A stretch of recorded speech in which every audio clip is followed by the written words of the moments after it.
It's that time of the week that you've all been waiting for. Your favorite time, in fact, for Age of Empires 4. It's Finals Thursday, finally upon us. What is up, one and all, and welcome back to the channel.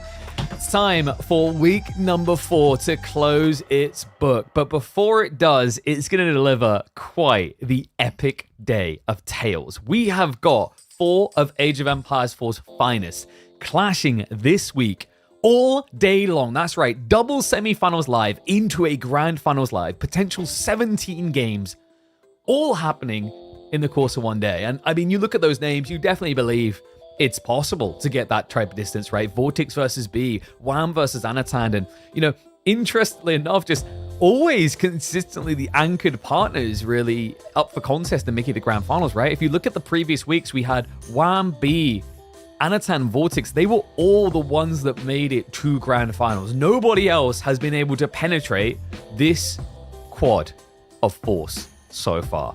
But maybe time will change. We've still got plenty of weeks, folks. This is only the 4th edition of our 40-week cycle. And, you know, with the inclusion of Lucifron this week, who did go down 3-1 to B in the end, I am excited to see more and more names signing up, and also how the meta is going to develop as we approach towards the end of the year, that DLC, etc., etc. Just so much to think about. But you know, for now, we've got a draft underway, and I knew there's going to be some small detail I forgot to do. I forgot to add their names. So we have got Vortex versus B for the first series of the day. After this, straight away we'll roll into Wham versus Anat. Those lads are all already on standby. Shout out to them. So I'm not going to eat, man. It's going to be a long day. And I believe week 5's registration should be up. Let me just double check, because I don't remember a ping. They are up. Yeah. I just missed the ping. They are available until 10 p.m. UK time tonight. So get registered and get registered fast. Go across there and you can find Season 2, Week number 5. Sign-ups are available. Default map will be Altai, which should be a comfortable and familiar sight for a lot of you gamers out there. What a day ahead of us. What a day, indeed. And unlike you guys, I just won't have time to eat. I'm going to be non-stop. Wait, did I get liquid? I got some liquid down there already. I can, like, make something up if necessary. It probably will be necessary. This could easily be a 7-hour non-stop day. I don't get to sleep. My climbing friend was like, yo, do you want to go climbing today? I was like, dude, this is literally the worst day possible you could choose to ask me to go climbing. There is no possible way I will be able to climb. I just know it. We start at 2 p.m. Let's say 2 hours per series, which is quite reasonable. That takes us through to 8 p.m. Whew. And I think the climbing place that we go to shuts at like 9:30. Will KPMM take a 1-week break when DLC launches? Good question. Haven't fully decided yet. I might just roll through with it and say to hell. Let's see how it goes. I mean, either that or we'll run some sort of event as an alternate ourselves on that week. We'll figure that detail out a little bit closer. The main like break that's going to be taken coming up is at the end of the month. I'm still weighing up how I'm going to do this exactly, but it should be...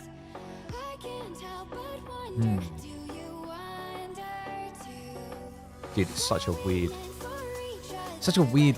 time, because we got so me and my family going to Greece on the 23rd and we come back on the 30th.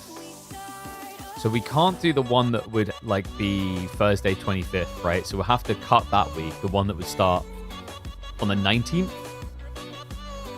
So we have 2 more weeks, and then we'd have to take a week off, and then I could probably have it activate just with a 1-week pause there, where what I'll do is I'll come back on the 30th, and I probably won't be able to stream, but on Wednesday I'll like do a very rare he went live on Wednesday stream, and then try to cram in as many games in prep for Thursday. Yeah, I'll figure that out. I'll let you guys know, because I don't like the idea of taking 2 weeks off there. That makes me kind of sad. You think Vortex is going to smoke B? I mean, you say that, but B versus Lucifron, that was a 3-1, and I mean, none of the games are that long. So B's definitely no pushover in the other game. Like, don't mistake that as like, oh yeah, he'll just get rolled. No. B's been very, very effective in the last year in particular on his early game presence. I think it's really leveled up. Maybe one of the areas that potentially was weaker for him in the early days, but not so much anymore. So let's get a different vibe of song, by the way. And I seem to have lost my... Where is it? There it is. I lost my chat window. The final last week was super close. Dude, all of the finals have been close, right? Like, it's actually been wild. What's the most one-sided score we've had? I'm trying to think now. Because we had week 1, which was the reverse sweep week. That was insane. Week 2, I believe, was, 4-3. And then week 3 was also 4-3. Every single grand finals has been all the way. When it comes to semis, it's either 3-1 or 3-2s. I'm double checking. I think we've had no 3-0 wipes, right? At all. So, pretty good sign that we're getting the right level and caliber competition to kind of like funnel things through. It would be unfortunate if we had like a situation where there's so few talented players signing up that you just get through basically to the grand finals and like, hey, yeah, like there was no challenge at all. But you know what, guys? Step 1 on being able to challenge these guys, make sure you've got the type of PC and parts that are able to do it, which is why we are going to talk a little bit about AMD. That's right, guys. Remember, we're working with them throughout this week. When you see the link pop up, you need to click on that link. It does help the channel more than you'll ever realize. We are, of course, going to be talking about the Ryzen components, which we have got set up in both our laptop as well as our PC. I highly recommend checking these out, especially with the upcoming DLC, especially with Dawn of War 4 around the corner. You never know what the requirements are going to be, so now's a good time to start thinking about upgrading. Go check them out via the link in the chat when you press !AMD. We've worked with AMD multiple times this year already, and I hope to do more with your help. It's all about awareness, so clicking on those links goes a long way. And big shout out to them again for sponsoring the channel this week. All right. So, looks like the lads are hopping into game 1. Where are we going? Wait, why is the game... Oh, I forgot. The game capture was set to from Anat to Anat when we played it the other day. Let me switch that back now. Am I blind? Where the hell is AoE? Ah, there we go. I always forget. It's called Relic Cardinal. Okay, so... Game number 1, we've got Ottomans versus Lancaster. Yeah, I think Danube's starting to be just kind of like filtered down to these very specific picks. You know, we saw a creative Malian pick from Valdemar, but no one else has explored that. We've seen HRE once or twice. Did we get a French game? We might have got one French game. I'm trying to remember off the top of my head. Let me mark that in as well. So we've got everything set as upcoming. 2 2-0s incoming? I mean, it's going to be a long bloody day no matter what, right? Right, surely. Currently, Vortex looks amazing. I think he outperforms B. Quite possibly. B can be tricky and slivery with these new maps, though. And remember, in terms of their draft, they've got Danube Divide, they've got Front Range. That's 2 non-default maps, right? And I don't know how much Vortex has practiced them, because especially Front Range might not be of interest to them, right? Like, they didn't try to qualify for the American lands. They wouldn't have had a reason to practice that map. And I'm just double-checking now, because I think the Master's full. Okay, no, it does have Front Range, so yeah, they will have been practicing it. But momentum is a big thing, and I will say, like, Danube is an opener. That's not a map that is anywhere else right now. This is the first time it's being featured in tournament play. And I just remembered we need to flip everything around again, don't we? So transform,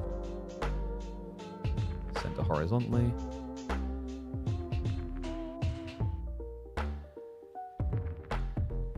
And put the in-game chat on the left side, I guess.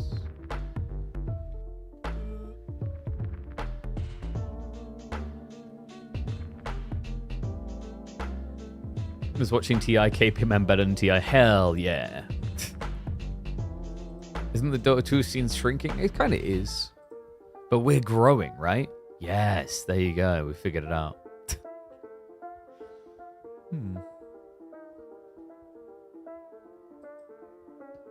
I wonder.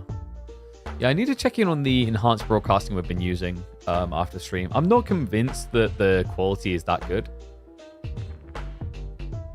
I still don't know why Twitch haven't just pushed the new AV1 encoding. AV1 encoding, like, fixes all the concerns. The level of broadcast quality would just go through the roof with that change. It's very, very silly that it's still not there.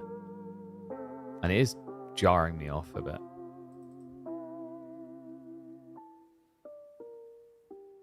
They want money anymore. Yeah, like I think that was such a mistake on Valve's part. I mean, mistake, yes, no, right? Like whatever. They still get their scene, they still get their money, but it's just I don't know. I feel like something fundamentally changed when they decided to pull the Battle Pass funding. Something about Dota that year completely changed. And the problem was, if they'd done it a long time ago, it wouldn't have been a problem as much. Like, if they'd done it a long time ago, it would have been like, oh man, well, that kind of sucks. But now we diversify, all these other scenes matter, etc., etc., etc. Like all these other tournaments, right? But because everyone had become so reliant on TI after all those years, I think it kind of muddied the feeling around it.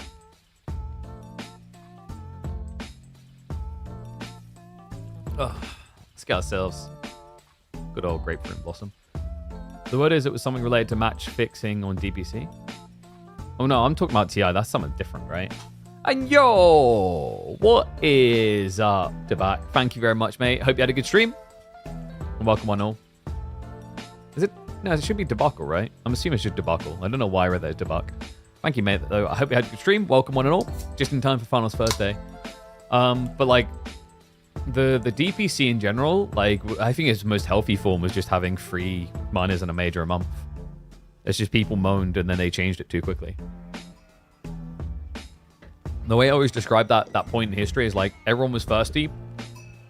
You're in the middle of a desert. Of course you're going to drink until you're sick. People would have balanced out the events they attended after that. But you know what, guys? Let's get ready to go.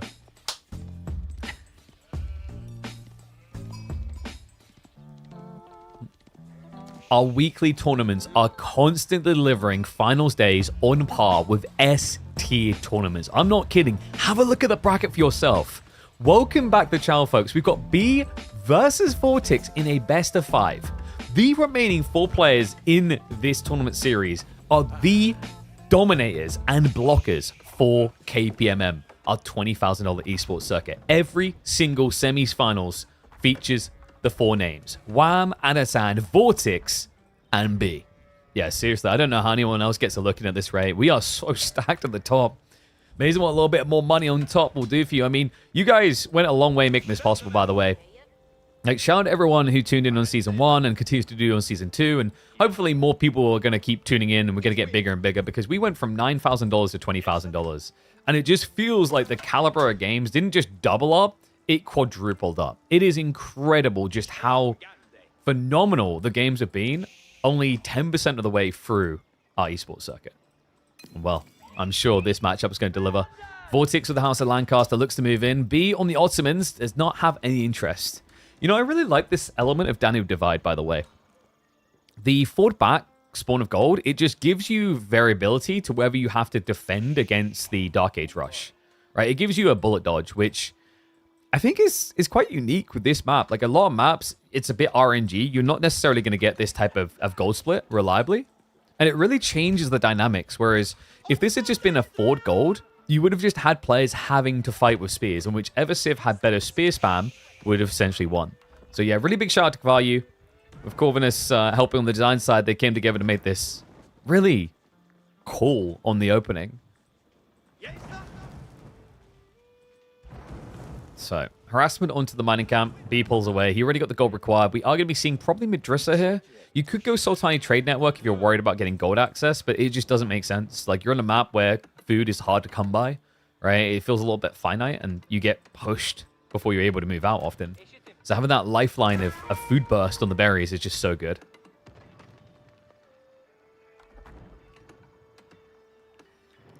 You might just stick to new civs until you get a handle on the game in general. I mean, I don't know if newer civs is necessarily an easy way to go. Just choose a civ. The thing I always say to people is stop focusing on what's meta, what's OP, blah, blah, blah. Anything's OP when you're having fun. So, Lancaster, they have moved out to these Forgotten Ruins. Remember, when you garrison a villager inside, you generate 60 stone a minute. About double what a villager will do this early on in the game. Really, really effective play with Lancaster. Allows them to get into those manors really quick. Ottomans usually like this play as well because it allows them to flate into military schools with ease. But because B didn't want to contest the Dark Age, he didn't go for it. And it's understandable. Like, you don't really want to contest Dark Age into Lancaster when they've got short bows.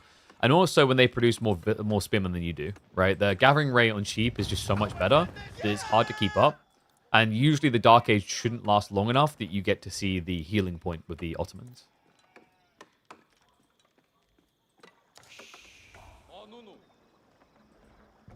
So Abbey King's on the way. We just had a video come out the other day on this one, and it seems to have done quite well. I think maybe resonating with the community. And for some Lancaster spammers, actually finding a new, ridiculous way to play this Civ. Seriously, Abbey of Kings has taken over. And we tried to warn about it in the early days. You know, everyone was focused on the Lancaster castle for good reason. You know, the Demi-Lancers in particular were very potent. But the potential for this choice, especially on an aggressively aligned map, is ridiculous. And folks, here in Danube, aggression is the name of the game.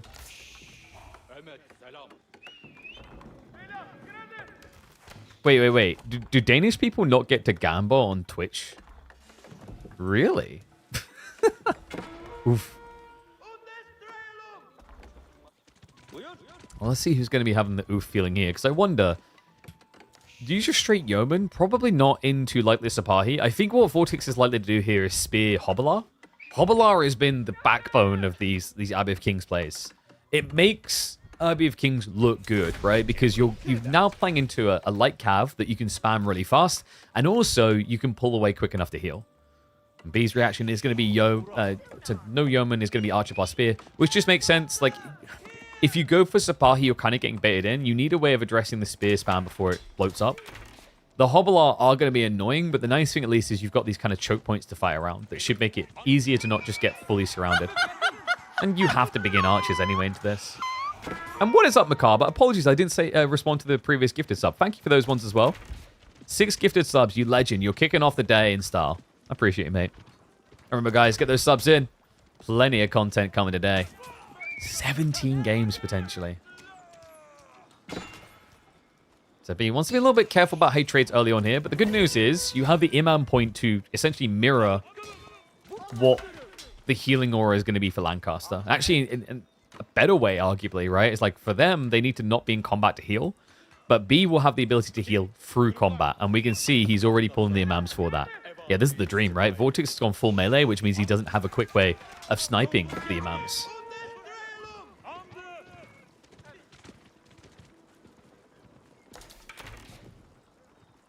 And there's that link. Big shout out to our sponsor this week, AMD. Making it possible for us to keep bringing over 30 hours of live content per week. Whew. It's over 30. It's about 30. They've been relentless.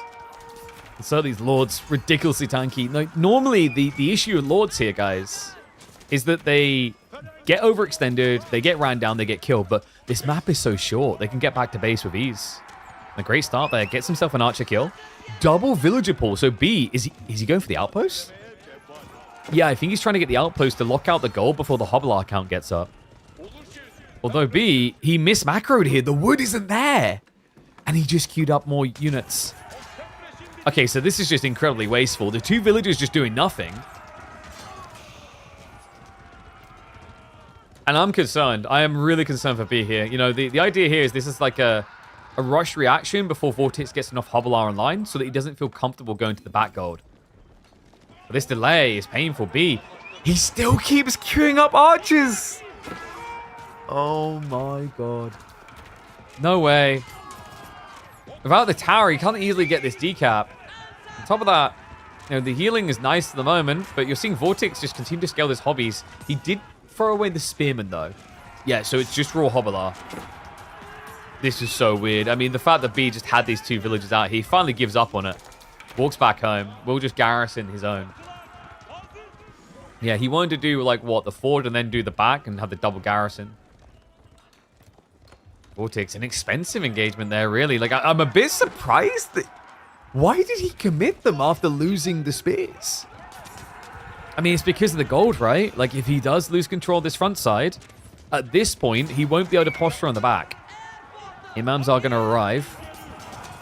And this is not looking good for the Spaniard. Now, we talked about B and how comfortable he is on these newer maps when other people haven't figured it out. We might be about to see that here. Unusual miss micro, I want to say, as well, from Vortex. I mean, maybe he was trying to get towards the villagers, but it just feels like it's too risky. With the imams nearby, Hobolars aren't going to be effective killers on the workers. Not in that small count, anyway. Now the outpost goes up, and this is a grim look for Vortex. Because now it's obvious what you have to do, right? You're going to have to sneak the golds further out your base. You could go to the east one, which might be less expected. And in fairness, B doesn't have a scout. So, like, there actually might be a subtle clutch play, but my concern is this tree line will make it so that B probably sees you on the gold when he walks around the trees. Hoblar into the base, though. Jumps onto the workers. Nice little raid here from Vortex.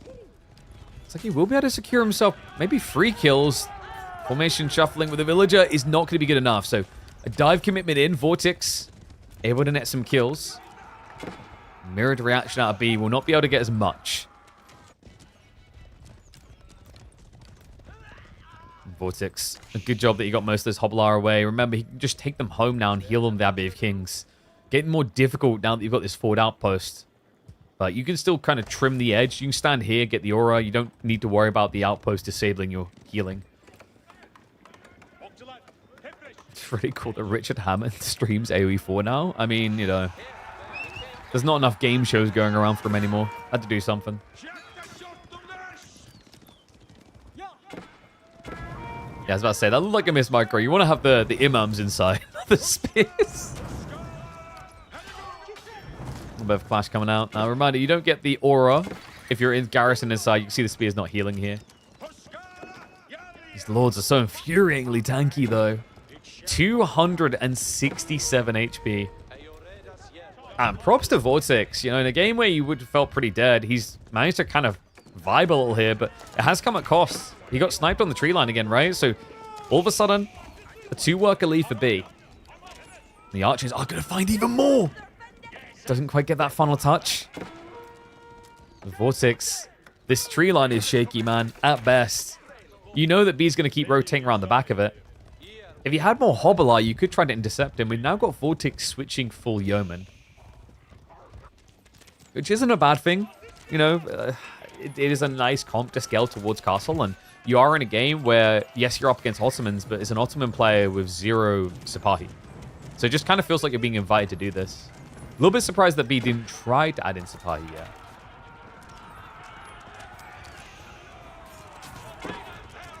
Vortex. I have a stab, and the spear line is quite thin. Is B overextended, maybe? I don't know if he was actually expecting the Yeoman here. And oh my god, he headbutts into him. Second wave of spears is now here, though. And he's cleared most of the Yo. It's getting messy. Yeah, these Hobbler plus the Lord just getting to stand still with maximum DPS output. The Dream and B forced away from the base. Not just that, he's going to lose one of the Imams. Now, guys, that's very important. If one Imam goes down, it all starts to unravel. This guy cannot heal himself. He's a liability now.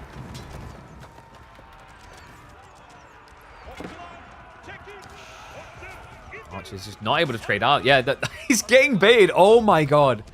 B, I think he just took for granted the effect of the health from the Lords. You saw it. He kept turning around to get Yeoman kills, but he was just shy every single time. And now, looks like he's going to be dead. Man, this is not the first time in Midweek Muster that B has been caught with his trousers around his ankles by the health effect of the Lords. If you guys remember, there was that game against Blues, Mio Micah, where he went mass Hobblars, and they were just too tanky to kill. It just shows you the value. You know, when you consider that Yeoman are a delicate unit, they're very expensive. That extra 15 health or so, game changer. Makes it more justifiable investing 95 resources for each unit. And B. Oh, the army looks in shambles now. 8 archers, 3 spears. In signature Vortex fashion, you need to go in for the siege engineering. But it's not about ram rushing the base. He just wants to reacquire his stone access. You know, I mean, he's been stuck on... Well, he actually got the 3 manas, right? Yeah, so he was fine there. But if you want to scale more now, it's definitely an option. How much extra health per men at arms? Per extra men at arms, so you get about just shy of, I think it's 30 HP. think it's about 30 HP. So you get 185 HP, which is essentially elite men at arms health in castle. And what is up, Alpunet? I see you with the Prime sub. Thank you very much, mate. Smart lad, remember those Prime subs. Always come through with those, whether you're watching live or later. Remember to click on the Twitch stream. Link your Amazon account. It's free to do. You've already paid for Prime, so you might as well get a sub out of it as well. Which does, of course, support me. But what is going to support B in a comeback idea here? I mean, he's switching into Sapahi. But this feels pretty late. I think Vortex could just hunker down now. Maybe go for the 1-1-1. Just add in spears. I mean, he's already got the racks. There's no breaks on the Vortex train. Moves forward. We'll look to just make sure that there's no stone gathering coming from B. Reminder, folks, this is a 0 military school game. B never got any passive production set up. He's just behind. You know, on food, he's at least looking good right now, but that's because Vortex has split the other resources. And if you're looking good on food right now as B, that means you're running out of food fast. He's got 16 sheep for now, but that's just because he got the Anatolian Hills point. This will not last long, especially when you're trying to bloat Sipahi. The key here is to hide that detail, but he feels threatened by the ram. Okay, Vortex is smiling right now. That is a signal from the gods to reproduce spears, and there you go, starts to queue them up.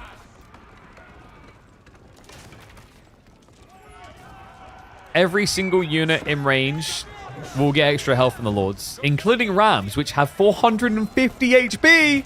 They don't die easily. And the Sipahi are desperately trying to kill them. Yeomen are getting sniped effectively this time by B. But the Hobbler now jump in. And all of a sudden, the trade looks awful. Oh, this is so, so powerful, man. 20% HP. To put it in perspective, you guys, you get 20% HP increase on infantry later on in the game. It's called Elite Army Tactics. It's bloody strong. In the early game, sure, the percentage number is lower, but also the amount of damage you take in general is lower, so it's still effective. And this is an effective shutdown. B, he just can't do anything against this. Comes out with the shivs. Every single worker is idled right now, or dying. And soon the death toll is going to be increasing fast. Choke point being held, so you just can't run past. And GG gets called. B, he had such a great start to this game, but the raids from Vortex into the Lord Mass shows you exactly how to turn a bad situation around. This Lord's build is so toxic. Dude, I feel like I need a montage of all the Lord's games where it just keeps happening. To pros prioritizing whole Lords over Manas mean that Manas need a buff? No, because they still build the... Remember, they still build the Manas. That's the thing. It's just people started realizing, why the hell am I crippling myself when I can have both? Right? Like, what's the point in this? Especially on smaller maps. On smaller maps, man, you can absolutely get away with the Lords. Alright, 1 second. Our next game... Alright, we're 2 minutes out. Next game is going to be on front range, and it is going to be HRE versus Mali. HRE seems like a pretty solid pick here. Probably, knowing B, all Pikes build? All Pikes build is really smart. Mali's is a bit shaky, though, because they have the passive income, right? They can set up infinite food. But the trade-off is they just don't get their hands on any boar. And boar is really the Giga stacked game changer on this map. So yeah, might be a little bit tricky for that reason. All right, so game 1 to Vortex. I'll do predictions. Start them now with 5 minutes. Ugh, why are you making me wear a tie? You know how, like, damp the weather is? It's horrible. I don't need to be hot. It'll be colder.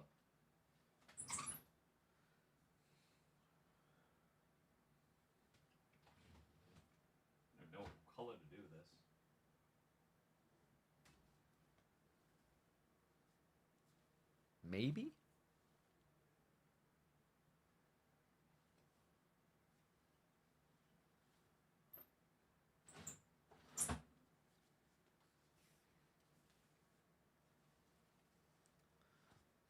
This is semis.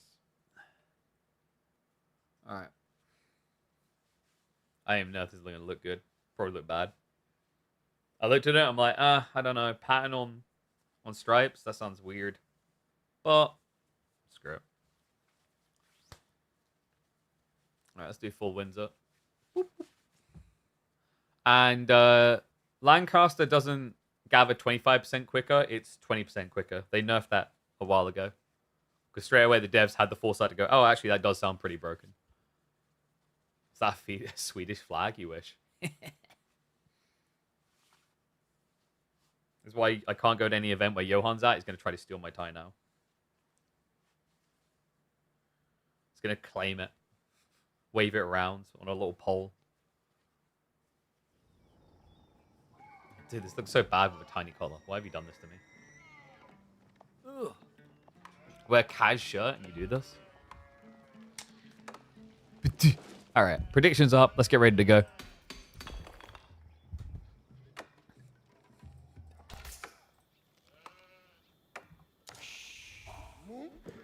You want to know a secret?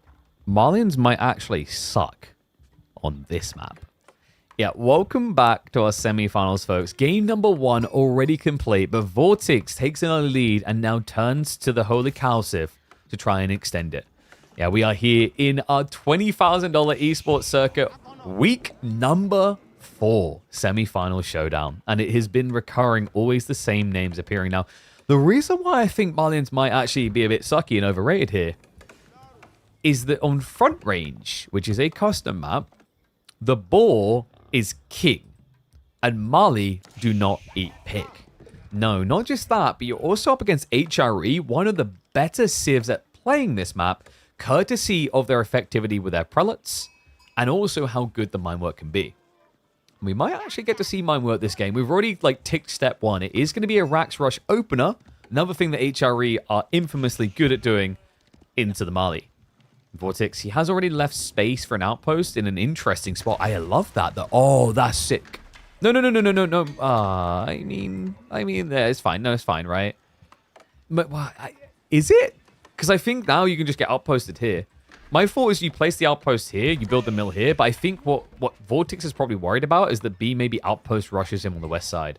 But this is really smart because of the deer. So normally, Mali encounters this outpost rush opening attempt by just building an outpost and building a mill and then clubbing some sheep.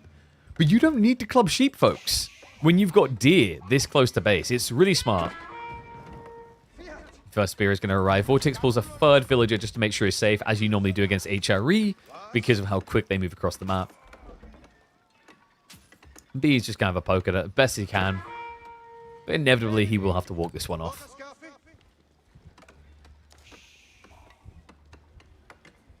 There's a meta some patches ago where Mali HRE was insta-win for Malians.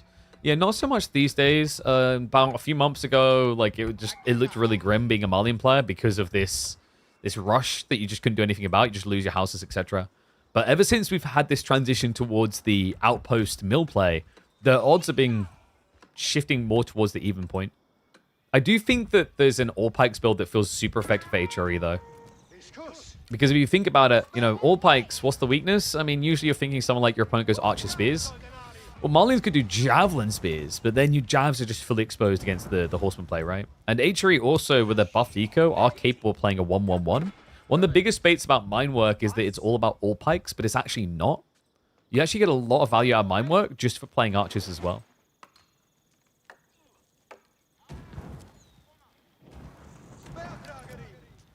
Vortex, interesting choice. I thought he was going to go for just houses. He adds in a mining camp. Now, that's a little bit odd, because if this had been an outpost rush, you'd be blocked off of double gold. Luckily for him, it's not. I think there was maybe a little bit of assumption here, but also, he did scout, right? So he was checking around the side. He sees the ball pull as well. And this is another nice thing about HRE, is just the ball. There's no risk there, right? The moment you take an injury in the villager, you just kiss the boo-boos better. There we go. Mine work coming through.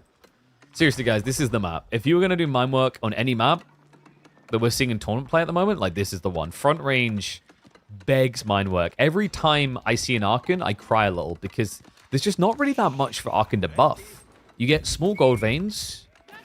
You get limited sheep, right? There's only 9 sheep spawning on this map per player compared to almost double that for a standard map. And even the tree lines are small. So why would you go for a static buffer of Archon when you know you're going to have to come out? Especially when there's boars so close by. I love that. Just pulls back to heal the spears. Which is nice because of the Prelate being able to buff successfully 9 villages. There is a gap between when he needs to buff again where you can use it to heal people up. So he doesn't really lose efficiency. I think there's one villager here that did actually just lose the buff. We will get back to spreading that out. How do you guys predict? 79% for B. I mean, come on. I don't blame you guys. HRE. I don't think they are an S tier pick. I think that's fair. They're not an S tier pick. But they are a well-rounded pick. Right? I know that's like a cop-out. You haven't given the ranking. I usually would put HRE still A tier. Maybe mid to low A tier. Like there's something a little bit higher priority for sure. But they're still a potent pick. I think the nice thing about HRE is they have a lot of robustness. There is rarely a map you come across where you look at HRE and go, oh, this is just a bad pick. Like, in a lot of ways, they kind of became the new Roos with that. Roos used to be that a year ago. Oh, and thank you. I forgot to update the score, didn't I? Reminder, folks, Vortex is leading this series. There we go.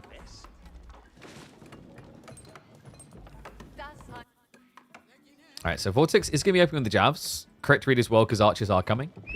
But this should quickly turn into a 1-1-1. Which means you might need to ring 999, because a violence is about to be committed. Yeah, Vortex is scaling just javelins currently. He has not switched over. He's going double pit mine as well. By the way... Okay, that's outrageous. Wait, does that not... No! No! Okay, my OCD is tilting right now. I thought he had the perfect efficient house for the overlap, and he didn't. That's a scam. Wait, is that like griefed him out of a... Yeah, he misses out on one extra house because of that, right? Alright, that's a little bit annoying. There's definitely plenty of choke points to play around, though. B, first archer has arrived. Marching draws is fast, but not fast enough, so we'll be able to pull away. But this is... Oh, man, that is so cheeky, actually. Yeah, think about what B just done here. He reveals the archer. You're essentially going to bait Vortex to build even more javelins. He's like, oh, wow, this must be what I'm up against. But it looks like Vortex, he doesn't skip a beat here. No, he's aware. He's prepping for the Donzo switch with Horseman coming. B doubling up on the archer range count now.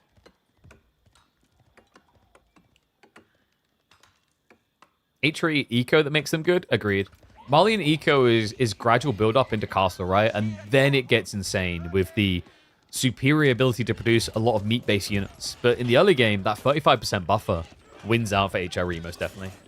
Especially when you just make sure it's everywhere, as we're seeing here. He's sacrificing a villager here or there. But the other nice thing is, for B, I think what he wants to do is play the feudal a bit, but then look for a castle transition. And the nice thing about playing my work like this is it puts you in a position where if you're playing aggro anyway, with map control, you will already have the ability to pull for relics before the tech up completes. With multiple prelates. It essentially creates a mirrored effect of what Delhi do so well. You know, like when you think of an HRE economy, it's like that new Ryzen CPU. It's just giga buffed, and you want it. Whereas, you know, what's the other... English eco? Sheesh. They're like real life eco. I mean, they're like an old dual processor. Ugh.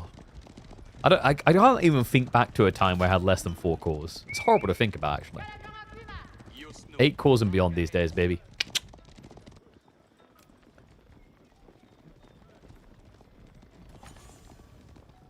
This is a big army, by the way. And the other thing that I like about Minework is how it just buffs your timings in a big way.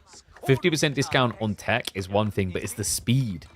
40 seconds to get these blacksmith techs is crazy.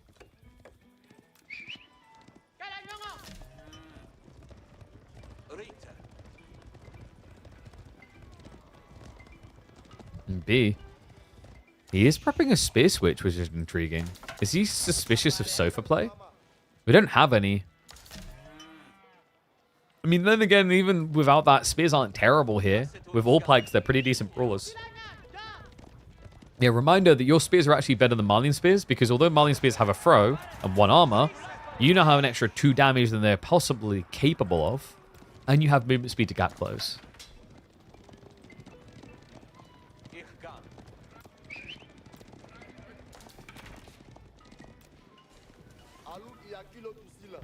B is going to be more Dontos that he's going to be facing here.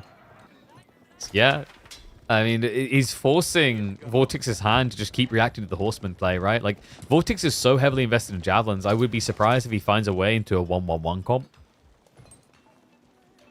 Like, it technically does open the door for B to play Spears. All Men at Arms here isn't a bad idea either, just something that's chunky, that doesn't die. First off, we have got Siege Engineering now coming through. B wants this to be a very quick game. Vortex will be scared off the front berries.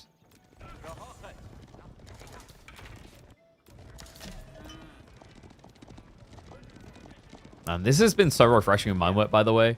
I'm so excited for the upcoming DLC for this type of reason, where like I just want to see the meta constantly evolving, new strategies, new builds all the time. I know some people aren't about that because they're like, oh, I only just learned this last one. Now you give me a new one? But nah, dude, keep evolving. And this has been something that for Anna and B, they've been obsessed with for a while. All pikes. I still remember hosting the first show match when they made the change to Mindwork on the test server, where all pikes was +3 damage. And back then, they just made it look so broken. It's almost like something activated in their brains after that experience. Like, yes, we must do more of this.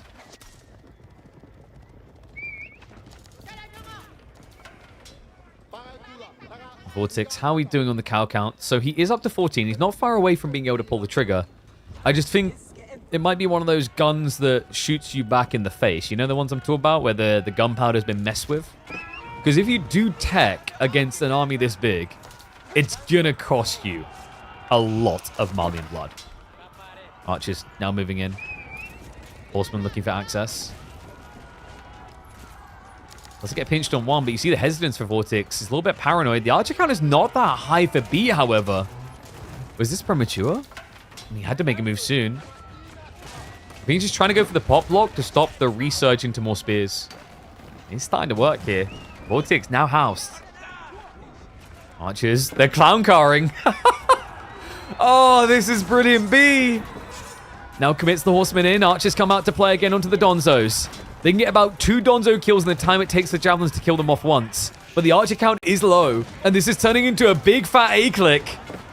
Donzo count. It's not going to hold out, is it? No, there's still 10 horsemen. This is ridiculous. Only 1 player has melee techs. The other does not. Donzo count reduced down just to 4. Archers are fully depleted, though. That was a hell of an expensive fight on both sides. They come out the other side on equally destroyed value. B, however, still maintaining a huge army lead here. Rams did survive, so he gets rid of the pit mine, 4 houses. So what? The Rams almost paid for themselves, right? Almost. You're paying 200 each. You could 100 wooden houses and then 150 in the pit mine. But the Rams took practically no damage. I don't think B got a big enough advantage there just to tech, though, and he seems to be feeling it. The good news is Vortex is freaked out by this, right? He's reinvesting. He's not just teching. And understandably so, guys. That's a lot of horsemen still left alive that he's still leaving the base. If he teched, he just dies. Vortex is going for Verimba. I think Verimba doesn't do anything for you here against the horsemen. Javelineers got nerfed, remember. They're not as quick as they once were. So horsemen are much better at chasing them down. And remember, these are premium horsemen because of the All Pikes tech. They do 21 damage per strike.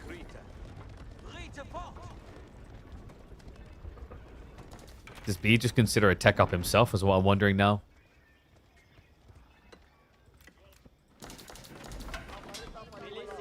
Vortex is pulling across to the cow.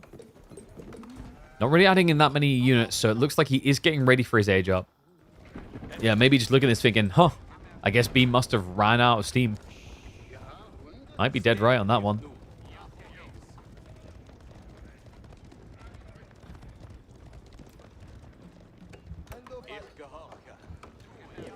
And it looked like it was going to be a curse spawn, but this back double gold is actually serving Vortex so well now.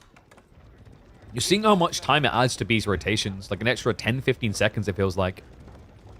Quite frustrating, actually. At least you don't have to worry about your reinforcements getting cut because your opponent's not playing into cavalry at all. But it's still, like, you're on a timing assault here. You're kind of whiffing the timing now.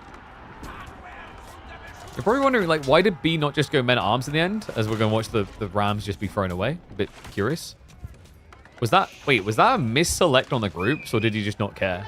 Because it looked like he might have just accidentally selected the army, sent them forward, and then when he brought them back, he used the wrong key binding. Because there's no real reason why you do that. Like, even if you were trying to reveal how big Vortex's army is, you could just do that with one ram. I mean, after those losses, I feel like you probably have to go castle here. Oh, your opponent's definitely going to. But to the men-at-arms point, the reason why B couldn't do men-at-arms here is Musafadi hard counter. You'd just be setting yourself up to get blocked. Not just that, if you go men-at-arms, your opponent can also just go Sofa. Yeah, Malians have like really good options to dealing with men-at-arms and feudal age. Sofa are respectable. Musafadi are just a brain-dead obvious. Right, paying 75 resources to counter a 120 resource unit is the jackpot. Tech up complete. But Vortex is low on gold, right? I think he's got teensy bit left here. Oh my god, I always forget what you have to actually select this thing. 300 gold. But that's going to be enough. With the double pit mine and the Mansa, he can easily afford all the techs. Means he probably won't be switching Sofa in a rush, though. Regnet's now on the way for B. So Vortex stuck to Archer and Spear comp here. Even Musafadi switch might be a bit ambitious. Like, you need to address the archers first, right? Oh, he is going to go stables. Okay. I guess he's confident that he can get access to the northern golds with the first few Sofa. Because remember, guys, you only get a measly 3,200 gold in your base to start with. All of your other gold veins are in the north. They're really far away. That's wild. Wait, is he looking... B, he's taking the deer from Vortex's side of the map. Meantime, Vortex stepping up. Wasn't quite able to break that outpost. Not that it would have had workers in it. B already had pulled them away. Regnet's now complete. Prelates are in position. More outposts are being built up. This should be the insta-free relic pull. B. This is ridiculous. Are you kidding me right now? Neighbors? Question mark? What? Horseman just trying to be annoying here. There is going to be a dive in towards the base. B, that's unexpected. Yeah, Vortex is like, what the hell? Because his opponent just aged up. It doesn't make sense that your opponent would be second to age up and then would dive into your base after doing it straight away. I think what Vortex done well there is he understood that this north side isn't much to be threatened by right now. He doesn't know about this. If he'd known about this, there's a good chance Vortex would have marched the army up north. And I think that's what B was looking for. He was hoping that his opponent would get baited by what's happening in the mountains, and then he wouldn't be there to guard his main. Horseman now upgraded. We have got a switch into knights on the way. And remember, he went mine work, so he can go for the steel barding here. Horseman did just get upgraded in time to die. Oh, God. Yeah, it's still a lot of Donzo. 22 Donzo in total. And I'm starting to feel like B's control in this game is slipping with the Sofa now arriving. In fairness to him, with the barded armor, he has incredibly tanky knights, but he's already forced a reaction to cavalry, right? You went mass horseman. Of course your opponent's going to have an answer to that prepped. Remember, we said better arms isn't an option either for HRE here.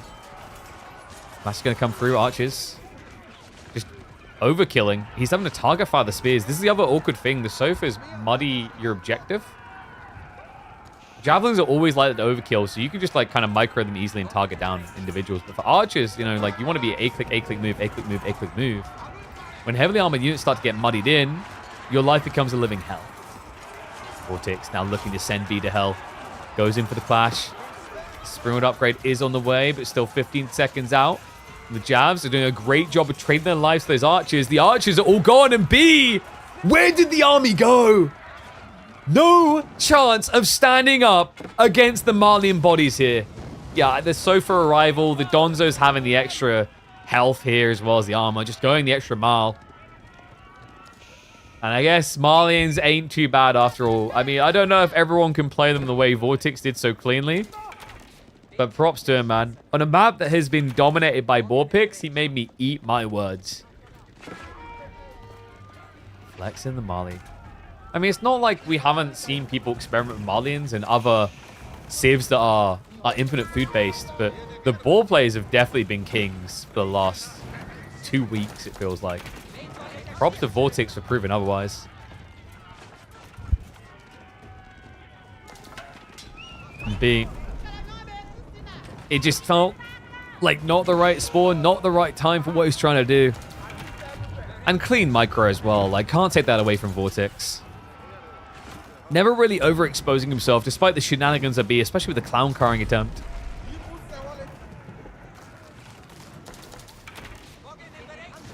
Yeah, I'm just thinking back to clown carring before it got nerfed. How different it would have looked. Yeah, still barding coming through now is irrelevant. B, a still barding build needs time. You have none. This army is here to send you to the afterlife. Xalvin's going to chase it away. Sofa's now getting access to the workers. If he so chooses, if he deigns.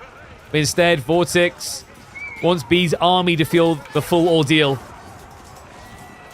as he serves them up as hors d'oeuvres. Game 2 to Vortex, and it looks like we are at risk of speed running this best of 5 for the first time ever in Season 2 of KPMM. Uh-oh. Well, that's not good. We're meant to have a long day. That was what's meant to be happening here. No, I didn't jinx it. I just explained probabilities. I think that's what I done. But goodness gracious. This man's a monster. So what does B now do? He's still got Japanese, French. Sushi. We haven't been seeing too much sushi success at the moment, I feel like. And I think they got Cliffside. I hope he's not. He is. Okay, but no. But okay, no. This could work. I was going to say, I don't know if I like Cliffside because I've seen Sushi failing a lot there at the moment. Mainly due to the picks, but this is going to be Iabid versus Sushi. So folks, if you're a B fan, there may yet be hope here.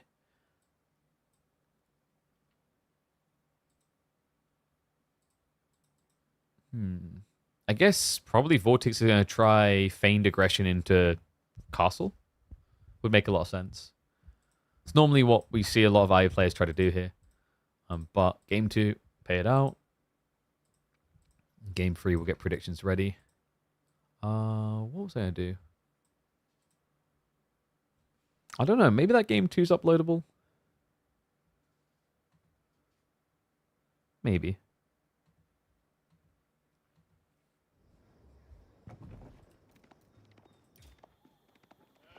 Oh, wait a second.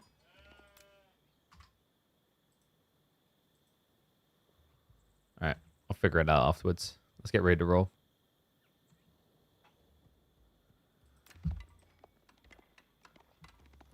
It might just be doomed.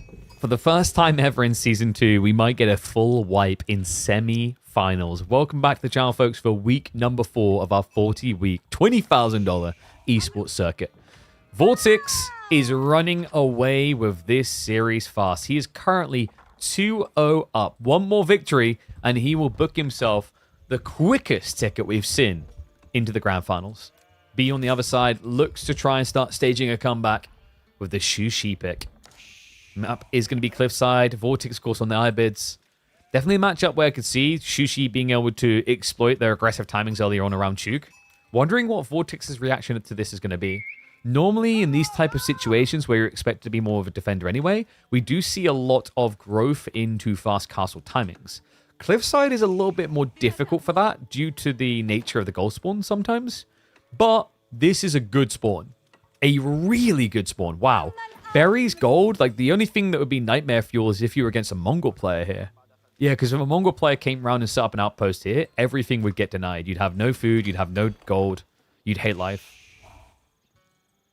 Whereas B is like, why the hell didn't Vortex get my spawn? 4 gold, 4 berries, and retracted gold super far away. I mean, if I was B, I'd kind of be calling scam. I guess the one negative is Vortex's berries. Even that's not that bad. Would this be a good feudal landmark? Act as a TC with 50% reduced efficiency. Produce a villager every 30 seconds. I believe we've already seen that conceptualized in one of the custom civs that got created. I believe it might have been that it cost double the food as well. But essentially that whole TC idea has already been done. All right. Let's see who truly does believe. What were the predictions like? 50-50. Close to slight edge for Vortex at 56%. Moment of truth as well. Are we going to be getting that growth? Desert Raider Wing wouldn't make any sense. And yeah, there you go. It has to be growth. The only other thing I could imagine is like maybe Military Wing Mastersmiths, but I think that makes sense if you've got a lot of sheep. And you didn't actually get that many. Vortex got 13 sheep compared to B at 16 sheep. And reminder, Vortex started on the berries. So this was a very good batch of sheep gathering coming out from B. And a very good meditation garden too. At least for right in his base. He's going to get the 36 food, 25 gold, and about probably 20-ish wood. Yeah, nothing crazy, but then again, on this map, you rarely do get crazy anymore. You could have came out here, but for a start, B hasn't scouted that fully.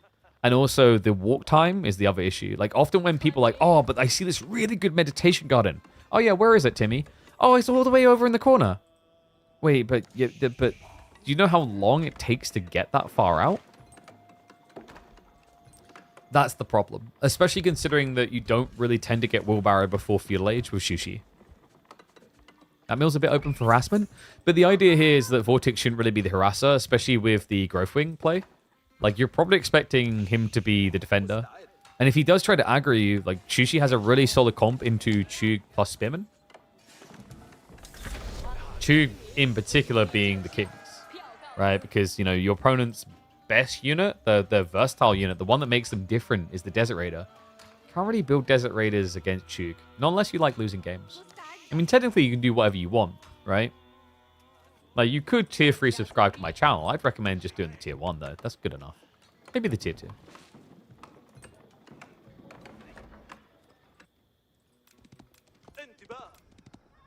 Vortex, wait, did he not see the gold before this? All right, he's rubbing his hands together with Lee at this point.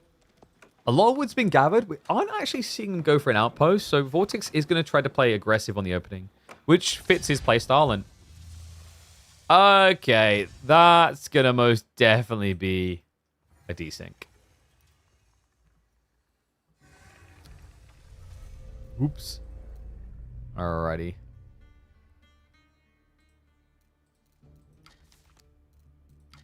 They're playing a Dota 2 show match. Lamau, I wouldn't hold out. I do not fear the StarCraft stack, guys. I encountered the StarCraft stack in Deadlock. And would you believe I stomped the crap out of them?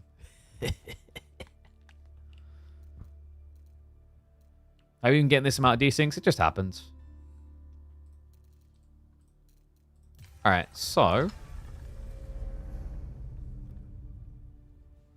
that gives me time. Let me quickly delete that from the recorded videos because we don't need it.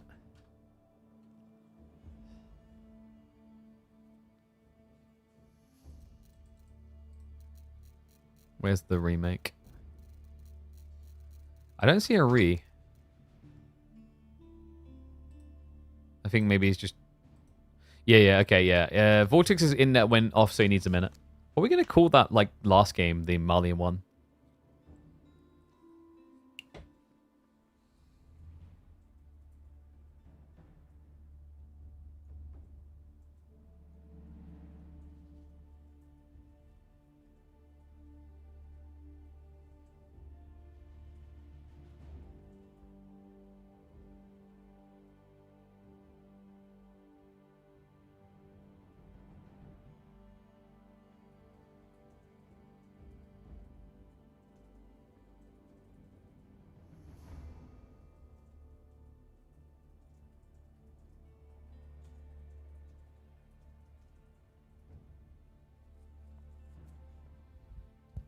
We're looking at best of what here? We're looking at best of 5. Hence why you can see there's 5 maps up for selection in total. Like, as in, there's 2 on each side, so they pick 2 each. Okay, I think the ladder's... I think he's probably just doing, like, a quick check. Apologies, guys. Basically, Vortex's internet decided to crap out at the worst possible moment. We're going to crap out like an hour when he's sitting there watching the Wham Anat series that we've got coming. Because that's right, guys. We've still got another semi-finals today. This is all happening live. We're going to have Wham Anat after this one. And then, of course, finals after that. Whew. And I was hoping for a day this lengthy would break me. By the way, this tie does not work, right? That clashes horribly. Johan at this point is singing the Swedish national anthem. But other than that, I was right. It looks horrible. Is B the most decent player in the history of AoE 4? Not sure, but it wasn't even him that desynced. It was Vortex's internet that crashed.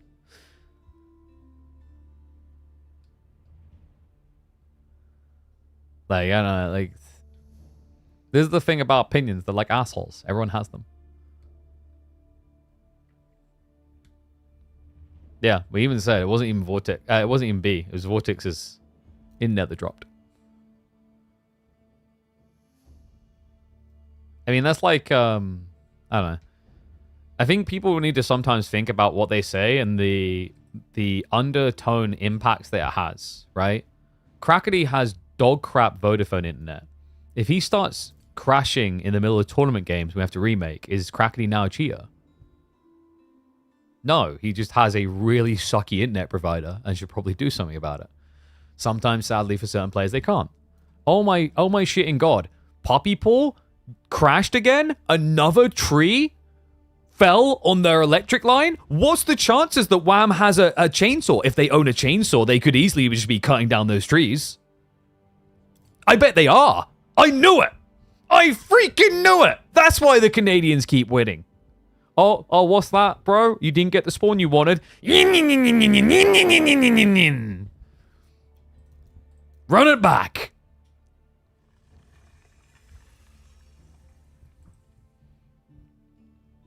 Is it me or is that a clippable and shippable? Don't ever make that sound again. I don't take orders from you, he who does not subscribe. Oh, you know what, dude? I got this new boom arm from Elgato, and it has these little clip-on things. The magnetic clip-ons that go on the sides. But there's something I really like doing. It's really just simple. So because they're clip-on, they can just like rotate them around. So I just keep I'm essentially nipple rubbing my boom arm. It's very weird. But it's very, it's almost like a fidget. It's like an Elgato fidget. They don't even realize a fidget spinner. They don't even realize it. All right, guys. So I'm gonna cancel and redo the predickies. By the way, if someone could actually clip the conspiracy theory on Wham and Poppy Paw, please, we'll find a command for that. People need more chainsaw noises in their life. Also, like, we definitely need that clipped and commanded now, because now that okay is molding about it, whenever he annoys you, you can just ping it out at him. Thank you.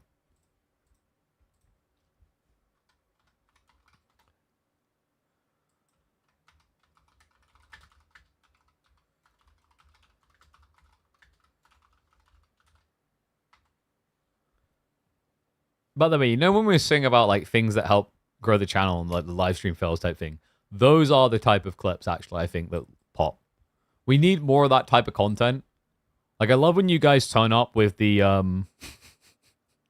with like the crackety molding, like him just breaking his goddamn PC. Oh dear.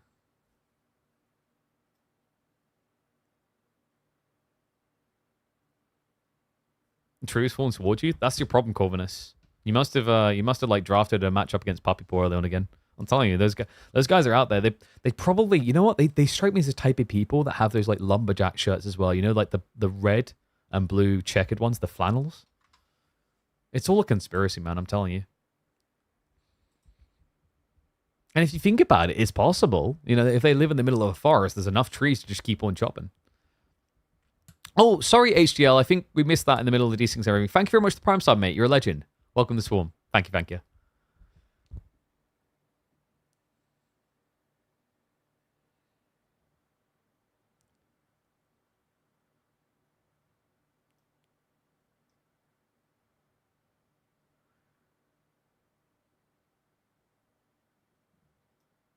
What on earth is going on here? Like, what is Serenity's problem? I feel like Serenity's been here a lot before.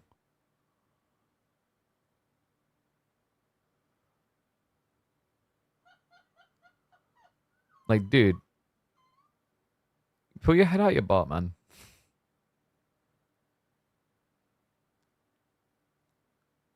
Like, I'll give you a 1 this time, but I don't know. It's just getting a bit weird.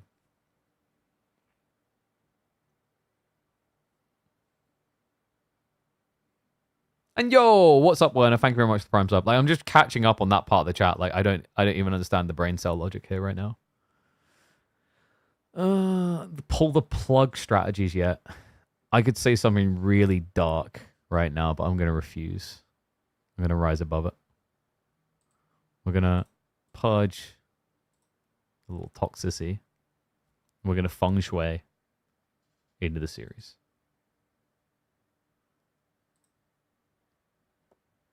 Look at that. Me being the grown-up. That's when you really know it got childish. Alright, you guys ready? Seriously, when you make a pull the plug thing, like there's a dark joke in there. I'm just going to refuse to do it. Alright, we did do predictions, right? My brain is like struggling to... Like, I lost so many brain cells on that. Anyway, let's get ready to go! I jinxed it. I cursed it. It's all my fault. We had the most incredible back and forth semi-finals so far through season number 2. And I may have just ruined it. Folks, I have sinned. Vortex is 1 game away from 3-0 wiping B off the face of the planet. At least for week number 4 of the KPMM. That's right. A 2-0 scoreline so far in this best of 5. For the first time ever in season 2 of our $20,000 esports circuit, we could see a player go out 3-0 in semis. I'm impressed, man. The fact that we got 4 weeks deep to even be in that position where it would happen for the first time is crazy. But B will look to make his Stoke last time with Sushi. We just had a quick remake. Vortex's internet decided to have a heart attack. And looking at the spawn, it's actually, it's worse than the last one, but it's not absolutely terror bad. The berries on the front side is kind of annoying, but the gold anchored to the side with the deer, I think in some ways this is even more workable for Vortex. But there should be more opportunities for B. And also himself, he did get... Oh. Does that connect? That does, right? Oh. Oh my.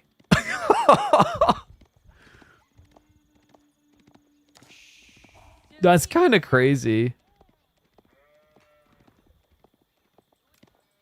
And regardless of like who started it, by the way, on the beef back and forth, like I said, I'm just purging it. Oh, actually, yeah, I see. I know that was naughty too. Let's purge Anno. I only purged. The part of the point though is like, I mean, if you dive in with the child, like what was it? I've learned in life more recently, being a father to 2.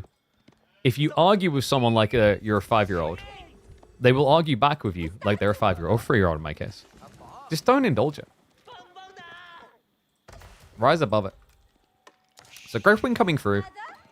This is what we're going to be expecting here, by the way. Like, Growth Wing is pretty much your go-to if you want to anchor and just go Castle Age, which would make a lot of sense against Shushi. I think Shushi is more beneficial to just play a long Feudal Age. And wait, does he not know? Oh my god, he doesn't know! He doesn't know! I think, could he get the stone, the gold, and both foods? Maybe, maybe not. But, nah. I'm almost certain that he could get both of the golds, the stone, and the berries here. Oh, that's a heartbreaker, man. Yeah, this is just kind of like a little bit more normie, right? Last game, he had wood instead of stone. Okay, but other things that could be really good here for B, you've got, what, Pro Scout split, both deer steering left, so you could actually just try to play left side. If you can block your opponent's gold, you can then also essentially get 4 deer stacks, right? So, like, there is some viability here. Oh, that's painful. That's going to be rough as well, because he's now starting to rotate that way, so he will eventually discover this. It's not really much extra walk distance, right? It's like 5 seconds extra to lock in an extra 25 gold a minute. That's definitely worth it. Age up complete. So 2 on gold. Looks like we are heading towards Pro Scouts. And Vortex. You could actually just think about like outposting here on the gold. It's annoying, though, because you'd want to outpost next to the mining camp so you can garrison workers, but if you want to block the deer, you'd have to outpost to the south side, right? So we've seen how that backfires quite often. When you just kind of go ahead and slap down an outpost here and seek shelter, if Chew come in, they'll catch you before you get in. It's really dicey.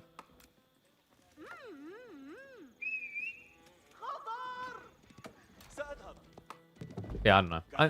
I didn't time out anyway. I just purged both of them. I caught part of the conversation, but not all of it because it was moving so quick. But yeah, guys, like, let's not try and cast dodgy aspersions without proof.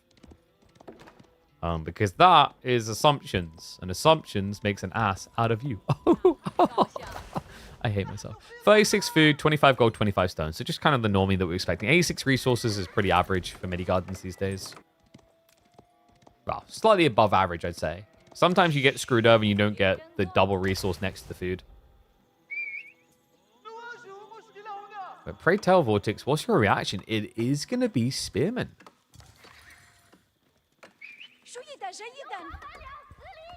Okay, so, like, Spears is probably the rarest unit you will ever see IBA players build. Which is intriguing considering, like, how effective you'd think down the line in a game Mamluk's Bravery would be. We just never get to that stage, sadly. Because if you think about it, like, theoretically, Mamluk's Bravery is giga busted with Spearman. You know, if you get heavy damage into cavalry and you wipe them fast, and then you get extra movement speed off that, very powerful. But in the feudal age, anyway, even rarer. It's odd. We just always see people lean into Horseman, Archer, and Desert Raiders. Which does make sense. Like, if you think about it, you're getting 3 unit types out of 2 buildings that way. But if you add an Iraq, you're not getting anything additional. Like, this is the only building that only produces 1 unit type in feudal age. That's the big negative. And that has baited the cheek reaction, but Vortex was already anticipating this. He's going to be following this up with the Horseman now. Yeah, even slaps it to the south side of the TC to limit the chances to get seen. And this is where the game gets a bit dicey for B, because he's gone for Pro Scouts. What happens when you go Pro Scouts, folks? You're actually not a Pro Scout, you're a Poor Scout. It's just misspelled. Because when you get Pro Scouts, you no longer scout. But wait, B? Wait, what? Oh my god, did he see that? That was some weird behavior, but if he saw that, that's huge info. The Horseman was technically revealed there. I doubt B saw it. I think he was too distracted by what was happening over here. Plus the fact there was a lot of things he would have seen on the screen, right? So I don't think he knows. Okay, maybe he does. All right, I'll tip the hat. Well played. So Rack's already in effect. We've got 1-1-1. And a double archery response now from Vortex. Yeah, fair to say I doubt we're seeing mass Desert Raiders here. You might consider 1 down the line if your opponent goes Horseman, which, like, the interesting part about what Vortex is doing here, the danger of it, is in theory, B should have had streamlined access to Horseman straight away because he has got the stables already. He needed it for Pro Scouts. This has been the weird thing about Pro Scouts, is Pro Scouts has felt like a very good play for a long time. And because of that, it's deeply warped the way the unit transitions work. Because it means, like, if someone's going Pro Scouts, then by default, they're always going to at least have the stables.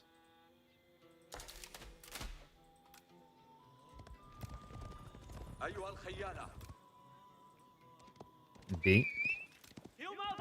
I mean, I guess poor scouting is better than no scouting. So that guy didn't die for nothing. He got info. I love that he's brought another one over. Props to B for doing this. Like, so many players at the absolute highest level just neglect scouting the moment they can pick up deer. And I've seen it cost people plenty of otherwise winnable games.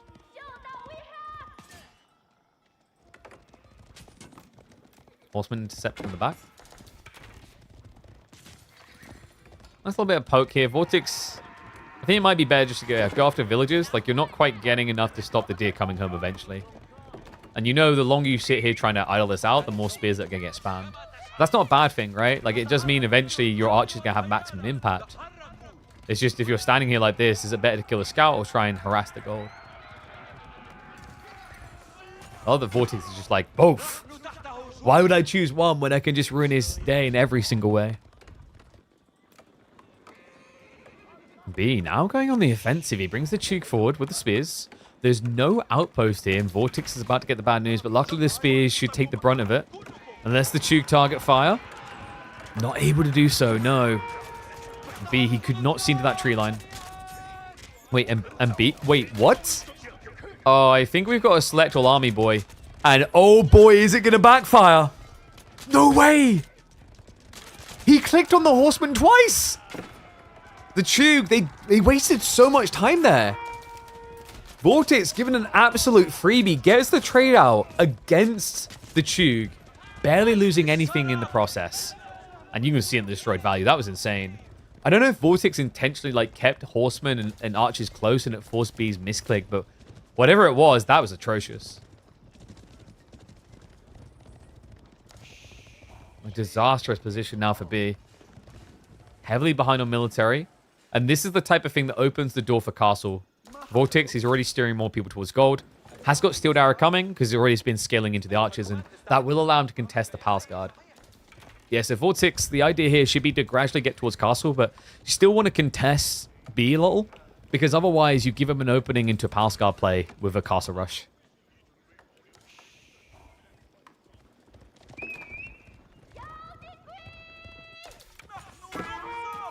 Vortex doing a great job.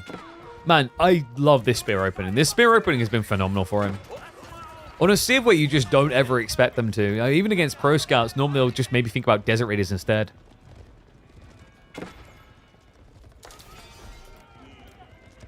Vortex now able to idle the gold of B also. Yeah, both back gold spawns. I mean, in some ways that's good, right? It's very hard for Vortex to get in position normally, but with this type of military lead, he'll cozily camp here.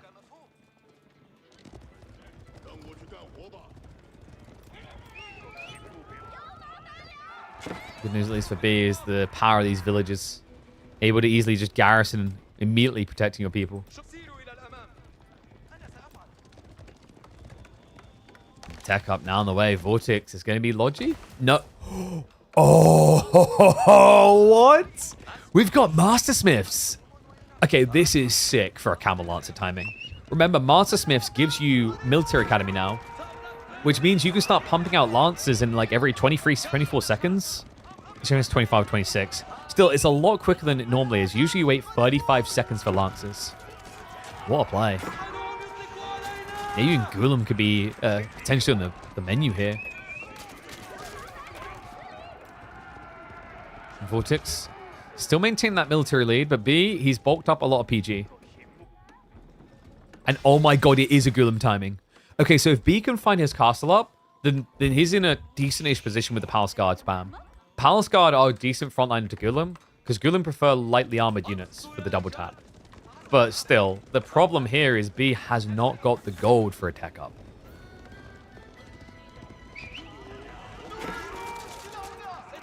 This is just vile as well. Like, think about the mass of the timing here. You know, normally with racks, you're going to be spending 26 seconds wait time to get a unit out. Now it's going to be under 20 seconds to pump each. So he's going to be capable of getting double digits Gulams in the first minute of castle. Off of the triple racks. That's potent. Especially on a map like Cliffside, where the walk distance is shorter.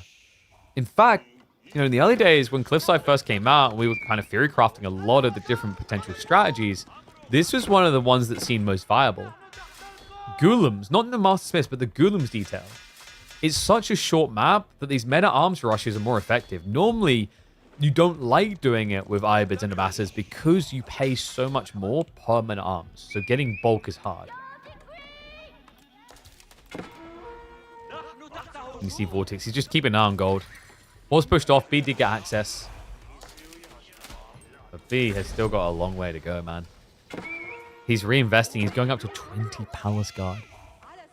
With tech up complete, the Gulams get queued. I think B just needs to rush the age now. To pull off the miracle. It's what it would require. He's got 21 Palace Guard. The good news is they actually, even their early form, have more melee armor than ranged armor, which is good against what's coming. Question is, does B know what's coming? He's about to discover it. First Gulam comes through. Now B, he does have some stone here, so he's getting some hand cannon sleds. But this is about to get real dicey. Veterancy for archers is ready to kick in. Camel Lance is starting to arrive. Vortex, man, just look at the power of this. This is so sick. You just don't really see Master Smiths played like this these days. You never see Master Smiths. But the +2 techs, especially against Chug, just feels like a game changer, right? But Vortex, he may have overextended. He may have jumped the gun. The Gulam count is not that high. Palace Guard trading 1-to-1 at this pacing, it feels like. B is reinvesting, though. A spear switch on the way as the Camel Lancers do threaten him. But the Chug just keep on chasing. Archers have to retreat. Even Gulam's pumping out every 20 seconds. Doesn't seem to be cutting it. And B, now with an opportunity to cut deep here. Seeing his opponent going Camel Lancers, the spear's the dream. Is it all a bait, though? Vortex still with a second wave of heavily armored men-at-arms coming in. And the archers, they are going to trade out against the spears. Target fire's looking good. He's trickling spears. No! B, for a second, this looks so good. The spearman, man. The spearman's the problem. Sacking them like that, the Camel Lancers are getting so much worth, so much value. And B, from 20 Palace Guard down to 5. No, I think he got bait and switched here, man. The Gulam detail is just so smart by Vortex. If this had been a standard Camel Lancer plus Archer timing, you know how B's able to catch up. You can see the way that he would get into Castle Age. But the Gulam Cam Lancer switch about has really just unraveled B's strategy here. He's now got mass spears into Gulam Archer. That is a disaster. The only upside for him currently is the Chug. Even they're struggling a little here. You can see that B is scraping together everything. He's even got Blacksmith Melee Tech 1 coming. Gulam's now going for the clash. Archers can easily pull back, by the way. This is a chokehold. So if you just pull back a little bit, the Chug can't reach you. But he just stands his ground, targets the Spearman down, backs away now. And that is bang dead to rights. B, there's just no right move to be made here. He gets one villager kill, sure. But he needs an age up stat. Switching into more Palace Guard. Retreats with the Chug. Vortex now in the counter-offensive. Remember, Chug and Nu are slow. If this was Archers, you'd already be home. But the Chug, they give this allowance for Gulam to catch up to you. That doesn't mean that he has to pad himself, cover the escape. That means you're just sacking more spearmen. That's what the Gulam need. That's what they want. And he beats him again. It's the small microscopic details here. Vortex with a slight pullback in the archers baited the Chug to just run into the Gulam slightly. Guaranteeing that Vortex got that second hit. That second dollop of pain.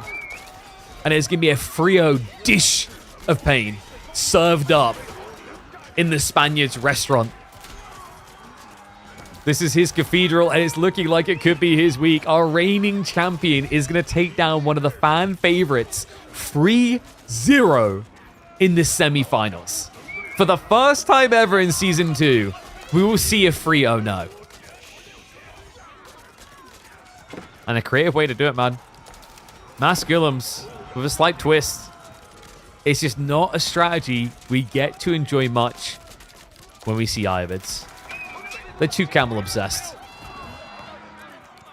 Now that does mean that Vortex will be in grand finals to defend his title, facing off against either Wham or Anat. Commiserations to B. Shocked by how quickly he went down. And reminded, by the way, like B, you know, he had Luciferon's number. He took out Luciferon 3-1. I do wonder if maybe after that series, him and his bros sat down and noticed something about what B was doing, because this was so clean by Vortex. I might try doing that experiment where we upload this as a bundle. We'll do like all 3 games in the series.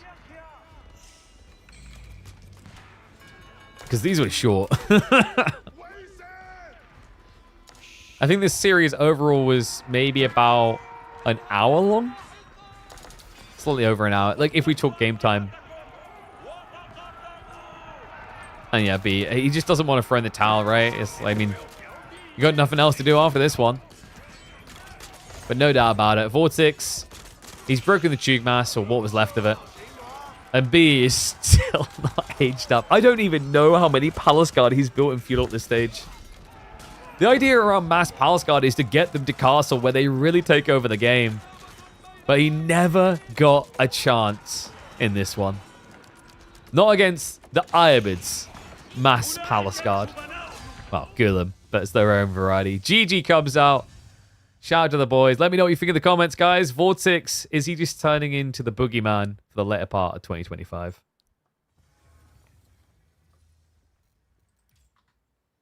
God damn. Well played.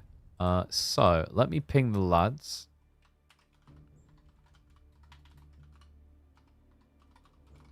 So I'm confused. Was I in the wrong with the timeouts? I think I just ended up, like, well, not timing out, but purging Anno and Serenity in the end. Like, it started with a really silly, like, comment about... And I don't know if it was intended to have, like, the undertone, but, like, about X player having the most disconnects. It's just, like, a question that is going to steer in an odd direction, right? Anyway. Focusing on the positive things. 1 series down. 2 to go. I'm just pinging the boys now. Up next, we'll be having Wham versus Anat. Yeah, so, I mean, this one I could see being 4 games at least. I'd be shocked if this isn't a 4-game series. Potential would be a 5-game. But then again, like, I thought this was at least a 4-game series. Instead, it's just a 3-0 wipe and quite the annihilation, actually. So let me update the bracket. Is this a best of 7? No, this is a best of 5. The Wham versus Anat will also be a best of 5. And then Grand Finals will be a best of 7. So I'm just updating now. Vortex will be the first player through Grand Finals. Why has Volda Esports not signed Vortex? That has a ring to it, does it not? You have Volda Esports Voldemar. You have Volda Esports Vortex. Then we just need to change Anatan's name. So you have Volda Esports Vanotan. It's all aligned. There you go, guys. So Vortex now waiting for an opponent. He'll be able to get himself a well-earned meal while he sits and waits and anticipates.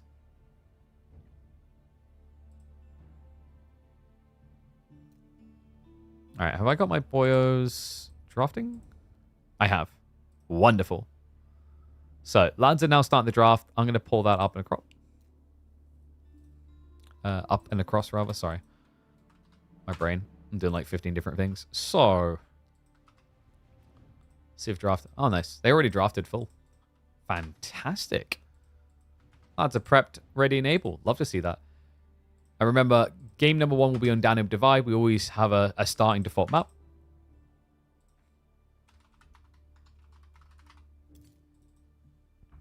And Anno has come out with the HRE Order Dragon combo.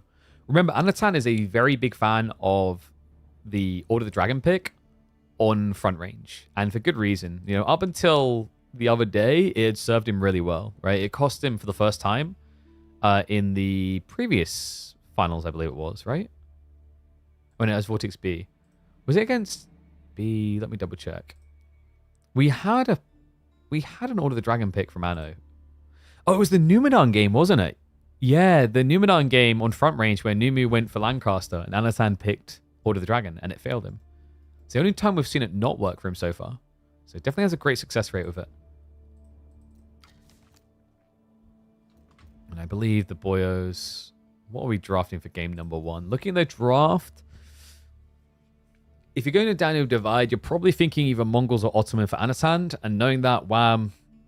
Probably Lancaster. Most people were thinking Lancaster, but I was impressed by the Marlin game we had from Voldemar the other day. So I do wonder if like Wham's maybe been a bit inspired by that. Let me check now.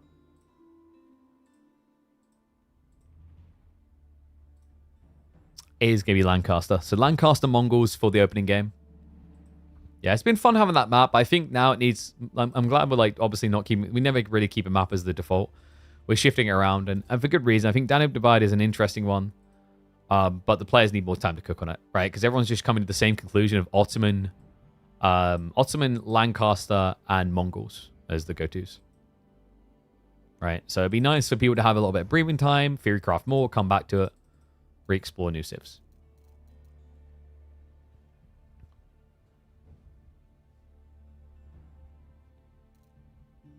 Oh, wait. Starflight made 80k points? God damn. Big spender. You know what? If I have got any big spenders, reminder about AMD. Exclamation mark AMD. Go check out these beauties. Has anyone actually picked up one of these, by the way? The 9000 series? Seriously, this is the no-brainer in my opinion. If anyone's planning to get Battlefield 6, I think you're going to need it anyway. So like, go get yourself a 9800X 3D so you can enjoy the games at peak settings. Can't you use pigeon points towards an AMD? It don't work like that. But that's not a bad price for the best gaming CPU. £420 is like, I mean, it sounds like a lot, but for the absolute top, or like instead, if you don't want to go the absolute top, there's like other mid-ground options that could get you pretty good bang for buck. Like 9700X, I think is £270. Yeah, !AMD. Remember, guys, they are working with us. Shout out to them for coming back to the channel. If you guys keep supporting it, keep clicking those links when you see it, we can make sure they keep coming about time and time again. Because these are awareness campaigns. Not as much about the buying straight away as knowing and loving AMD. Which, I don't know about you guys, but I definitely do.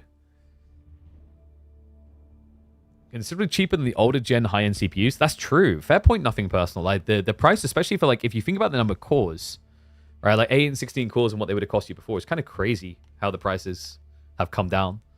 Which I don't think I'd ever say in the current like inflating market and everything else. But yeah, fair point. Silksong hype is real. Yeah, I never played Hollow Knight. I just don't know why. It was there in the backlog. I think I've got it on Steam. I just never got around to it. And I know. I was like, you missed out. Like, I get it. I missed out. Sure, there's like loads of games I missed out on. I just don't have as much time as I want. You know what is a banger? And I always loved Rogue Legacy. Rogue Legacy was incredible. 2 felt a bit underwhelming though. But Rogue Legacy 1, when that game came out, oh, dude, I was infatuated. Such a phenomenal game.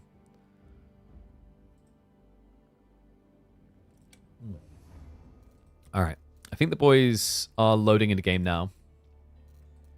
Yeah, so game 1 of Anno versus Wham. I am so excited for Battlefield 6, though. It's weird because I've been playing the Battle Pass thing on Battlefield 2042, and I feel like... So I get why they've done it. So the whole idea is like they pushed a lot of people there because you can earn skins in 6 by playing 2042 from the free Battle Pass. You don't even have to buy it. Cool.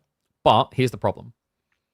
You now have a bunch of people who just got inspired and had huge confidence in how good your game is, now go on to one of the worst Battlefields ever made. That's a ballsy play. Because, like, the more I've been playing it, the more I've had this vibe of, like, is the new one going to be that good? Like, I think it will be. But you know what I mean? Where, like, you know that whole, so a big part of sales, for anyone who's, like, not familiar with sales, is know when to stop selling, right? Like, when you've already successfully sold, stop selling. Because if you keep selling, like, you're actually talking people out of a purchase, right? And there is a risk with that where, like, yeah, I'm hyped, I'm ready for Battlefield 6. Sending me to an inferior product has one of two possibilities. It is possible that I go, dude, Battlefield 6 is really that good. Holy crap. Oh my God. But the other possibility is I make the alignment of going, well, I know, like, well, so for the casual person, they'll say, well, it's DICE. And DICE delivered Battlefield 2042, and that was bad. So now I don't know if I trust this anymore. Now, for those who don't know, it's not the same development team. It's a very, very different development team at the higher, like, decision-making level anyway. But to a casual, they don't know that. And even if you do know that, the other thought that then goes through people's minds is, well, this is still the same publisher as EA, right? And how much of it was dev versus publisher choices? So then people are like, oh, what really made this game bad? Are we heading for it again? You know what I mean? So that's like the thing that will be going through people's mind. I will say one of the comical things I found, by the way, was the fact that, like, somehow Battlefield 6, which is a newer game where it looks better, is substantially better on performance than Battlefield 2042 even now. That is mind-boggling.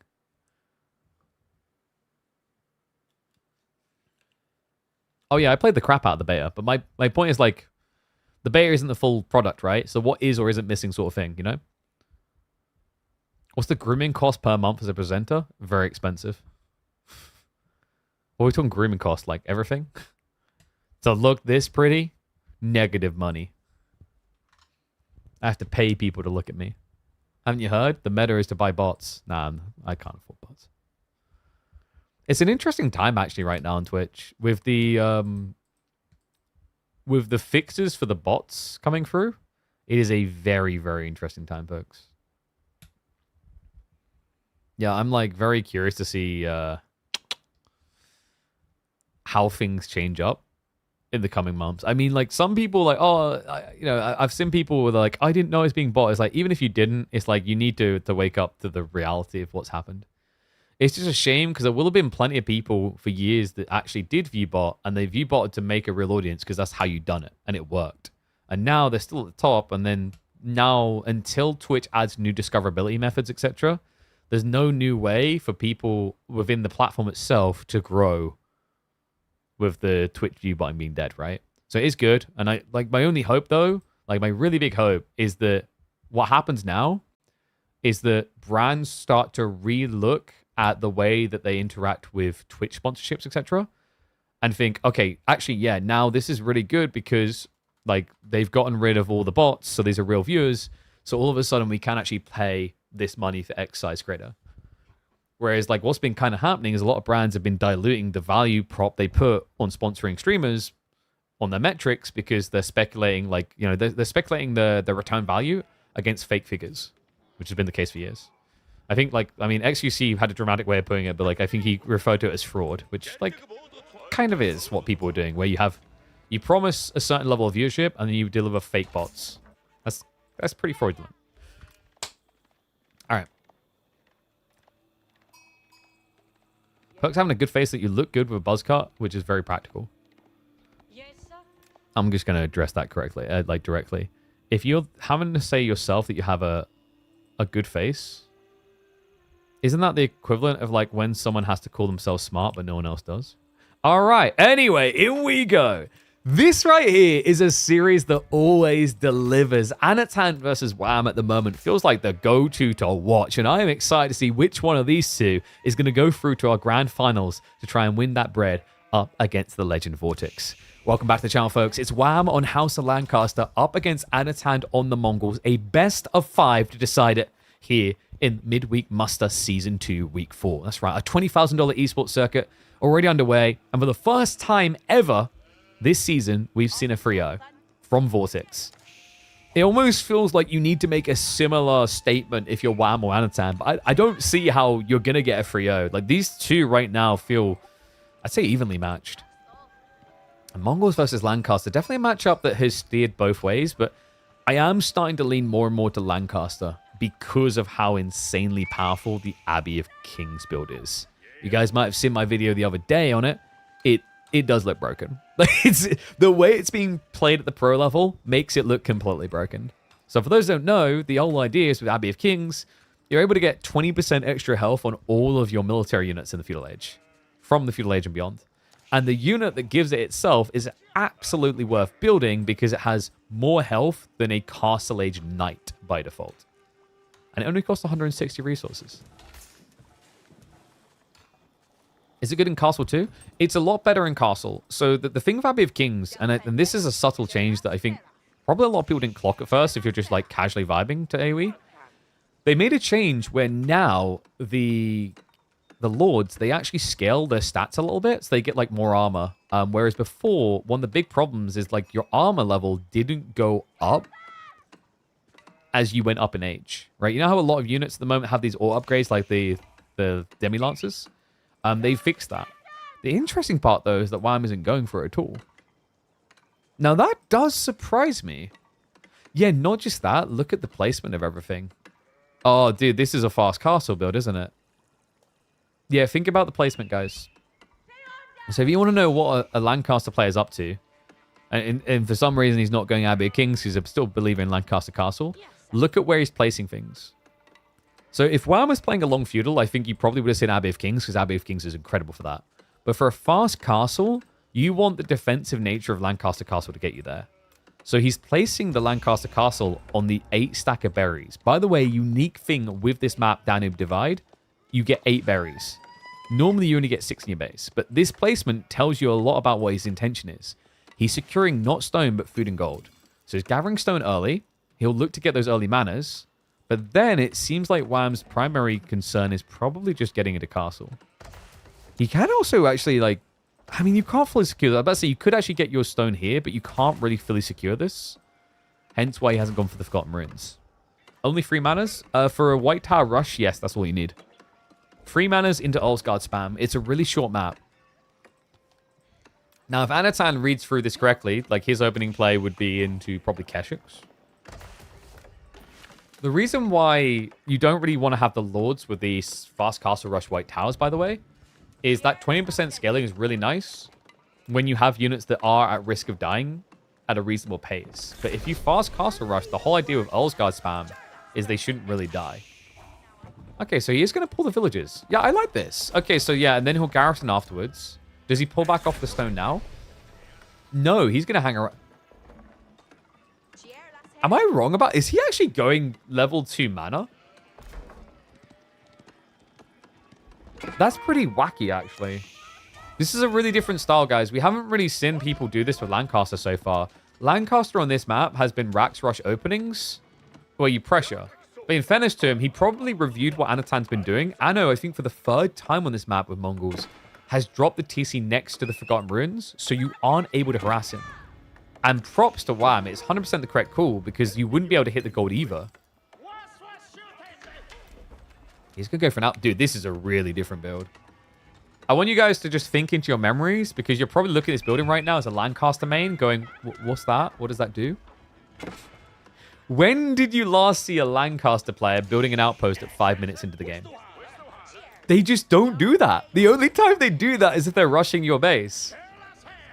Oh, mate. Anatan is going to have to move. Like, he's got 8 cores powered up at 5.2 gigahertz each if he wants to try and make this work. Exclamation mark.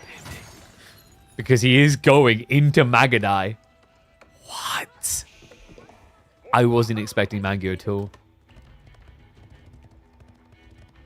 That's very risky, actually, against Lancaster, no? I feel like Hobblar love facing Mangadai. Because remember, Hobblar, they're cheaper to build. You mass them up quick. They also have a quicker attack point. Like, actually, Hobblar are much better chasers than normal Horsemen. Because with Horsemen, they have a much longer attack animation before they can move again. Whereas Hobblars are very swift. So they attack and move, and they stay on top of the targets better. Time being, though, Wham is going to be going for the extra manas. I like the way he layered this as well. Yeah, you don't actually need much on the Forgotten Ruins. You just need 1 to stop him decapping, and the outpost guarantees that. I know, he's going to be following up with archers. Yeah, still, like, there's the problem, though. If Wham just went Hovelar now, you can test most of your army. The Keshiks is still of concern, but I think Hovelar Spear's a pretty solid comp. It just seems like Wham doesn't care, though. He's just fast castling, whether it kills him or gets him the win.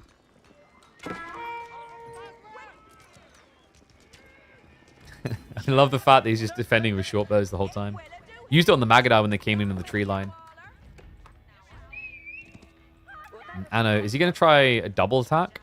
So essentially you dive in one place to distract while your main killer's going elsewhere. Maybe with a Keshik. It's just so weird for him to see this, right? Like an outpost from Lancaster changes everything about this position.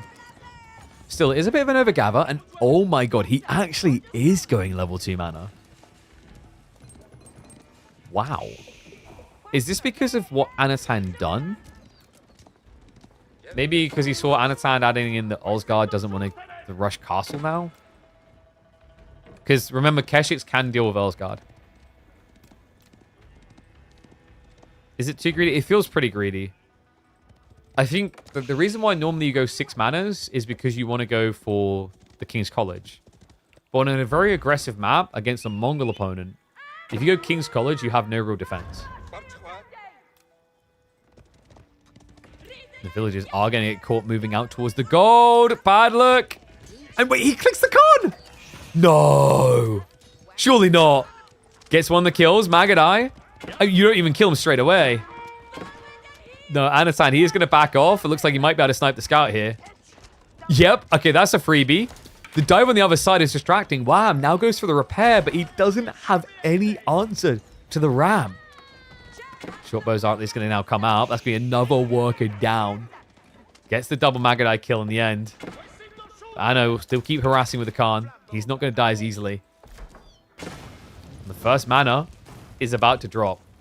Yeah, even with the extra HP from getting the mana attack, it will get taken out. Not just that, that's payday. That's payday. Anatan gets a 50 resource refund. Now you can move on to the outpost, which you also invested in because you got the stone for arrow sleds. And wham, if the plan wasn't White Tower before, it might have to be now. He switches into Yeoman. Okay, so we were expecting Abbey of Kings because Abbey of Kings has been taking a dump on everyone right now. I have got a creeping smile on my face because if Lancaster Castle now loses, there is hope for the Age of Empires community, right? Like all of a sudden, this mass mana spam Civ doesn't just get to mass mana. That's at least the proof of the pudding that we're seeing. There's still some way to go, though. Anatand, he has got Steel Arrow coming through. And Wham is going to muster the nobles for the defense force. So Yeoman will be there to deal with the enemy archers. And then he's going to be using the Demi-Lancers to deal with the rams. Pretty solid plan. You know, that's the difference as well. As like timing-wise, Abbey of Kings, you see the value, the substance of it straight away via the Lords. With Lancaster Castle builds, it's a little bit more tempered, a little bit more delayed.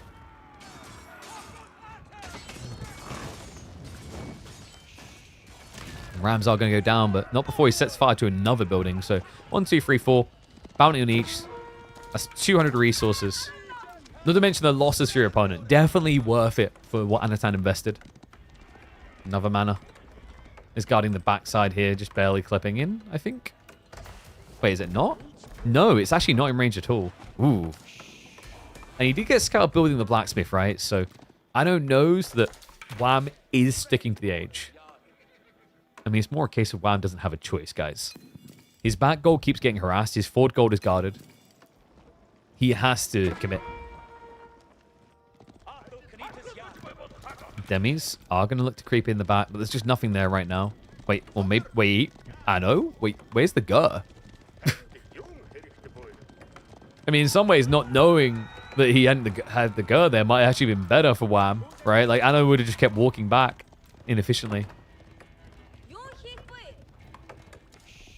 Anatan looks like he's ready to go castle. He's thinking about it, right? He's holding reserves. I think this is a bit of a stare down where he's like, okay, I need to be ready to castle if he castles.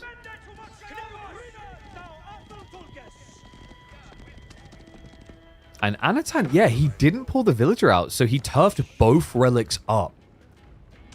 Ooh. I think that actually benefits Wham a little bit more.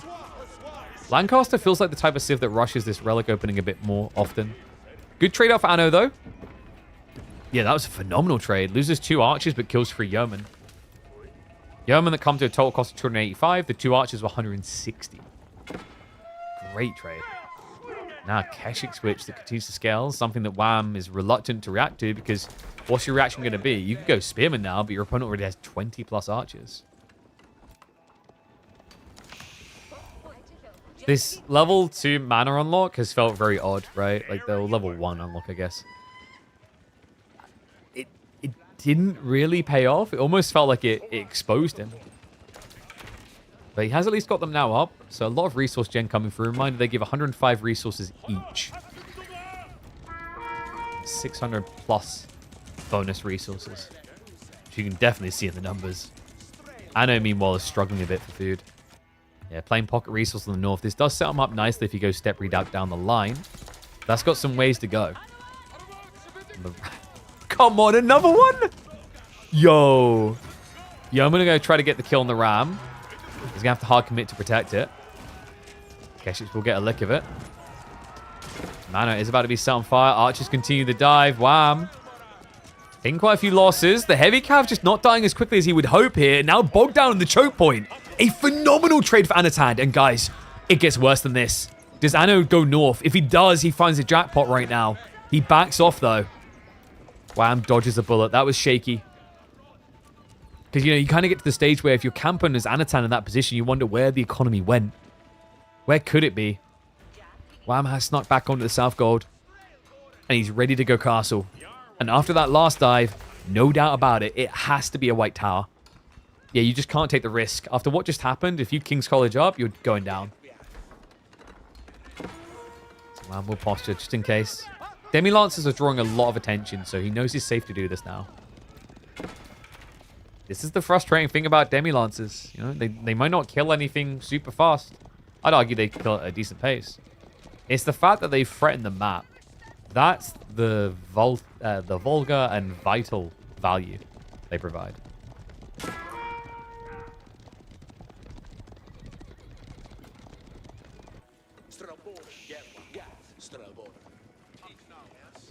What do you think, guys?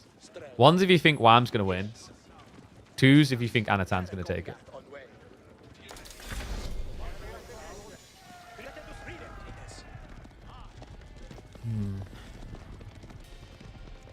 I mean, Nano's position looks a bit shaky here, right? Like, Kurotai probably going to be necessary, right?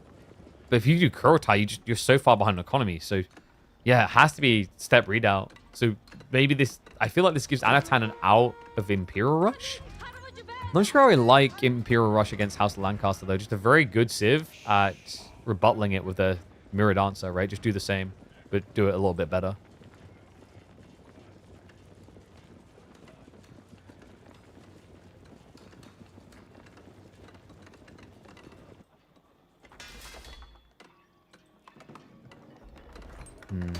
Rack spam from Wham. Just monitoring streams, by the way. How's the frame rate for you guys live? Looked a bit janky in my my browser. But I think we're good. Gotta make sure you guys got high quality to watch. So who's gonna be rushing relics? Because there's 6 relics up for grabs.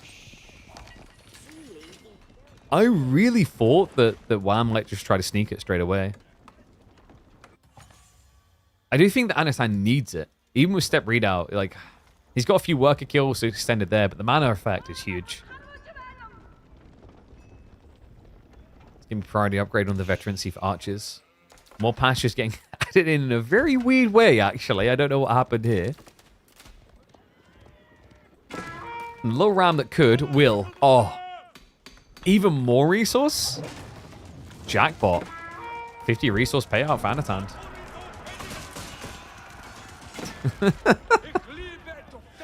I mean, sure, why not? He'd already done his purpose. Man, just always feels like a reminder these type of games of how hard it is to actually dive and stop mana spam. It is ludicrous how safe that tactic is. I think Wham has gold issues, right? Yeah, so he's moving out to the same area. Oh, this is going to turn into quite the grudge. The grudge thrower, shall we say, of Archer over Archer on the rivers. This is a stare down. This is the beautiful thing about the 8K design. A lot of civs that are gold heavy steered towards here. I know, of course, does have that Yam. Gonna need it up against the extra range of the Lancastrians. Still, no monastery. That's about to change. Anatan goes to the prayer tent. Wham has not mirrored that move, though.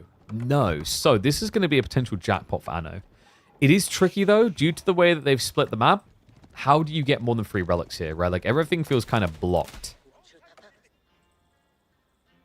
Still, 3 relics is going to be a lot. And we do have the trebuchets now on the way.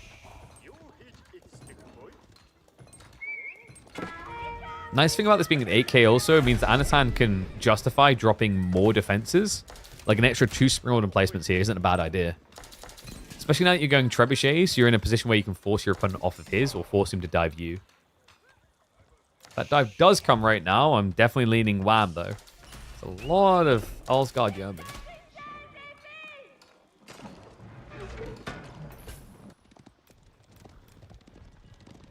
I'm just going around the back. Not able to find any kills. Anatan yet to lose a single worker this game. Might be about to change, though. Anno. No immediate reaction. It's going to be a worker down. Seek shelter now. Let's end up losing 2, though. The archers weren't quite in position to react. Make matters worse, he doesn't have the Khan Hunter, so no extra range on his units here. The Seek Shelter's going to grief him. Oh, my God.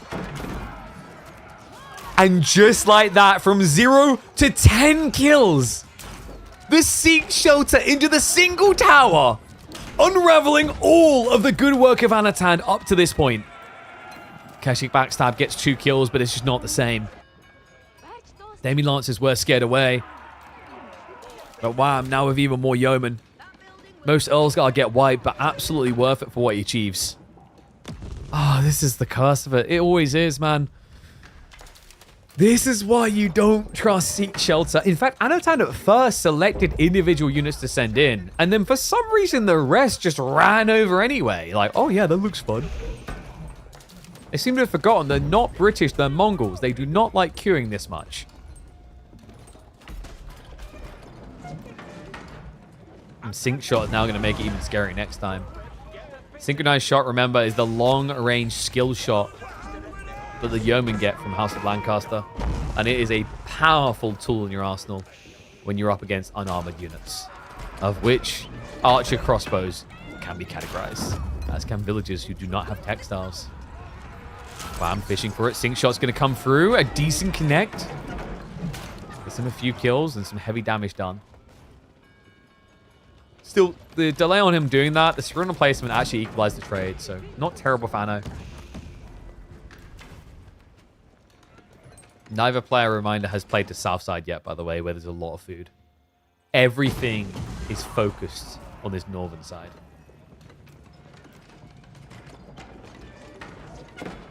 And no, being in the shallow water doesn't slow you down at all. Could be an interesting mechanic. I wouldn't mind seeing a unit that throws like tar or something to slow units down in a small AoE.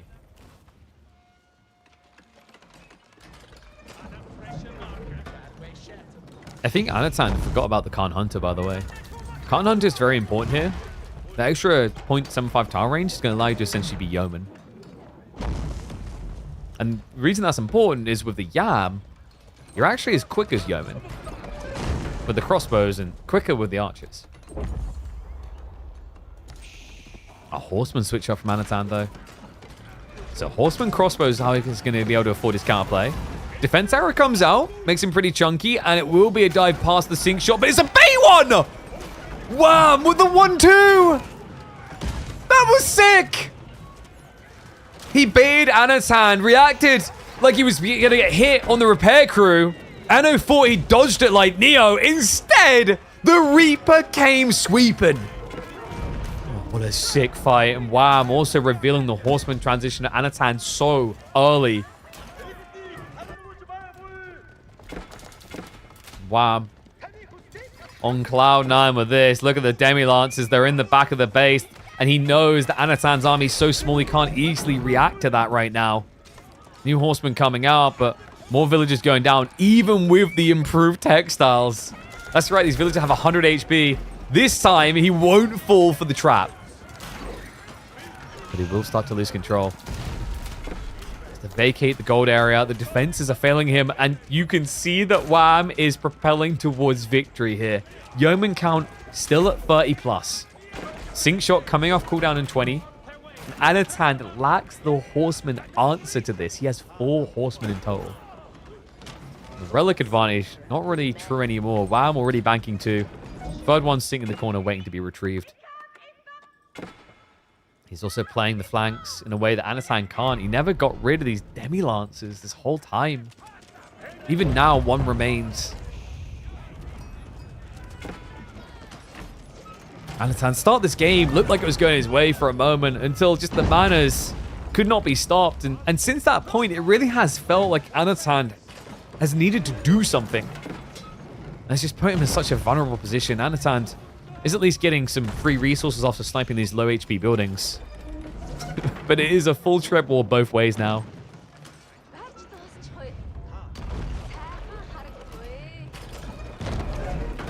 And while I'm taking this opportunity to inflate the mana count further. It's just turning into your atypical Lancaster game, isn't it? Props to the curveballs from Wham in the early game, though. Like, he really caught me off guard. We've seen Abbey of Kings almost every time on this map I want to see from top-level players. And also the order of things. Like, even though it didn't actually pay off in the end, the idea of the outpost on the gold was a smart and creative change to what we see Lancaster do. Definitely game one that promises a bloody good series. It's not over yet, but if Anatan doesn't find a way to do some damage soon, it's going to be inevitable that Lancaster Manors will take over. Now, no. That'd be a nice start. Finds the villagers out on the berries. Will be a garrison. But too many here. So 2 worker kills already. And the horsemen are starting to leak in.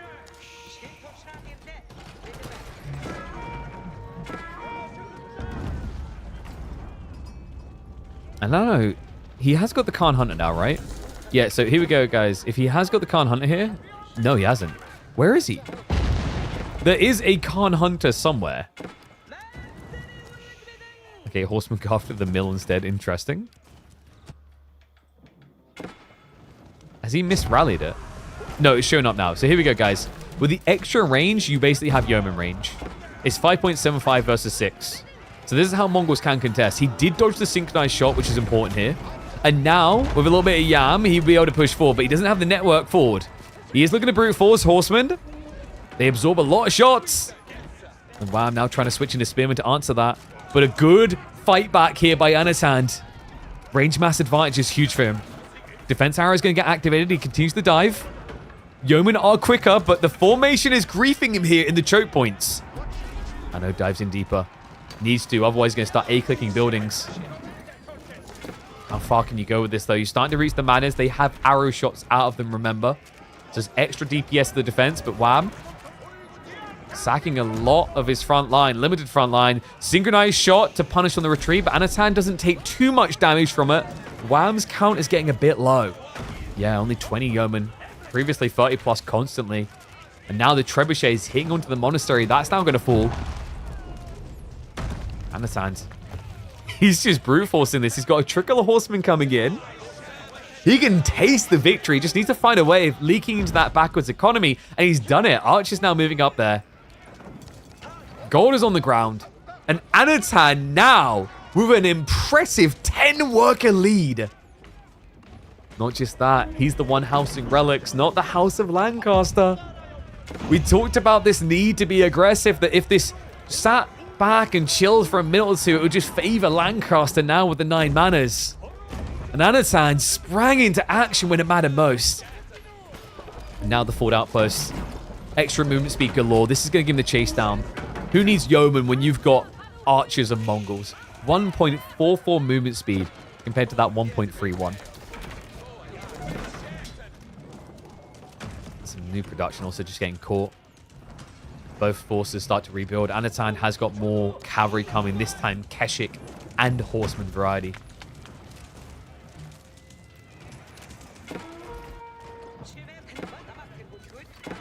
This man's Teresa Maying it right now, strong and stable. 12 worker lead, and at a point in the game where Wham is taking bigger risks with where he gathers. Gold, wood, far out in the west. When your opponent's switching Keshiks, it's the worst thing you could be forced to do. Let's get the cavalry sniping. That's nicely done. He's trying to protect the outpost. And the relic. Wait, I don't know. He forgot to pull it back. Missed opportunity. He could have walked off with the goods there. Wham. He's trusting in the sync shot. He's ready to make it rain. No! That one's already dead. Yeah, but guys, you know, like, one to the head, 15 to the chest, and then 40 to the limbs. It's the only way you know for sure. Go King Leonidas, that guy. Anat. Now over to jump in with no sync shot, no hesitation. Only a few spearmen here. And we'll get thinned out fast. Keshik's on the approach. Wham, standing his ground, but this could get ugly. New wave of spearmen's coming through. I think Anno might have to back off here. Defense arrow does get activated. Ambitiously stands his ground. The trebuchets, by the way, have been destroying the manors. New cavalry arriving. It's working. The worker lead just keeps building up. He's finding additional kills elsewhere. Oh my, he was what, 22 a little bit earlier, now up to 26. So I think he just keeps maybe leaking into the farms. Wow, we'll better push him away, at least temporarily, but at this point, Anat, he's in free flow, baby. There's no harassment on his economy. He's got plenty of resources still to work with. The step readout has moved up to take his 8k gold. And now the new wave of Keshiks. It's just never going to stop, right? Like, with this access on the step redoubt, plus the fact he's already got pasture galore at home, he even went for the monastic shrine, so he's getting great production rates on those sheep. I don't know what it is. I think the shamans have a special pheromone that just sends the sheep crazy. Whatever it is getting plenty of mutton to eat. And winning this game is definitely more than mutton. No, it'd be something. With the way that he's done it. Anat looked like he was so far behind when that Yeoman mass started to come in. That huge sink shot that looked like it was going to devastate him. But it's almost like the moment he got tricked, something flipped in Anat's hand. He's like, oh, hell no.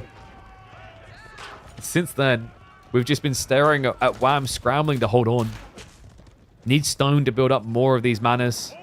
Actually, sorry, he's got plenty of it. Is he going for a keep drop? Or did he just forget? 871 stone.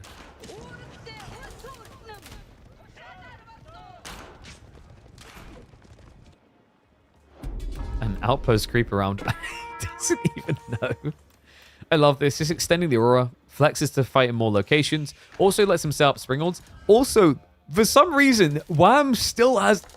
No, come on. Guys, the relics on this map always spawn the same way. But because Wham didn't scout out that corner one, he didn't remember. So there's just been a relic he never picked up back there the whole time. Knight? Wait, Anno? Okay, he has at least got 2 crossbows to eventually deal with this, but this is a nice little raid for Wham. It's what, 3, 4 worker kills? I think more than that. Which is damn impressive when you remember that these are 100 HP villagers.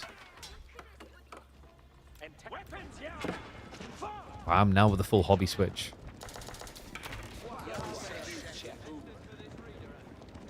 Does Anno have ample answers to Hobbler? He's got a decent number of Keshiks. It's not out of control, though. Yeah, only 10. If you don't fight around a choke point, the Hobblers can just ignore you. I wonder, is Anno going to try to creep for that other relic? Because that would be sick. Sing shot. That's not the shot you were looking for, though. And now, the charge forward by both cavalry. Defense arrow does get activated. Spearmen are trying to catch up from Wham. It's a retreat towards the Sprune placements. Trebuchet's trying to do the siege workshop. Worried about that as a high-value target. But Wham, brute forcing in. Sink shot. Still got 15 seconds until it's back.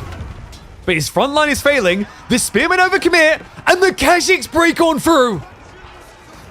A bigger cavalry wave than we've seen anytime since. Now about to reach the Yeoman. And the farms at the backside have really been struggling. The Sprune placement idling them out as well. He's got more outposts creeping around the back, by the way. And the push in, the outcome, the aftermath of that fight is huge. Each time before this, you'd see Anat just kind of overcommit with the Keshiks. They get thinned out, and then the Yeoman trade out against the archers. That's not happening anymore. To make matters worse, Wham now has to deal with mangoes. Oh my dear, can you stop? Oh, this is just disgusting. This one little villager. Absolutely worth it. That is sick.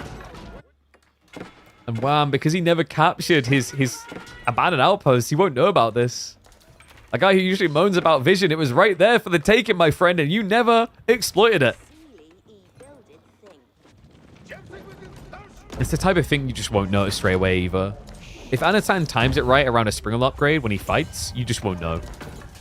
You'll be too distracted by the dive. I really wish there was an easy way of tracking the amount of bounty that Anat has got in this game, because it must be insane. Guys, just raw think about the amount of buildings that he's killed in this game. It's like, what's better, manas or just raid bounty? Because he's been getting payday constantly throughout this. Even the early game, remember, with the Rams. I think, has he got the upgraded one? I'd hope so. And, oh, it is going to be a pull. So he does see it. We'll be able to deny it. Thank goodness. Whew. Mango. Wow. Oh, no. The auto aggro. Okay, he realizes. Let's check the pasture. Let's check the Uber, rather. He's not... Wait. Yeah, he's not got the bounty. Which is shocking, actually. There's just so much money he would have made off of this. It's one of those type of techs you just often forget about. Even though it's very clear what his game strat was here.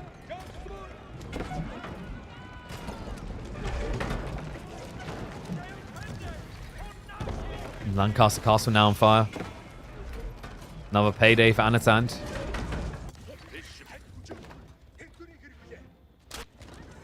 With the landmark down, the gates begin to open. Wham. He can no longer protect that one relic. Anno really needs to drop off his. He finally...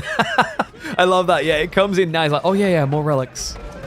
So 4 relics for Anat. A 20 worker lead. Make it 5 relics. Sync shot is a big hit, though. What a connect there. Takes out 10. But is it just a drop in the bucket? Trebuchet count is ridiculous. Up to 5 now. Able to just insta-kill these manas. And now the primary TC at fret. Keshik line is going to have to pull back. Defense arrow will be activated for the recommit. Spearman looking to thread the needle. There's 22 of them, but they're not all here yet. 15 fighting. Archers stand their ground. The Keshiks are going to survive. Sneaking to the north side. Sync shot is a whiff. It wasn't the full power one. A lot of them still on cooldown. Wham needs to press the button again if he wants that shot. And there it is. It's hell from above, but is it going to be good enough? Another 8 kills from that rain, but still, the Keshik line just seems to keep on growing. I mean, surely not. Anat will not be denied anymore. The TC is going down. 1 landmark remains, and then victory is his. And this whole while, he just keeps finding worker kills here and there. This looks over. He has no answer. He needs to build more yeomen to try and defend this, but he needs a melee unit to kill the siege. Anno reminding us that traction trebuchets are a thing worth investing in, even though we so rarely see them these days. Maybe these fast Mongol impers need to stop off in castle a bit longer to appreciate it, because this was one hell of a castle age bout. And a hell of a well-earned victory. Anat on the final siege. The white tower becoming more of an orange one right now. No rush. Anna will just camp here. It's on Wham to make a move. An impossible move at this stage for the Canadian. Props to these two. Absolute cinema every time they clash. That was incredible. Holy crap. What to even call that?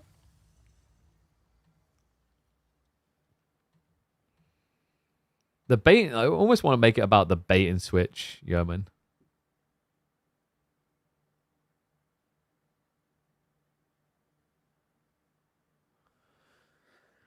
I don't know. I need to think on that one.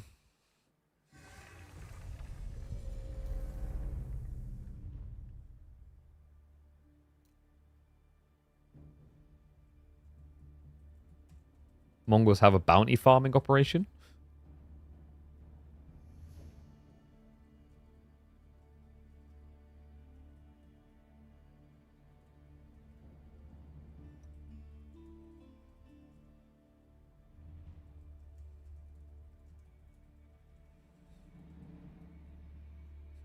I don't know. Mongols' infinite bounty farming operation.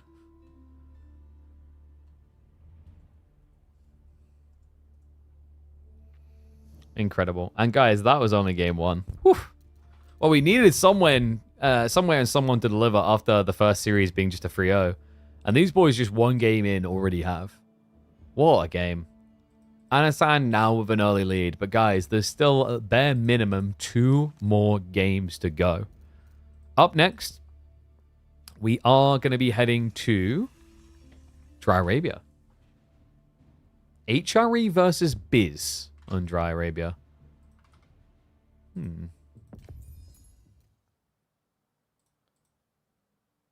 I know, I've quite liked Biz here recently.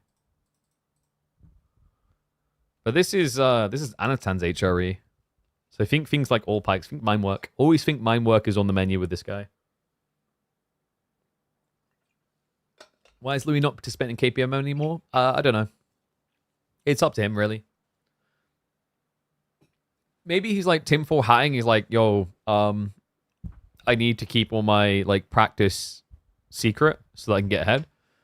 But I mean, what I would say to that is he kept participating in KPMM around the events that he won. So now what I really need is I need either B, Anat, Wham, or Vortex to win the next EGC tournament to prove that KPMMs is the best thing to do with your weekdays.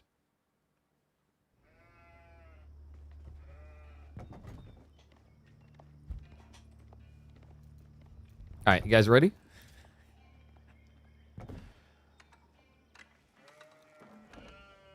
If there were two players to deliver absolute fireworks in the debate who the true Roman Empire is, it has to be these two. After that game one, no doubt about it. We're getting pure entertainment here. Wham on his Byzantines. He might be the best defensive Byzantine player I've seen of late.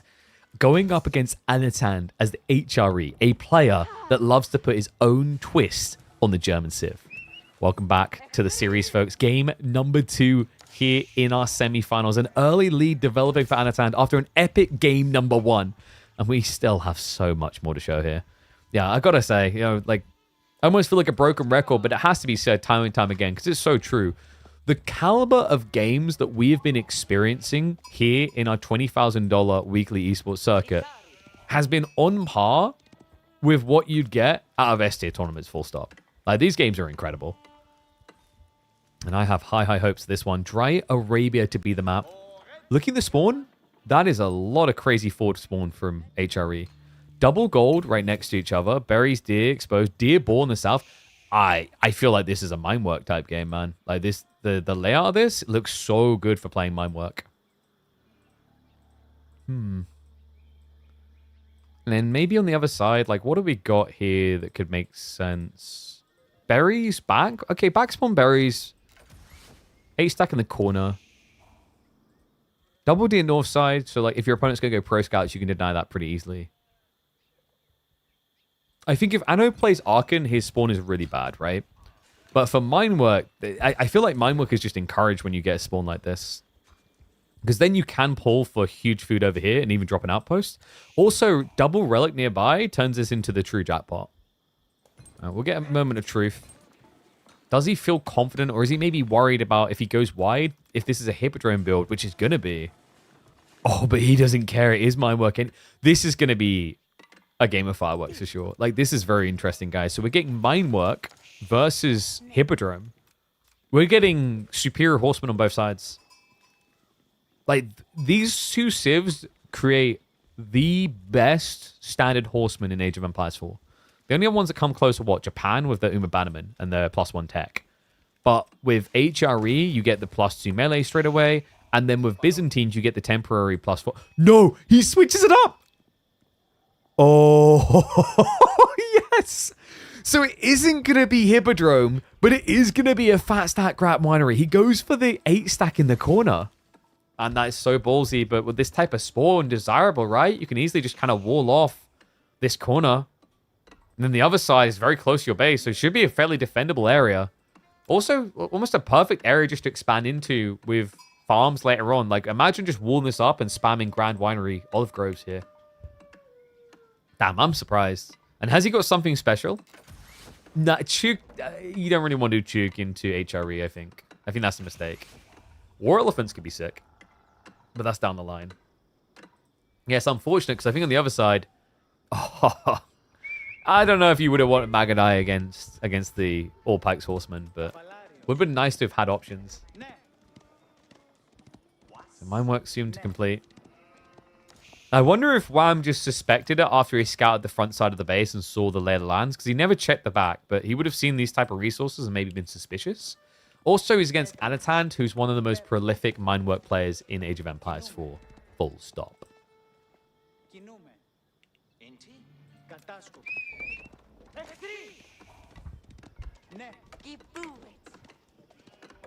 And we have now got the systems being rushed up, which makes sense. You know, right now his Grand Winery is going to be unbuffed, so he wants to fix that ASAP. We'll even set up an outpost. A bit of an interesting spot for said outpost, mind you. I would have expected Wham to build it here.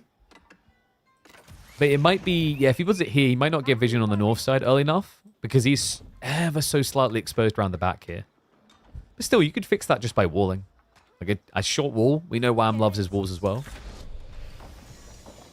I'm a little bit surprised by that. A guy who is a prolific waller, whether he admits it or not. Not as much as certain people like Louis, but it's fair to say Wham is up there. But yeah, he resists it entirely. And yes, the merc that will appear on your neutral trade posts, the options, they pop up randomly. There's no a fixed order to it.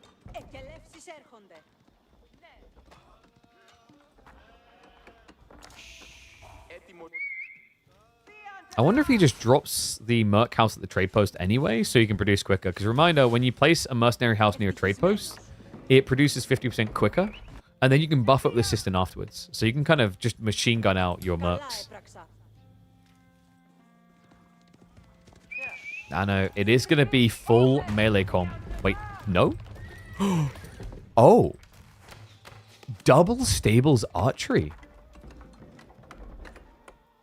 No, Kilyadi. You can get the War Elephant in Castle. Wait, has Kilyadi never tried the Mercenary War Elephant? Bro, you're all about attacking. Those elephants only attack. In fairness, they're not as broken with Byzantines, because one big part that makes War Elephants so good for Delhi is the fact they can heal them easily. But you don't tend to have a lot of healer boys as Biz.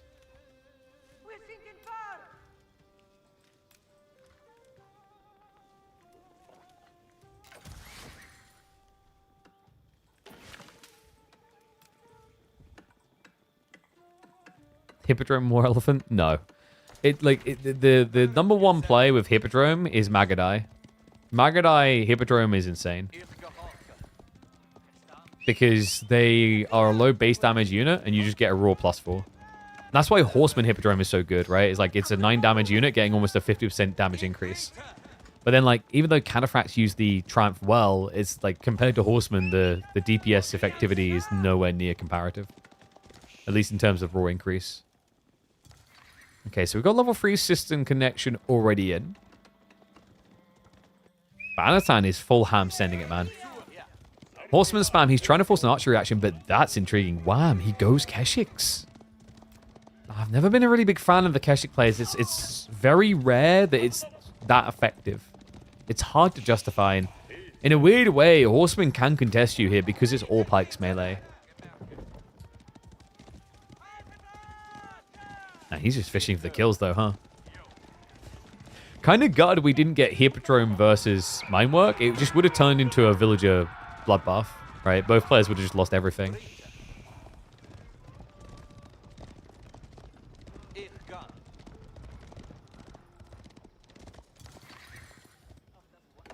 And there is a Rax now. Okay, so Wham.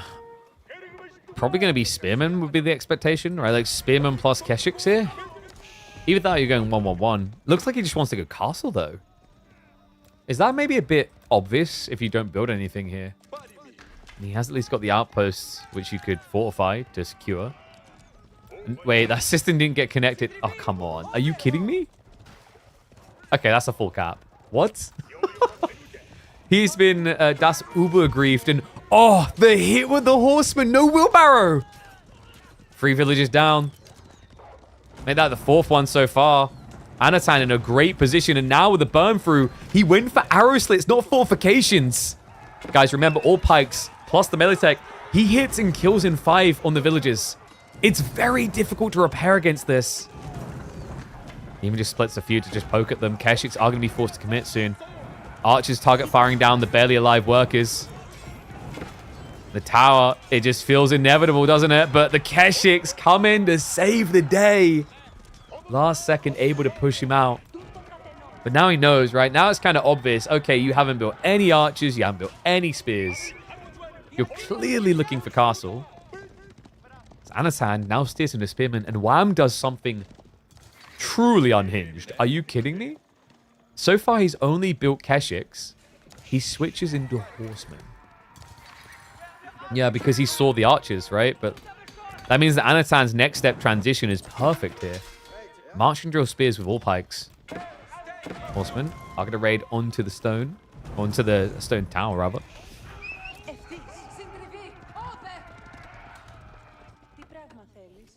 Able to defend it. I mean, it's very tricky, though. Like, what I'm seeing from Wham, if he doesn't spot the spin and play quick, he could just be flat dead. Because, you know, this isn't Fast Castle anymore. He got forced to reinvest into ponies. I guess Wham's thought process is this is a game of raiding. He knows it's mine work. Like, even if he didn't see the mine work at home, he saw the all pikes on the horsemen. So if he turns this into a game of raiding, well, mine work builds aren't about condensing. You play out onto the boar and the deer, as we can see on the minimap. So this idea of playing cavalry, as insane as it may look, isn't actually that terrible. It's just about essentially flipping the script. Like, so far, you've been getting raided. Wham wants to lick at that. He wants to taste it.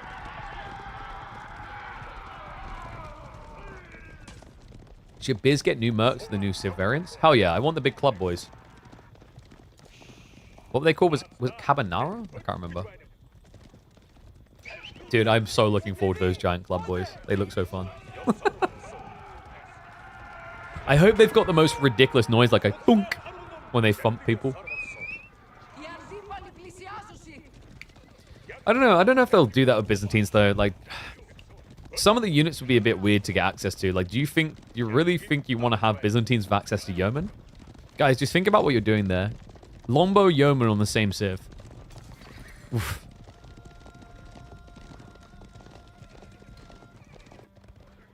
You sure? You think he needs more mills? I think, like... Nah, I think this is, like, the perfect number, right? This one, on the other hand, mill here, mill here, mill here. It is quite funny to see triple mill. And yeah, good eyeballs. No survival tactics this whole time is quite weird. Or techniques, rather. Golden Horn Tower's coming, though. So, like, Wham's idea of being about raiding looks like it's worked. I say look, I don't think it has, because the problem is there's an attack point in mind here. And this is a very scary army. Horsemen march to the north. There's no fortification on the tower. And the army is bogged down, so he knows that Wham can't defend there. Oh dear, Anat just needs to position right. And that's going to be an easy 4 kills. 2 new Keshiks come out to try and guard against this. He's on approach. Golden Horn Tower still 15 seconds out. The outpost is getting low. Villagers are going for the repair again. Buys a little bit of time, and it seems like it's worked. Well done by Wham. Pressure mounting on the other outpost, though. It's only going to be a blocker to the gold. However, that's a big deal. Wham needs to sneak it elsewhere. He has got the wall up over here. This is his only gold option. And so far, he's not gathering from it. Wham will set up the gate now. I think those are meant to be his berry workers, but the berries are almost gone.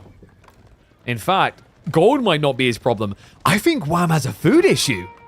Yeah, like the deer, the berries. We talked about him blocking pro scouts over here. Well, he actually needs the food access now. Anat, he's got plenty of food himself to work with. He's moving on to the secondary boar. Only 1 mil required for now.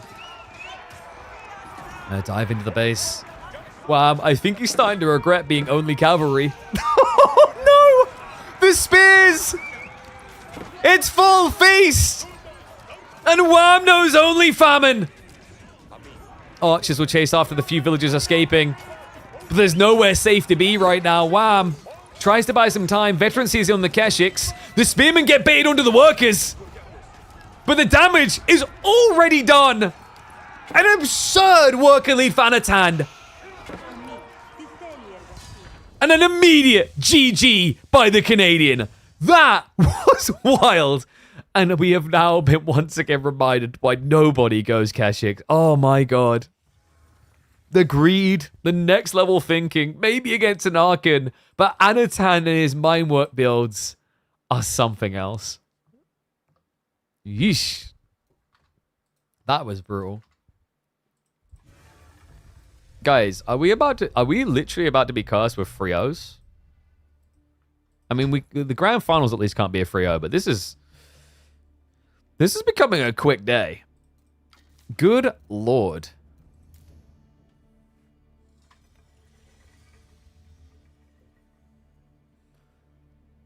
You know, with the amount of, like, buy follower bots crap you get on Kick, you genuinely think that there's no real people on the platform. I really need to add in some autofills out. All right.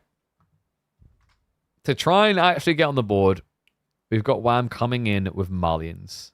Malians versus Jean. On Sunken Lands as well, so pro scouty map. How do I feel about Mali here? I think it's decent. I think it's like an execution matchup, right?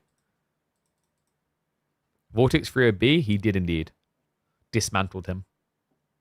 It didn't look close in the end.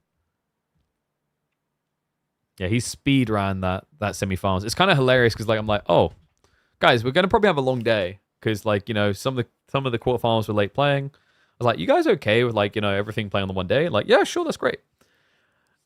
I'm like, oh, bless him. I mean, this could be a very, very long day for them. I'm sure. I hope they're okay with that.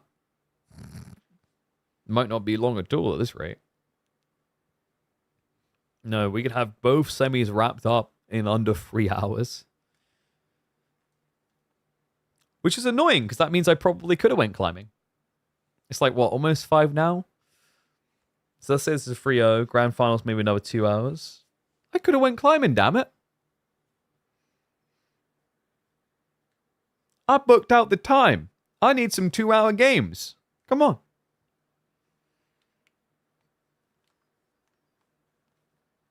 Whoa.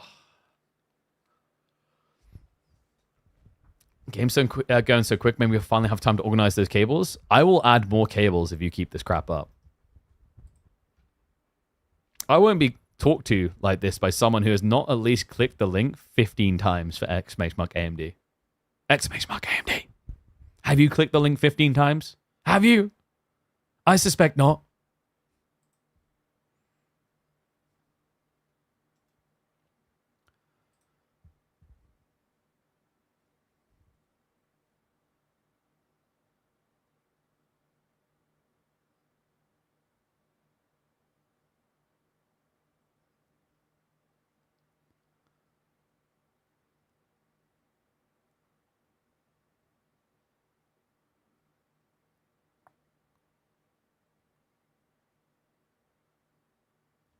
One sec. Sorry, just double checking some in the background. Oh, also, I almost forgot. YouTube, get involved too. Click that link. It's already in the description for you guys, but here you go. I'll just drop it like it's hot. Everyone click that link. Let's go. If close out and click again, does it help? I don't know. I mean, just like try and click on it when it pops up. Usually it pops up and we mention it between games anyway.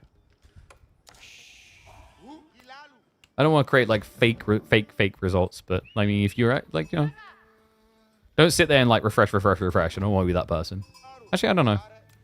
I'm not saying don't do that, but like just, you know, when it pops up anyway, click on it. There we go. Shadily look left and right. All right, here we go.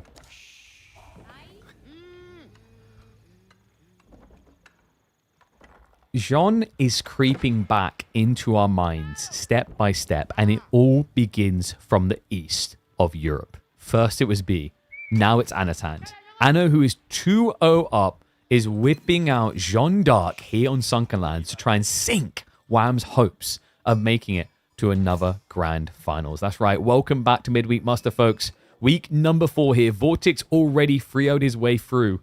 For the first time ever, we had a 3-0. Could we now have back-to-back 3-0s? Are we that cursed?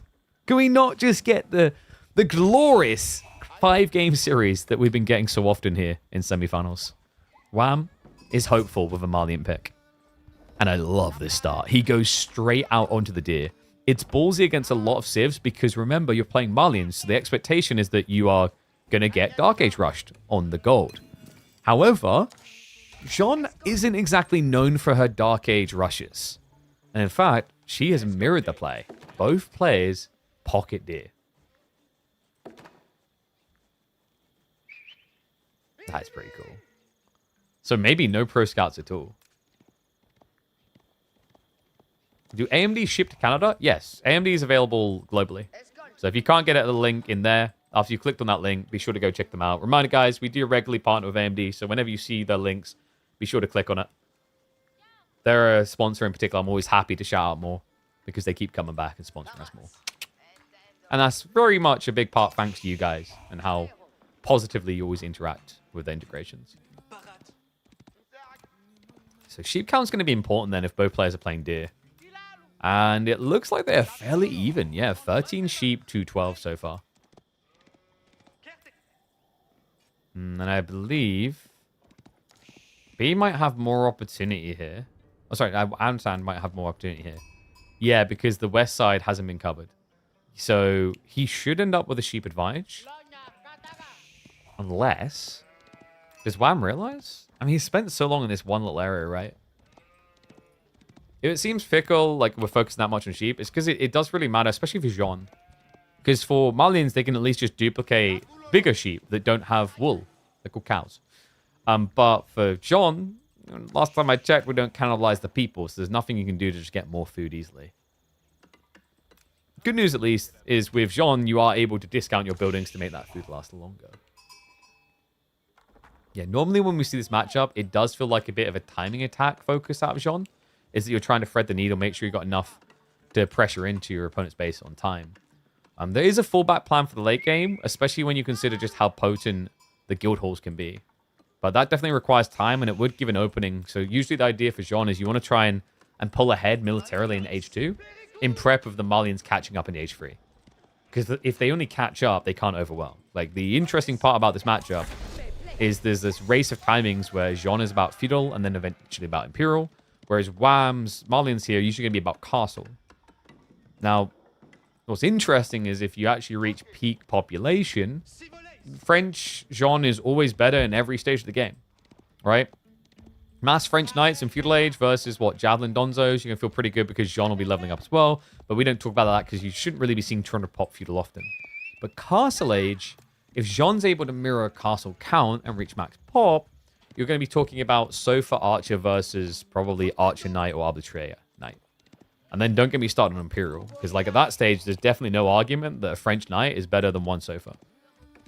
And the other options, if you think about what Malians do, a lot of it is trash comp versus premium. Jean has the best crossbowman in the game, bar the Gilded Crossbow. Jean has the best best Knight in the game, bar maybe Cataphract. So always think about it that way. Like Malians, I think the way we used to say it with StarCraft terms is Malians are Zerg and Jean/French is Protoss. Which is even more accurate considering Protoss' spellcasters, Jean.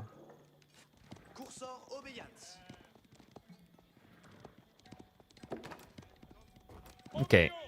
Looks like Knight did arrive. First blood drawn already. I'm a little bit surprised he actually got that. Wow, yeah, Wham, he didn't have the vision. I was getting ready to check predictions, which, by the way, are 50-50 neck and neck. Can't Javs and Donzos counter all that? What, in the hyper late game? No. Javelins and Donzos versus Mass Arbitraire Knights, 1-to-1, not as worth. Javelin's kind of against the Arbitraire, but, even then, Arbors with ranged arm, etc. But the more important thing is going to be Knight massing. One Donzo does not beat one French Knight. Stat. Full stop, no matter what point you are in the game. Let alone if you're an Imperial Plus. And then the other thing you have to remember is that Hyper Late is horrific for you as Malians here because it's Jean specifically. Jean is French on crack cocaine. She's giga-stacked beyond belief. Remember, she's able to buff the attack speed of her entire army by 35%. Guys, talking about AVP? Dude, I had AVP. I remember that on PlayStation 3. I still, looking back, don't know how I could move and not be disoriented and confused. But I was very good at playing Alien. If you guys haven't seen that, look the game up sometime. You basically could hop wall to wall, so your perspective was just kind of 360 rotating. And somehow I never lost the orientation. So I'd be backflip hopping from ground to ceiling and back and know where I was going. Damn, I missed that game. I really wish they'd make a successor to that. That game was underrated. I know. A little bit of hesitance there. Yeah, the TC a little bit too close. And And that's nice for Wham. He's now going to be able to wall that in. So we'll secure himself. And remember, this is not French, so although Jean is a threat, the scaling economy is not. Wow, I'm creeping out here. Looking to set up the second pit mine. Archer transition has begun for Anno. And by the way, he did go melee Jean, which is a little bit intriguing here. Until you remember that Marlins have jabs. Right? Like, it seems bad. Like, oh my god, you're getting melee Jean against Musafadi and Sofa? What? But if you go range Jean, you just die to Marlins. The javelins are just so good at killing her. Nice. Good trade out here. He's just min-maxing the health. Because he knows he's got Chivalry down the line. In the meantime, Jean can give the Divine Restoration.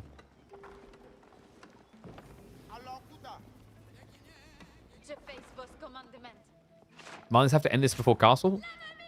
In Castle, rather. It's like kind of that. You can go into Imperial Age, but yeah, it's all about A, stopping Jean from reaching level 4. But if that happens, there's still a timing, but it's all about stopping your opponent before they reach mass farms. Because Jean in late game with mass farms, guild hall, and the discounts, you just like, what do you do against that? Like the only way I think Marlins typically wins that, reliably anyway, is mass trade. And this isn't a great trading map. Even then, this is also a matchup where both civs are good trading civs.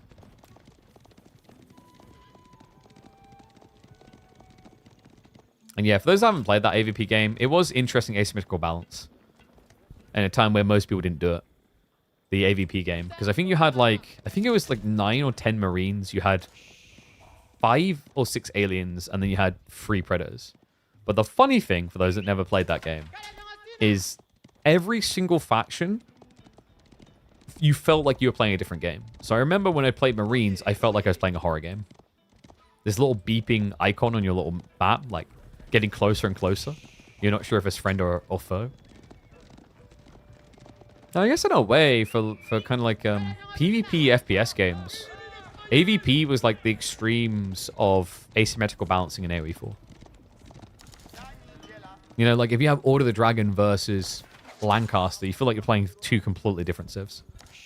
They function economically and militarily completely differently. I love that we have that type of diversification. I know that Order of the Dragon has been a polar talking point, same as Jean. But I actually, for one, love that we're designing civs that feel incredibly different to play. Because the whole idea is you capture more and more different types of gamers with these unique civ perspectives. As opposed to just having the same civ, but with one unit different. Right? Like, yeah, the similarity is nice to try and track the game. But if you want to try and throw the net and catch new people, there's some people that probably have picked up the game because of Jean that never would have otherwise, right? I imagine there's some people who came from Warcraft because they were like, oh, damn. Yeah, you guys have got like a hero unit going on here. I'm looking forward to seeing what the new DLC does to extend that idea, by the way.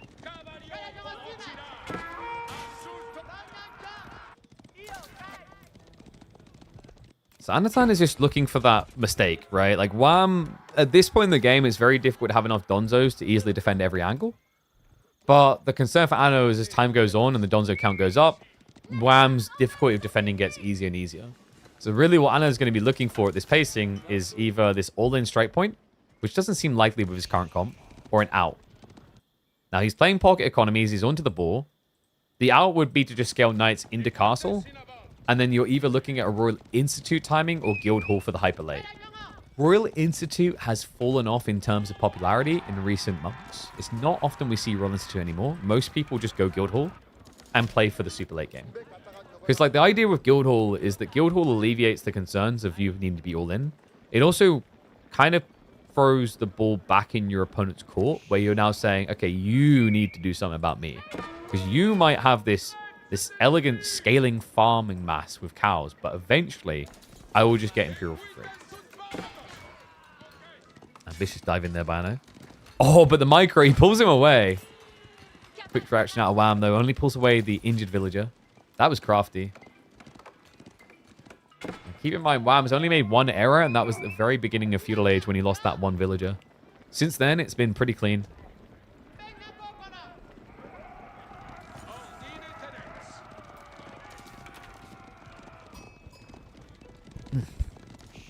Just like that set my segue into our sponsor. No, I'm not going to do that. We're not Linus Tech tipping this. You ever meet that type of person that like, I've seen a lot of sponsors in my years, and it's always when it's like, you know, when they're like, okay, so we're speaking about the nature of Jean and how it's crazy how like a hero unit can exist in this RTS is incredible. And then all of a sudden, speaking of dishwashers, oh wait, no, God, no, don't respond to that. Speaking of cars, have you guys checked out our sponsor? Right, like there's no connection.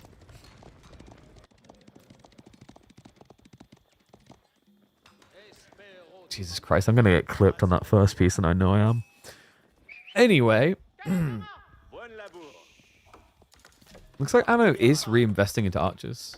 So he has an attack timing in mind here, but Wham is doing a good job of getting that info for free. In theory, anyway. Does see the villagers sneaking out. So an early grab into the central golds. Reminder, this map doesn't have any 8k gold veins, just a bunch of 4ks in the middle of the map. And you tend to get pulled one way or the other. There isn't like this centralized, anchored one between the two of you.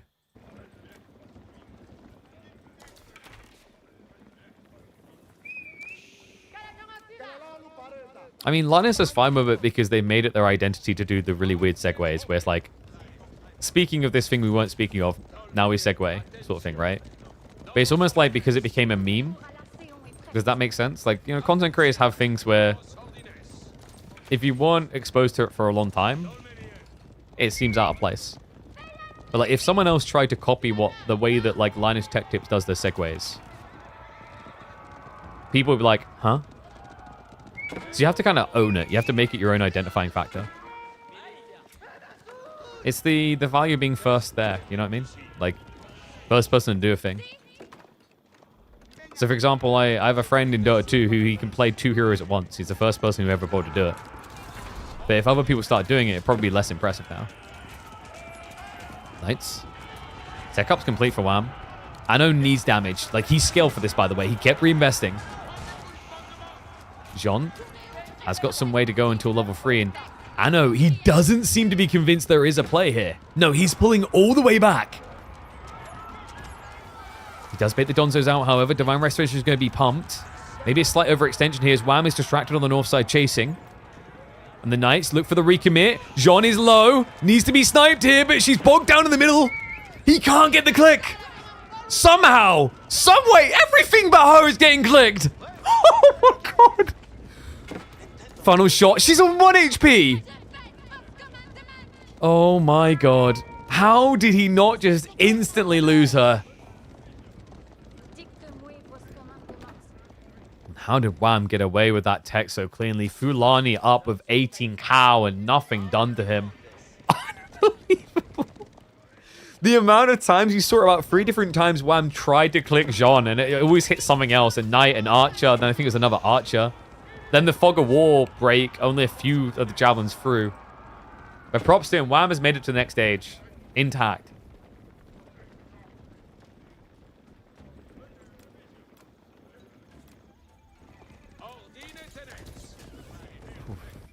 Anat, now in an awkward position. He anchored south side. He's got boar, he's got deer, he's got plenty of food here. He's moving north now with villagers as well. He needs a fast tech up, and the problem is we talked about this power spike for Malians. Their economy goes into overdrive when they hit castle. Usually, the idea then is you just kind of trade back and forth fighting while Guildhall builds you up. This is not a game where Guildhall currently exists. Does Anat do something crazy? Could we be potentially seeing a play into Royal Institute for an all-in? Let's kick on the north side. Walls are going to go up. Wham. Wham's walls had to make an appearance at some point, especially with this many knights. And Wham will look to go raiding now. Triple stables at the back for Sofa Spam. Despite the delayed timing, Anat's hand is still going to trust in it. Guildhall now being teched into. We'll have to migrate the area, though. He has got backup gold. Yeah, he kept his 4k in the back of his base. That was really well played by Anatan, just playing upfield while he could. And now he has a backup plan. Like, if he'd done it the other way around, at this point in the game, he'd be scrambling for gold access and be dead.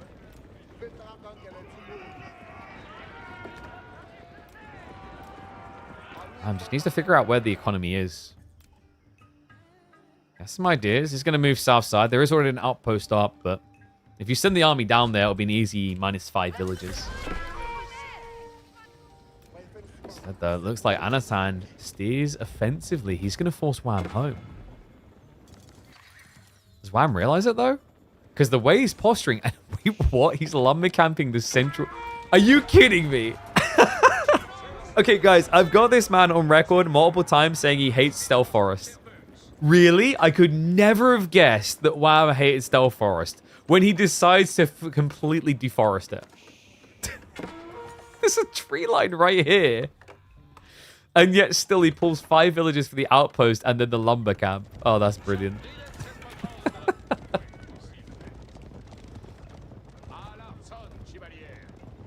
It is such a Wham move, man. And how about this for moves? Wham. The Donzos? Well, there's 15 of them, hence why Anat doesn't contest it. Now, you meme saying pick Pigeon's View just to spite him. People do. When he doesn't ban it, Pigeon's View always gets drafted in Wham series. I've seen it time and time again. But the thing is, I'm wondering at this stage if he really does hate High View that much, or if it's all just an elaborate lie to get people to do it against him, you know? It's like when someone who's really good at water says they hate water. You're like, haha, I know what I'm doing this game. John, for the love of God, please, just get the 25 XP.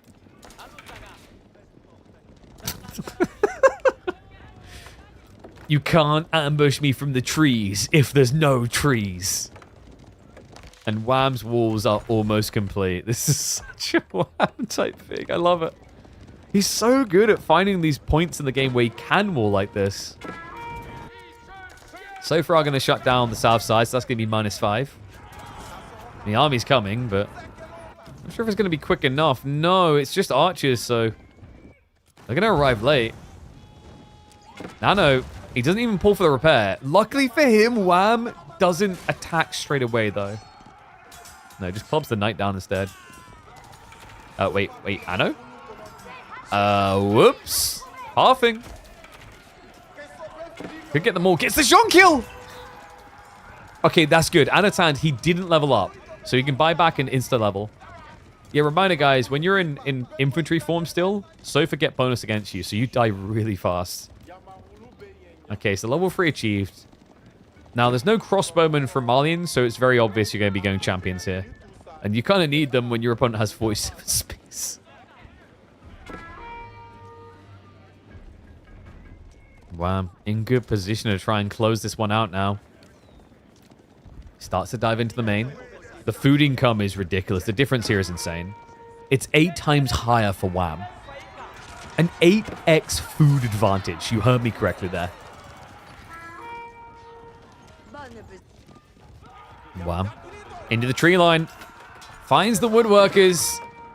The lead continues to extend.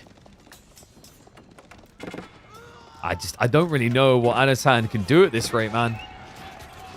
Because the Guildhall pull is a mile off. Good trade here. The 41 archers against the 34 Donzos. John with the recommitment. Donzo's just going to headbutt into the knight formation. Cleave's going to come through, but Jean is one hit. Could the jabs get the snipe? He should be looking for it right now. I think he clicked the other knight. Does get it this time. Not going to really repeat of the previous fight. And now the commitment in, though. Anat jumps on top of the javelins. So knights are going to get cleared out, but guys, the next step is what looks bad for Anno. It's mass archers versus mass Sofa, and he throws in the towel immediately. Finally, we avoid the curse. It will not be 2 free O's. The Canadian is finally on the board. Goodness gracious. That food income was depressing to look at. Yeah, well played. Infinite food scaling, right? And then you just see the fragile state where, like, if Jean/French isn't ahead, how do they transition? How do they, like, fix their mid to late game transition? And props to Wham. Like, he really earned that through his effective defenses in the feudal age. He didn't resort to walls too soon. He just had really good positioning and scaling on his Donzo count. Never over-investing, having just enough to make sure his opponent was always deterred. Not easy to do sometimes against Sean. Most people resort to walls and outposts to stop her. But that was impressive. Okay, so. Next up. Cliffside. Ottomans versus Rus. Ooh. I feel like this one's really hard for Rus, especially on Cliffside.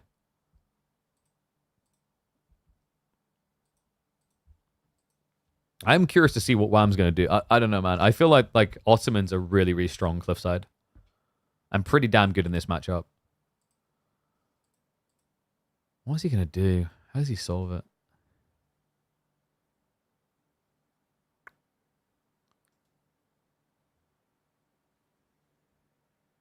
Spy Hero awesome against Rus? Exactly.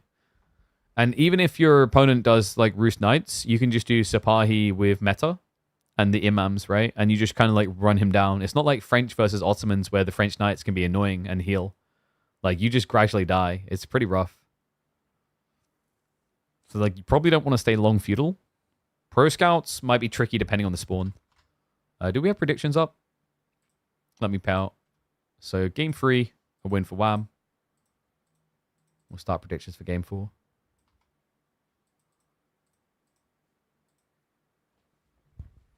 Reminder, by the way, we still have another series after this. After this, we will have the grand finals between the winner of this series and Vortex. So still plenty to come on the channel. Whew, we're already 3 hours in. If you haven't dropped a sub, make sure you do. If you haven't dropped a follow, definitely do that. That's absolutely free to do. All of it does support the channel. And be sure to share around. Let's keep growing, guys. I see great numbers in the stream. Let's keep rocketing those numbers upwards as we go deeper into September. It's got so far left to go with this amazing weekly esports circuit. But we hop in. Hey, what is up, Bigadero? Appreciate you with the Prime sub. Thank you, mate. That's a smart lad right there. Remember, guys, Prime subs, you've already paid for it. So use it. Don't let it just sit there. Up next, we've got a pretty intriguing matchup. It has been a clash of reversed fates and destinies with these two picks. Rus and Ottomans. Two civs that used to be in polar opposite positions. Biggest loser, insta winner. These days, feels like it's just flipped roles entirely. Rus, win rate going down, but the Ottoman Kingdom continuously rising. That's right. Welcome back, folks, to game number 4 of this semi-final series between Anat and Wham. Anno 1 game away from booking himself a date up against Vortex in our grand finals here in the midweek muster. But Wham, he tries and trusts in the Rus on Cliffside. Me, I'm not personally convinced that it's the golden solution to Ottomans, but I'm excited to see how he can prove me wrong on that. Because I think Ottomans is very good on this map, guys. Ottomans, they love playing feudal. It's a short map where they can pressure quickly. Sipahi still get great value, especially against civs that need to play pocket economies on the flanks because cavalry raid. And then there's the feudal all-in timings. The melee armor, the ranged armor, super effective. And some of the builds that Rus love doing, like going fast castle into horse archers is going to feel bad against Sipahi. Playing mass feudal knights is going to also feel bad against the Ottoman healing with the imams. So there's some big question marks that Wham needs to try and navigate here. Looking at the hunting cabin split, it looks like step 1 will most definitely be targeting pro scouts. He could just use it to reinvest in knights, but usually people, when they go wide like this, they're just thinking about PS. Which, in some ways, it's a good spawn. It's a back deer spawn, but it's also bad in that both your deer stacks are on the same side. And the third one is between the two bases, which is ideal for aggressive civs. And what is up, Cookie? You absolute legend. I see you there. Thank you very much for the sub. Look at that. Someone converting from a gift sub. Thank you very much. Appreciate you. Remember, guys, always drop those subs, whether live or later. It does support us as we continue our journey as a full-time content creator. Wow. It ain't easy out there in 2025. Where can you see the schedule and brackets for KPMM? So the KPMM brackets can be seen on StartGG. They also get updated a little bit more intermittently on Wikipedia.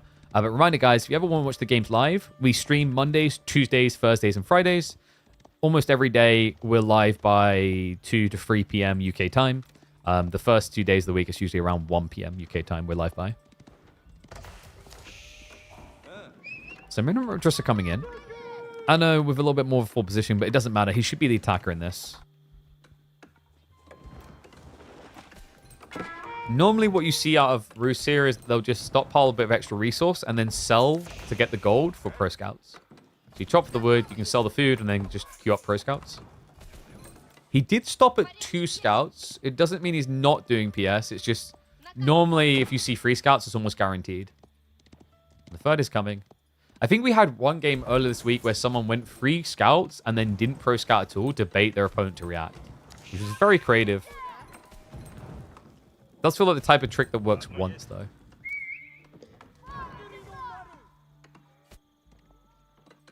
Yeah. The other thing to notice, by the way, if you're playing Roos and you want to get away with these pro scout builds, notice where Wham placed his hunting cabins. They have got slight tree overlap, but the reason he placed them like this is that so he can repair them in TC range. You see the range here? He built them just far enough that even if they're exposed, he can walk out to repair. Whereas if he built them further, if he tried to repair, these spearmen could stab him. It's interesting, though, because like on this map, I think there's just as much value in just dropping a hunting cabin, say here, which is in TC range, or here. Right, the tree line's smaller, but because of the way you're splitting trees, I think you get quite a similar amount of trees, actually. Maybe 2 or 3 less gold. Pro Scout's queued up, so it is going to be the expected out of Wham. He's just keeping an eye on. He wants to see what's going to be coming out, and confirmation in it is going to be Sapai beginning. That's nice for Wham. It means he can mirror with spears to try and protect. He's going to have a really good timing around that as well, considering that the deer pool is all the way to the left. My only tricky part here is that Anat is doing something quite cheeky. He's already queued up the meta, so 2 minutes into this Feudal Age bout, he'll have access to either the melee armor or the ranged armor, or the attack speed. Now, if Roos are just planning to defend themselves with spears, the melee armor is insanely valuable. That is wait, what? So, Wham, he saw it, right? He scouted the stables, but he still opens archers. I guess he feels like he needs to address the spearmen. But, like, it's not too bad, right? Like, I think it's fine what he's going to have to do here. The idea is that you open 1 or 2 archers to deny the spears, and then, yeah, follow up the racks. And the reason it's not too bad is, yes, it kind of sucks that you're having to react just to build 2 archers to counter this, to get countered. But down the line, Roos players always want a reason to do horse archers. My only concern is in this matchup, how do you do horse archers against the best light cavalry in Age of Empires 4, full stop? Like, I don't care if you're a Delhi main. I don't know why all the Dragon mains are in here arguing. This is the Giga light cavalry. Nothing is as impressive as a Sipahi. I mean, just even the plumage on their hat. Look, they're fabulous. Okay, so first the deer coming home. And Wham's already got this nice little area he'll have for a high trade house at this pacing, right? Like, if he actually chops this right, he'll be able to set it perfectly in on a square formation here. It might be tricky to monitor that, though, considering the pressure that's coming your way. Anat, he did just pull the imams. So healer boys are on the clock and ready to punch Wham's ticket. Sipahi are just going to dive past. They go straight off the archers, and Wham, he'll know because of that straight away. It has to be imam. Like, why would you ever take that trade? 1 archer kill to almost lose 2 Sipahi. It's because he's going to kiss the boo-boos better. Man, I swear.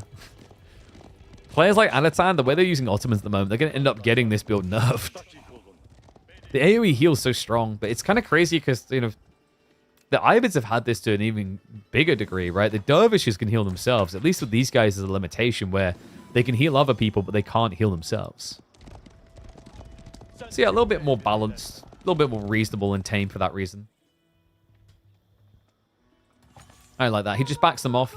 You want to keep them out of vision just because Wham started to play archers. There's also a growing risk he might go knights with this type of comp, and that's when imams become vulnerable.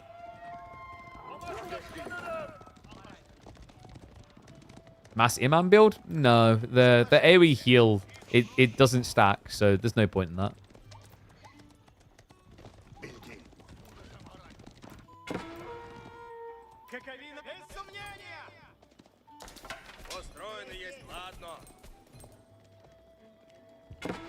So who's winning? I feel like Anatan's hitting his required timing here. He's about to hit double-digit Sipahi. And Wham hasn't even started the tech up yet. And this is the thing. Wham will know he's on the clock, because even if he tries to spam spears here, like, Archer's already on the way, right?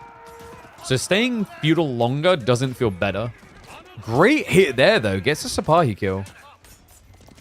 Yeah, I know. A little bit late on the pullaways. Twice now in a row. Imam's finally arriving with the meta, banging his drums. Wait, even since the Imam fall, like, yeah, hit me.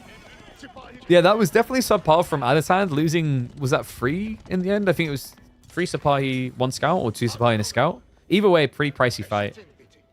Especially when you know your opponent's teching as well. We're getting ready to anyway. He's got spears guarding out in the deer, but Wham's already aware of that, so he can try and steer wider. But tech up ready to begin. High trade house should be perfectly plopped here. Just like that, ad placement is perfectly plopped as there's nothing to talk about. You know what, guys? In a moment like this, when there's nothing to do but watch someone build a high trade house and put your numbers in, whatever number you put in for the high trade house should be the amount of times you click on our AMD link to check out the best CPUs on the market. Boom. That is... Wait. Wait, did he not have room there? Oh my god, no! No, he got griefed by these 2 trees! These 2 trees right here! Oh, that is so horrible. There is 2 trees that are blocking the perfect slot right there. That's frustrating. Love that from Anna. He's gone out into the deer. He can't play pig, though. That's one of the sucky things. So the thing that's interesting about Cliffside, that you think would make Alma's not that good, is Cliffside's really good for these deer boar combos because it's almost always going to spawn like this.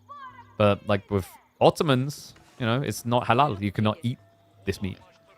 So just a detail that kind of goes to waste. Well, tech up complete first for Wham, but look at Anat. He's actually not that far behind.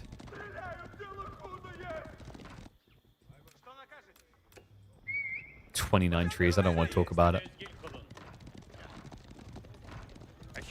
Oh my god, he's snatching both deer stacks. So Wham only got about 1.5 deer stacks worth, I think. Not great for pro scouts. And it is going to be horse archers, which has me a bit worried. Like, your opponent's been scaling Sapahi. The dream. 57 gold. That's only the first tick, though, right? Yeah, he's already got bounty 2. So, like, because he's got bounty 2, it won't be that bad. 104.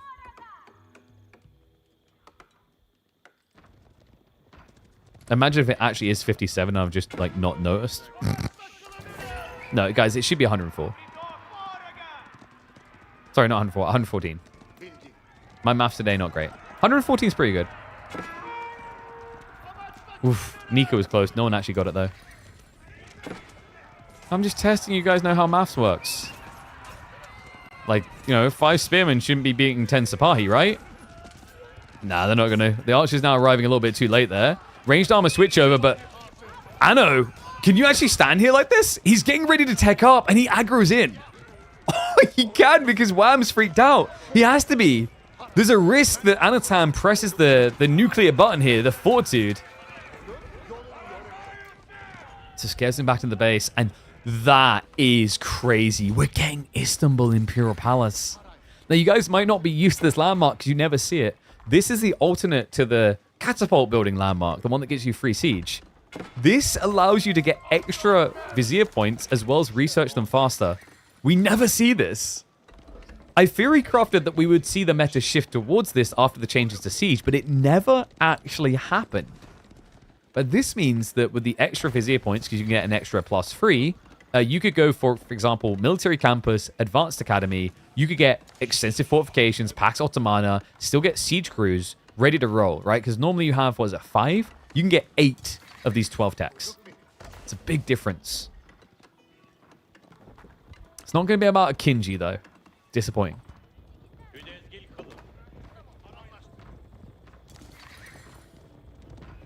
Yeah, this might be the most rare landmark in the game. Is there anything that gets built less? Actually, in fairness, the Spirit Way's on the same level, but like with China, you eventually get both anyway, right? Well, no, because it's Ming. Who the hell wants Ming? Tech up complete. Horse archers are at 1 hit kill point, though. Not great. Anno has to chase him away. He already activated the forward two, but he's just not able to touch. Yeah, reminder, Sipahi are very powerful, but one of the downsides is they're a slower horseman. Not as quick to chase. Great micro. Wham just got a phenomenal trade there. Even if that was 1-to-1, that's a jackpot. A, Sipahi are meant to be the counter unit, and B, they cost 40 resources more. That wall up is going to be a blessing to stop the direct send. Everything else is looking cursed. Wait, did he just build the... Did he actually just build the Imperial Palace so he has a reason to lose? Like, what the... Wait, what? No. No, no, no. Surely not. I mean, it just doesn't look like a worth landmark here.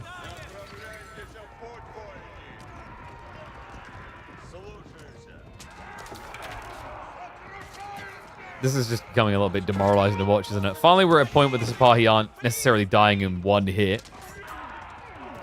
The Horse Archers are getting caught a bit. Now, hold on. Fortitude, it has been activated. You got to show this ability a lot of respect, folks. It's ridiculous how quickly they can kill. So we'll have to run away now. Gets a stay of execution. Has got more archers coming. Ranged armor 2 is also there. Remember, these are now veteran Sipahi. So they hit you for 30 damage. And reminder, when they activate the attack speed buffer, they're hitting you every second. It's a very quick killer. Wham, first relics are coming home. Kind of rough that Anatan lost the imams the way he did, because this should have been his way of denying the win condition of Roost, right? Which is dear into relics. And the reason why everyone goes Mehmed Imperial Armory is it's just free units. You just get siege for free. It also scales really nicely into Imperial Age by giving you great bombards for free, which are insanely expensive otherwise.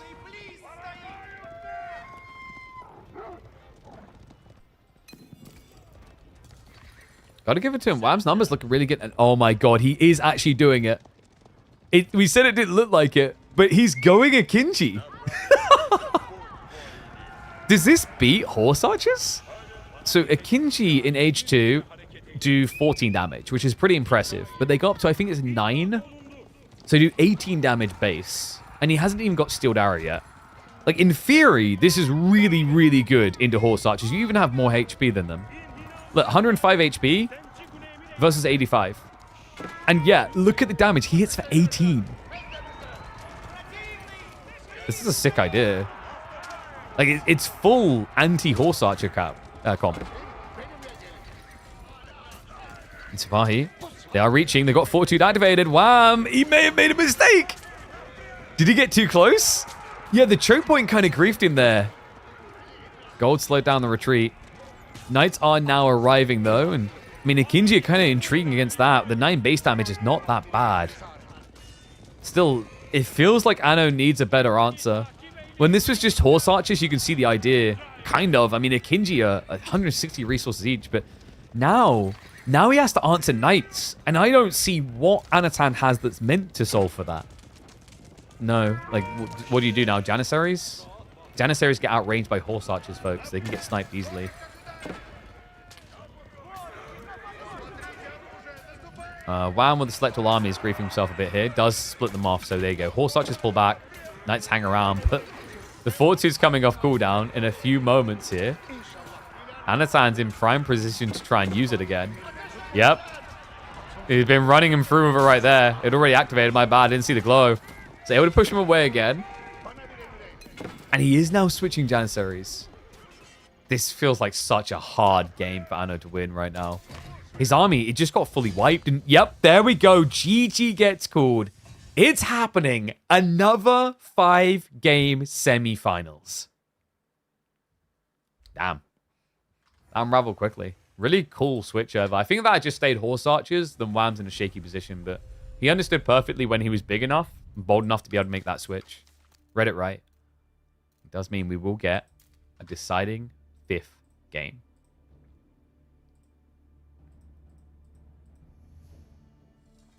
And we are going into, for the first time this week, Relic River. Which we actually pulled Relic River next week because no one was picking it. And I don't think it's being used in the upcoming tournaments. We're like, okay, no one really wants to play this. Yeah, I think it like still had spawn issues even after fixes. Like Relic River still needs another alteration. The big problem with Relic River that makes it kind of stupid is that one side gets the boar spawn between the two bases, the other's boar spawns in the north. I don't know if Kavayu's here because I think Kavayu made the EGC version. Even the EGC version doesn't fix that problem, and it makes it a really badly designed map for competitive play.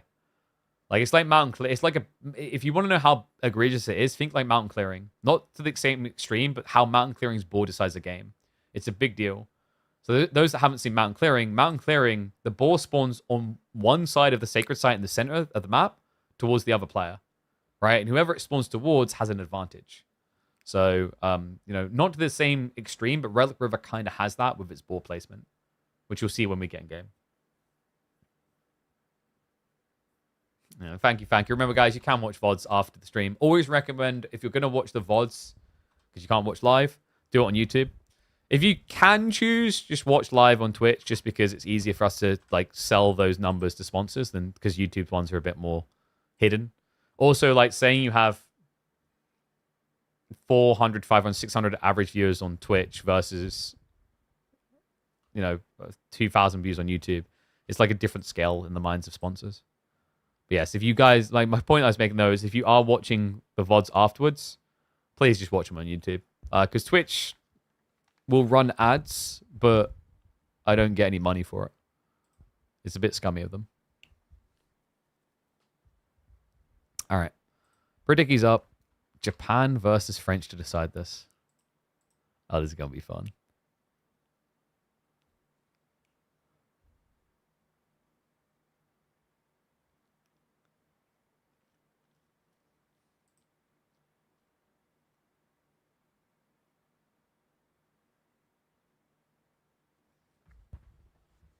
I mean, like, case in point, right, with the sponsorship we do with AMD, the systems, like, there aren't really systems that are good for tracking YouTube live viewership, which is why they activate with us based on Twitch numbers.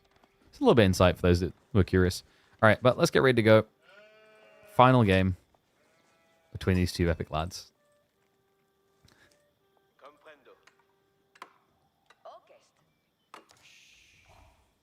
Next up, we've got a map that was seemingly everywhere when it was first released, but seems to have disappeared off the face of the earth. One and all, we're back in Relic River, and it is an important map. A deciding game in our semi-finals between Anat and Wham. Let's get to it. Welcome back for game number 5 of our semi-finals in week number 4 of the midweek muster. Wham with the French pick up against Anatan's Japanese. An interesting matchup, actually, considering Japan are going to kick off with a Dark Age Rax Rush. I thought they might go for the fishing, and they are simultaneously going for the food. Okay, this just got very interesting. Normally, you'd expect to see one or the other, not necessarily both, but the idea here is that Japan, very good for the fact that they are able to get into spears cheaply, and they need spears later anyway because it's French Knights, right? So it's like not as bad of an idea. But you're already seeing how it's screwed with his timing. Anno just lost 10 food. That was really wasteful, actually. Yeah, because like this is the limited resource. It probably would have been not too bad if he just chopped wood in the first place, but his timing, his pull was too early. Yeah, it's still too early. Oops. Wait, he just switched food again. Oh, anyway. So he lost 10 food, 10 wood. Idled the villager the entire time. But it is finally on the way. Dude, this guy is just chaotic. He's just like saying to hell with all of planet Earth's limited resources. Evil Anatan trying to bring the end of days where we don't have enough food to feed our families around quicker. I know. Spear proving useful here. Only one of them. I like that from Wham. He's kind of realizing, oh, it must only be one because he went for the dock play. Because he did scout that early, right? So we'll just remain calm. Pulls away now with the gold happy. Does not seem to want to open knights. I can't imagine why. Yeah, it's just because your opponent already has spear access. I'm curious to see what his response is going to be to the dock, though. Like, how do you address that?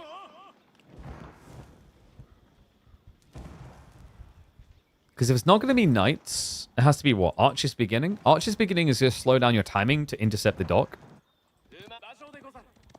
Which in theory just gives Anatan the bream room he needs to get that set up.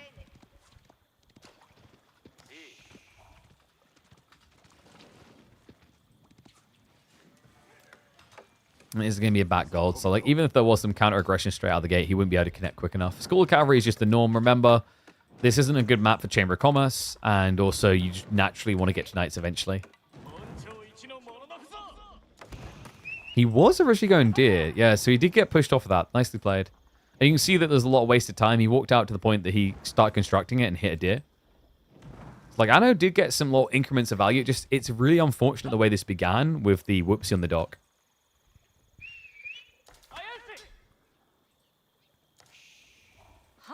And double villager, Wham. He's got the wood. Is this going to be a dock drop? Okay, this is kind of sick if this is the reaction. You wouldn't think French would try to dock on dock, but they absolutely will. Double villager, hard to contest here. Unless Anno, he's got a second spear on the way. The other one's coming down. Wham. This could end up being the quickest game of the series. I mean, the dock's going to go up. But the villagers, they've got wheelbarrow. He pulls away. He says to hell with it. He knows he's dead there now. So yeah, villager is going to try to scramble away at the last second. Spim's going to give chase. Anatan needs to make sure he just... No, Anno, come on. That has to be a double kill. Villager being charged after. I think the charge is going to... Yep, it connects. And the other villager is down to 4 HP. This charge should run out before it connects. Surely. No, no way. At the last second. I can't believe that. The villager will get away alive. That was ridiculous. He was mid-animation there. So Wham does cost him a worker, yes, but he gets the dock up. The archer ship comes out. Villager will scramble away in time. And now fishing to go idle. Anno. Wait, Anno. Oh no. Oh god, no. He's aggroing the villagers. He doesn't realize he just lost both of the fishing boats. Wow, I'm over the moon with that. Just means no snuck value now for Anasand. Whew. And this dock investment, not that expensive for French, right? Remember, this now counts as a house. French docks give population space, so it's more like you spent 100 wood there instead of 150. Obviously, the archer ship a bit more pricey, but denying double fishing boat already, worth it.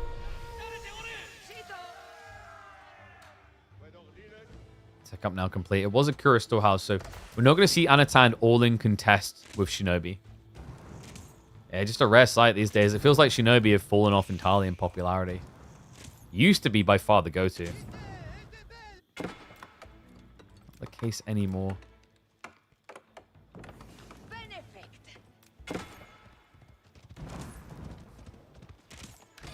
Looks like we have got a Sprone ship coming. Okay, so he's planning to try and protect this dock. It's a very, very expensive investment, by the way. 340 resources to get this bad boy out. Reminder that French get cheaper versions. Their warcogs are the same stat-wise, they just pay less food. So you could mirror the reaction.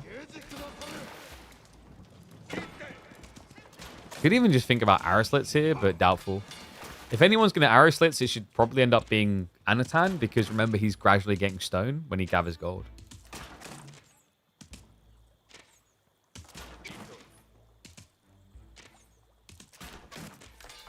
Love the fact that he's just boldly straight going fishing. Like, yep, that'll do it. You're not going to fight me anymore. But there's that warcog we talked about. So Wham is going to directly contest him. Yeah, I like this for him. He just camps back here and sieges this down now. If Anatan reacts with a demo ship, you've already got an archer ship. And guys, it's very hard for demos to dodge archer ships on thin rivers like this. It's a back and forth motion, right? So whenever you approach, you're easily hittable. First night now arriving. Walls were not erected by Anatan, no. Wait, what? Did he mean to pull the villager away that quick? He's kind of just standing there. Okay, Knight didn't get the charge off. There was definitely an opportunity there, but he will get the kill. An archer's already on the way. Anno is going to make it horseman play. There's dock race. There's a demo ship come. Oh, that's filthy. Look at the health. Look at the timing. Demo ships do a lot of damage, not just to sprinkled ships, but also to docks. He might have timed this perfectly. Okay, the waypoint is questionable, though. Wham. Come on. No. Knight was busy diving in. Did get a worker kill for it by the looks of it.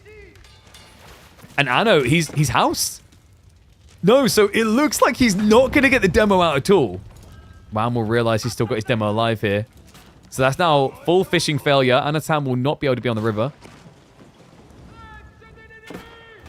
I mean, he can just send the demo in to end it. A little bit weird that he hasn't, actually. Okay, I like that. He body blocks the enemy ship so that he can't lose the villager is the idea. Although it is jamming its way through. All right, demo's finally going to come on in. So water is going to be won by Wham. And he's winning the raiding game right now. Yeah, just the power of French Knights, right? The best raiders in the game this early on. Fishing boats are pretty much gone. All but one is hidden down here.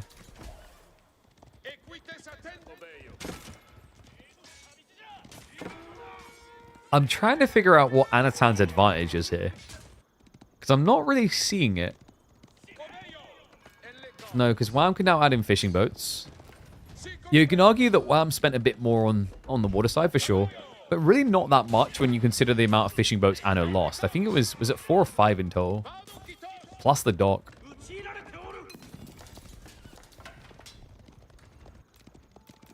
Yeah, this has been pretty clean. Which is crazy considering how messy the opening felt. Now it's at least going to get chased down, so we'll be able to deny one here. Anno is just going full melee blob send. And what's scary about that is that Wham is just correctly reacting with spears. Spears solves all your concerns, up to a point. There is a little bit of danger here, which is that, like, Anatan obviously can have the better ones with the bannermans. But I think that's a negligible difference here when you remember that this is French fishing with French faster producing TC. And French better gathering food, right? He's out on the deer, which is something that Anatan cannot do. Too risky.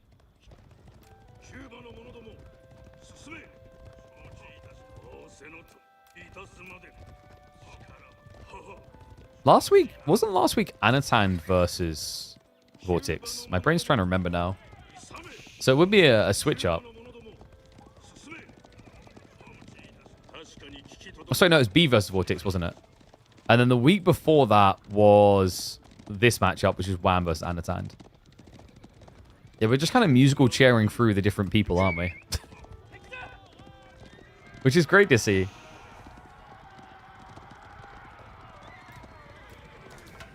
So either one of these would be a new contender for Vortex in finals. Wow, I'm securing the ball plus the deer. I don't know, has to be feeling that he needs to raid soon. The tricky part now is when you see your army being mirrored like this, when your opponent's inflating, the scary thought is like, if I try to dive him, he will dive me. And there is no argument about which is better at killing, horsemen or knights. It's not. Wham. Not again. Can we get a tech check? Just want to make sure the hardware's working. Is the shift key okay on the keyboard? All right, Anatan is back, guys. We got it. This is the way. We just need Wham not to realize for the entire deer stack. And then Anno is back in this game. This is how you actually do gather deer, guys. You build a farm. Oh, sorry, not a farm. Farmhouse. Farms are different. Does he realize? Oh, no. He has 0 reasons to look up here. So, before we talked about Anatan needing to raid.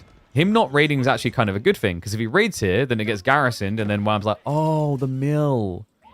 But this is one of those situations where just leaving him to his own devices actually gets you ahead.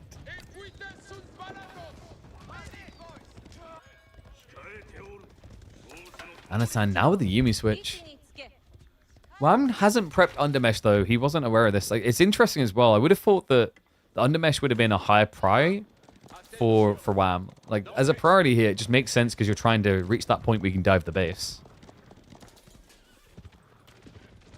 Oh my god. Are you serious right now? No. No way. No. And now he realizes if he'd just been more ignorant, that would have worked out perfectly. Wham. He gets blocked on the 2. Okay, actually gets the 4th one back, but this is a burn down. Wham takes that info, uses it to ride on in. I cannot believe that. They were gone. The villages were not going to be seen in time. Now it's going to be -4. Which requires an answer in kind. A brute force-ish answer. Villagers, they're coming in clutch with the repair. They're also not getting target fired down. The archers go for the spears instead. It's going to be a re-garrison. Spears need to pull back for Anat. They're running Finn here. But Wham, still not able to commit onto the outpost just yet. No, and this is getting a bit dicey. I don't think he can actually hang here anymore, so he has to back away. He lost the workers on the north side. Knights arrived way too late. What the hell just happened in this game? This game has been a story of disastrous villager tales. We had the early villager pull from Anat that was able to do nothing. We had the long deer gathering from Wham, which actually would have allowed him to dodge the death had it continued. What on earth could happen next? Whatever it is, Vortex is probably watching this chuckling thinking, well, now I'm not so worried. If they're both going to have these type of errors with their villages, I just got to focus on my efficiency. I know. We'll find another worker kill. He's also starting to prep for castle. Good time to do it, right? Like, Wham lost a decent amount of troops diving towards that deer location. At this point in the game, Wham, he's down by 3 villages. At 15 minutes as French, that should never happen. You're meant to be ahead by villages, even if you don't get kills.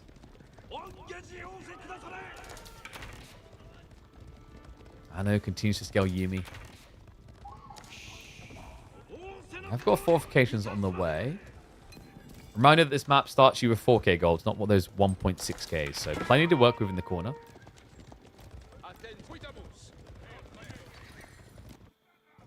Wham is posturing. 50-50 army of archer knights.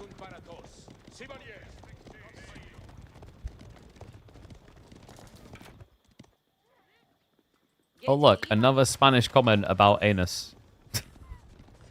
I've heard that before. But this is an English channel, so I just don't think of it that way. Fortification is pretty clutch here, actually. Anno with the tech up. Wham, did he find the right timing? I mean, the problem is Wham doesn't know for sure. Look where Anno has built the landmark. It's all the way in the back of his base. It's not apparent. No. So Wham will back off thinking he's idled him out. But this is about to get grim. Because if Wham backs off too much as the age up happens, Anat's hand will get access into the Mounted Samurai. And into the veteran Yumi. And a level 1 Daimyo, but the farms are starting to spread out a bit. Additionals getting added in. Boar finally been played onto. And this time we will get a mill. As well as a second outpost. And even a mill in the center of the map as he plays to the deer.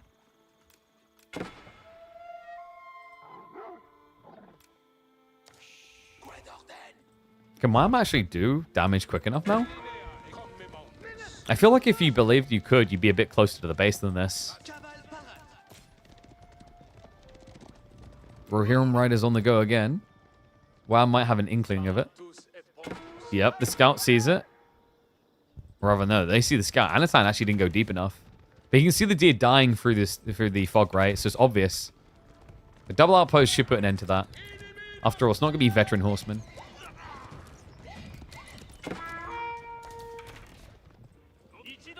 I'm a little bit surprised. I mean, I guess Wham, like, it's very difficult to just get in.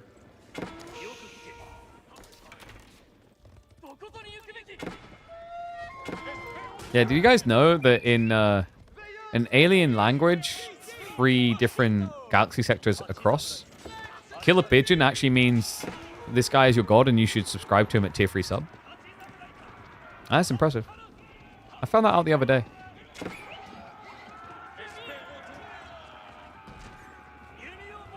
Wham's going to find out today just how scary veteran Yuumi can be. It's a detail he knows himself. Poppycorn and Wham were two of the first players to really start diving deep into Yuumi even before the upgrades. He's going to feel the pain here. Wham. I mean, you just don't have time. No, the horsemen arrive in the tree line. The Yuumi is steering. No veterancy needed for the spears at this point. The knights are shriveling up in the face of this danger. Yuumi start a step retreat. They're so hard to get on top of. 2 kills there.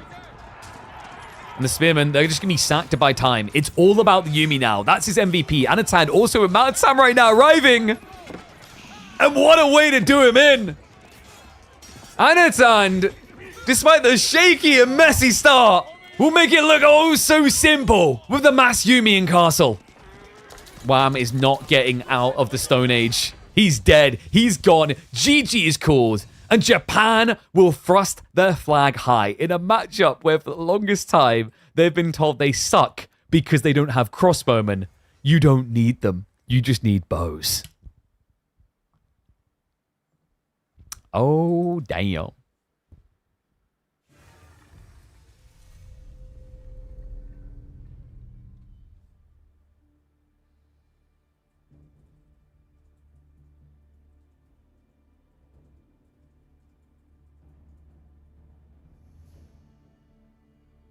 Story of villages. I tried a different way. I went in today's episode of what are my villagers doing? I don't know. It had a nicer ring to it. Okay. So, folks, that is now our grand finalists known. Anat able to thread it in the end. Wham made it look scary, though, man. That was almost a crazy comeback. In the end, it is going to be Anna reigns supreme. I think that game number 1 was the dictator of the series, for sure.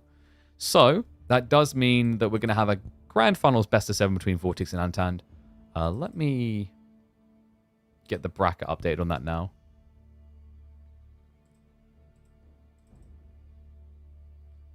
And there you go. They're already, they waste no time. I was like, do they want 5 minutes? I was checking. Nope. We are getting ready straight away. So every map can be played. Nothing can be banned. But obviously, you have to get deep enough in the series. And these two, definitely the caliber of players that could. So, opening map we know will be on Danube Divide. Draft underway. We've already got obvious picks for Danube Divide. Ottomans coming in, Mongols, Lancaster. Those are your like top tier picks. Japan, H3 occasionally seen as well.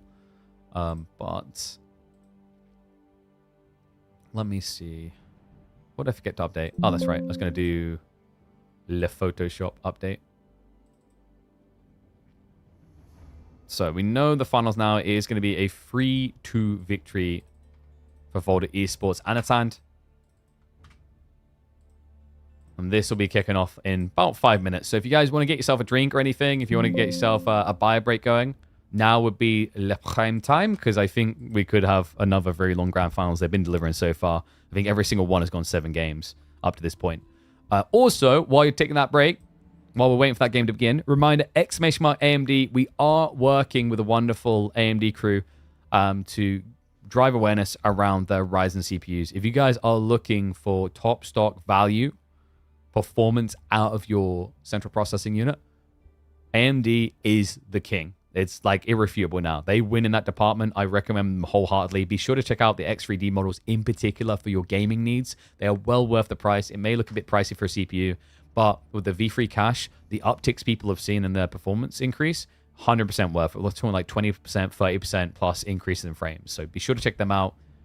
And even if you're not buying right now, have a look, because in the future, it's good to know where you can get them and how efficient they can be. I swear by them. I've been using Ryzen CPUs since the very first generation, and every single time they just blow me away with the performance upticks. They just keep going up and up. So definitely worth it. And definitely check out their GPUs as well. They slayed in the latest generation. The 90 series has been a complete gap closer on NVIDIA's dominance in the market. Bang for buck, there's no beating AMD. All right. I am quickly going to grab some water, by the way. As we should have... Yeah, they'll be getting into the game in a second. But obviously, it's going to be 5 minutes. What I'll do now as well, guys, I'm going to run... Let me run the 3 minutes of ads. So I'm going to run 3 minutes of ads now, so you guys shouldn't have to worry about it in game 1, because I'm wonderful like that. Thank you, thank you. So, be right back in 1 sec. While I get some more liquids to drink. I'll put on a little bit of music while we wait as well. We'll go with Korra, because Korra's epic.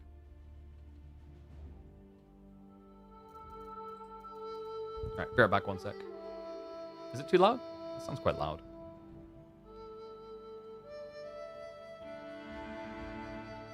Yo, what's up, Kushpak? Kushpak, I love that name. Thank you very much, mate, and welcome to the Swarm. Appreciate the sub. Thank you for the support. Thank you, thank you. Alright. BRB. Let me just double check they haven't messaged me about anything. No, we're good. Alright. So, be right back in a sec. And then we'll have Anat versus Vortex Grand Finals live.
Alright, in my infinite genius, I left my bottle.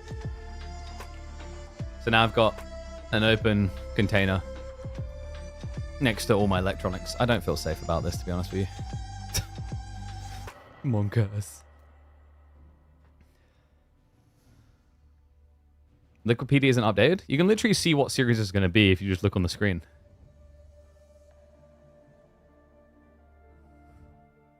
I mean, I know it's not the biggest names, but yeah, we've got Anat versus Vortex. That's now coming up. That is our grand finals. Whew. Actually, like, hasn't... I don't know, I say it hasn't been that long. It's almost been 4 hours. So actually, I guess it has been fairly long. Because this one could easily be like 2.5 at least hours long. Yo, what is up, CTJ? I see you with the Prime sub. Reminder, guys, get those Prime subs in. You don't have to pay anything extra. You've already paid Bezos for them, so you might as well get some money back by spending it on a streamer you enjoy watching. And I guess like you enjoy watching or you hate watching, but either way, if you hate watching, you should like be subbed so that you can like hate watch harder and not miss anything you can hate. Dude, I never understand hate watching for real. It's legit a thing for some people, right? Did you guys ever discover that? Like, and they're like, huh? I guess it makes sense when it's people like playing or whatever. Definitely not for a caster though. Like, what you hate watching? Yeah. I hope his throat gets husky and he can't speak anymore.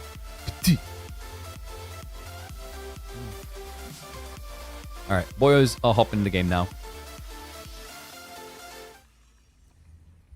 It is going to be Lancaster versus Otto. Did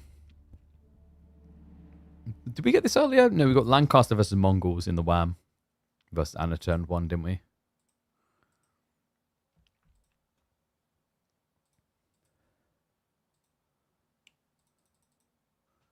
What's the default map for week number 5? The default map is Altai. And thank you, Faplap. We need to get another, at least 1 or 2 mods to make your life easier, don't we? Faplap's such a legend. Yeah, I definitely need to get another mod. I was talking earlier, it'd be really cool to be able to do mid-game predictions. Instead of being, who's going to win this game? It'd be like, who's going to go castle first, right? Stuff like that could be really cool. Hate watching is like when your brain doesn't agree with your heart. Why am I watching this? Dude, it's like, it's me in the early days of Black Clover. It's like, I'm just watching this, got nothing else to watch. And I'm like, oh my God, this is amazing. Anyone else have like animes they've done that with, or just TV shows? So like, I think the ones for me that happened with were Black Clover, which I need to get back to, and the other one was Fairy Tail, where the ending of that basically had me in tears, man. And I like remember at the start, I was like, I'm just watching this as a filler anime while I wait for the good stuff to come out. Oh my God, it full on grew on me.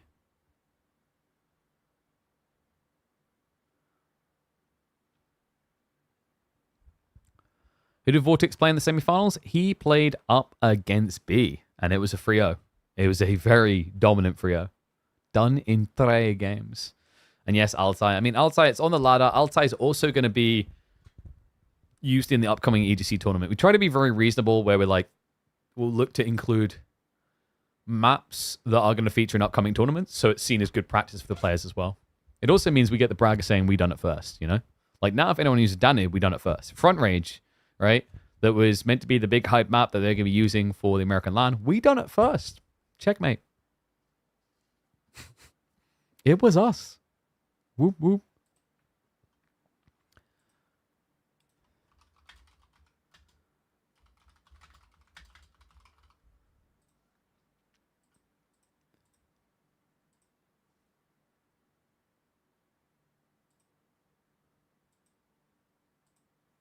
Dude, my life is getting so much more tedious ever since bots have been taking over more and more. Just had like a random DM like, hey streamer, when did you start streaming? I was like, okay, bot. Why? Like, what do you want, bot? Is it my credit card details or something else? Can you just like at least be honest? Like, I would respect a Skynet bot that's honest. Just like you guys respect me for being honest about how amazing AMD is. And that we want them to come back because I enjoy them. So you should definitely click on that link so that we get more AMD product in the future. Whoop, whoop. Exclamation mark AMD. Will I interview the winner of the tournament after games? I think I talked about this as like setting milestones where maybe we make that like once we hit 600 average viewers milestones, we start making like interviews part of it. Because I'm going to have scenes made up. I'm going to have to then also prep like cameras, etc. Because I want to do it properly. There's like a bunch of extra things that you have to add in. So it's like, instead of, because if I do it by default, it also then just becomes like this default expectation for people, if you know what I mean. It's like that classic one where like you can add things, but you can't take them away. You know what I mean? Like once people like, they have it once, they want it every single time. So like a perfect example of this is actually Deadlock, where Deadlock needed to just be chill and just be community tournaments. And then big Gamba sponsors came in and started dropping 20, 30K prize pools in tournaments. And then like all of a sudden, no one gives a shit about the community level stuff, right? Because it's too small now, you know?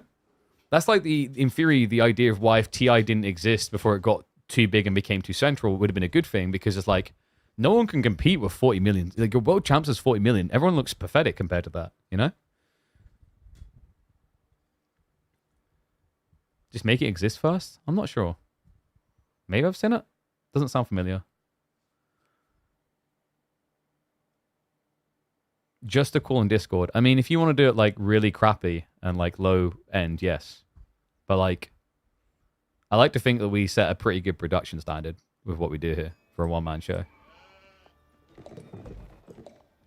And it's like extra hoops to jump through every single week.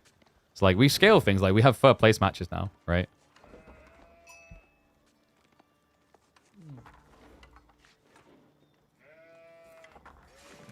I don't know, maybe I'll think about it. I'll weigh it up today. All right.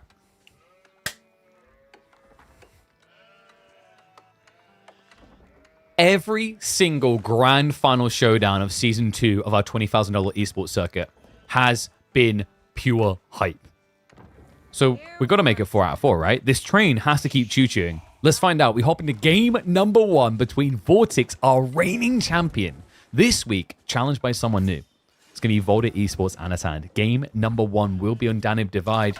This short, aggressively tuned map. And we have got 2 aggressive civs for it. And it is going to be a spear spam off. House of Lancaster for Vortex with the spear opening up against the Ottomans. Yeah, this is interesting, actually. If the Dark Age goes long enough, Ottomans are favored. But the issue is, in the early phases, Lancaster should be capable of more spear spam. And that tends to give an edge, right? Like, you see right now, Anno's slightly quicker on his spear timing. But in the next minute, Vortex should be much more bloated because of the sheep influx, right? Like, remember, with sheep income, it's much higher for House of Lancaster. So there's a timing here in the middle of Dark Age where Lancaster should be a bit more spooky. But if you then go too far, it swings back the other way because Ottomans have got the healer bros, the Imam point that he's already 18 out of 60 XP required for.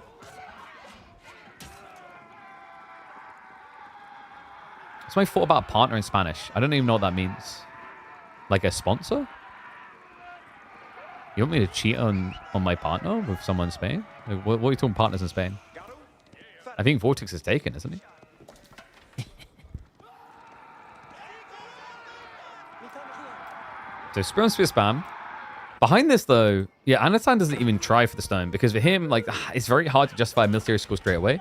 Whereas Vortex wants to start stockpiling that stone for the easy-to-build manners. And yes, all the points of interest at the back are towers. It's towers, and then the only other thing are these forgotten ruins that generate stone when you garrison villages inside. It's a really cool dynamic, actually. I like this free vision up for grabs on the flanks. It's out there in a deterred location where you don't want to be out there too long early on. But it's important down the line. Like we've seen, when you hit into that mid-game and people start spreading wide onto the golds, etc., you can catch them without them even realizing due to that vision.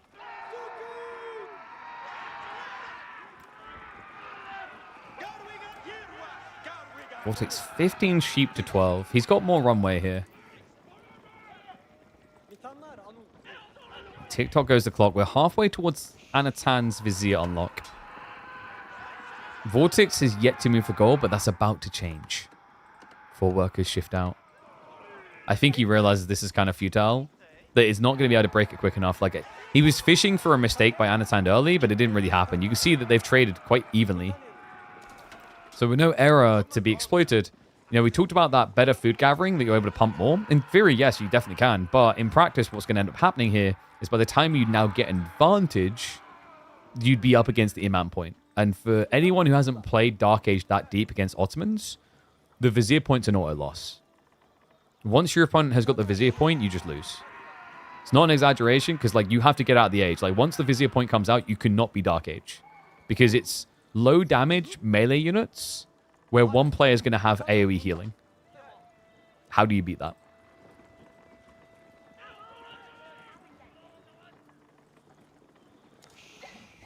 And we are going to get the build that has been asking that question. Abbey of Kings, the way that this build has been playing out, it is exactly what I just posed. How the hell do you beat this? We've been seeing a lot of Hobbler spam, and Vortex has been one of the chiefs with it for sure. Oh, this is about to get fun. Both of these civs are really good at feudal pressure builds with these type of landmark choices. I mean, Abbey of Kings is the important one for Lancaster, but for Ottomans, either landmark gets you where you need to go.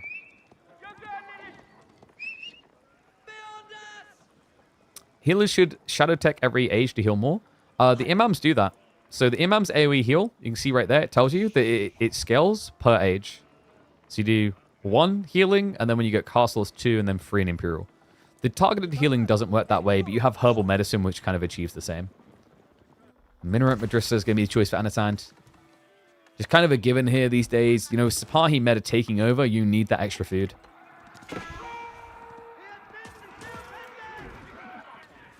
And that was expensive. Vortex loses the scout. In fairness to him, he's probably opening Hobbler, so not the end of the world, but still kind of a frustrating loss that could have been avoided. Yeah, I guess he just wasn't expecting 9 spears to still be standing there.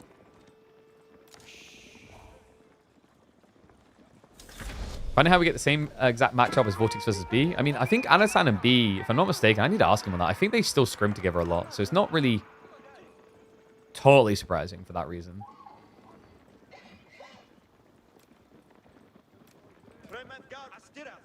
So Vortex is going to patrol home.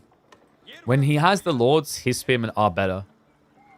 But there's a point coming in a matter of moments here, and I'm pretty sure it's just going to be the Imams. Yeah, so age up complete. And the double Imam pull. So there we go. Archery range beginning. Spear Archers makes a lot of sense here. It's weird because you want to be going Sapahi, but because you force Lancaster to hard commit spears, what's the point in rushing Sapahi? You just be countering yourself, right? And if you play Spear on Spear here, you have got the healing, but your opponent's also got more health. So it just turns into a very weird and very slow and very tedious mosh pit.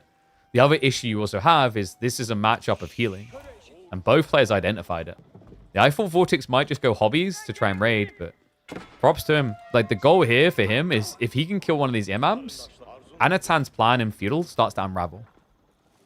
Now for Vortex, what he's worried about is if Anatan gets enough archers, anything injured is not getting home. It's an arms race. A ranged arms race at that. Flash coming in. Imams are going to make it impossible already. Vortex backs away. We do have the garrison now from Anatan, so he's starting to generate stone to get into the military schools. But it's going to take time.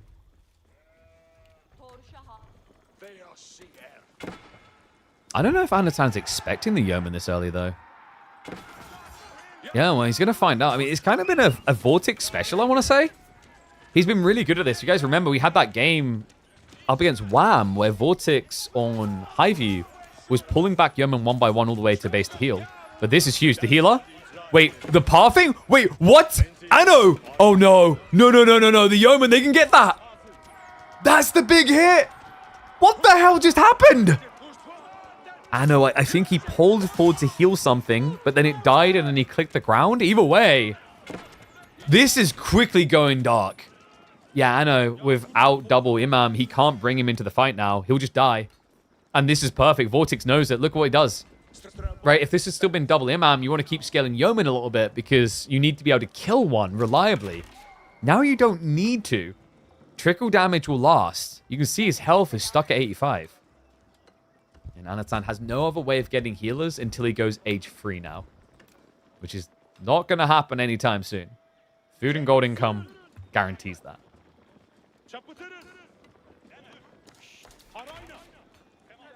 Vortex, whatever it was. Maybe it's like, I don't know if he kind of wedged himself a bit deep and it messed with the pathing. Either way, I know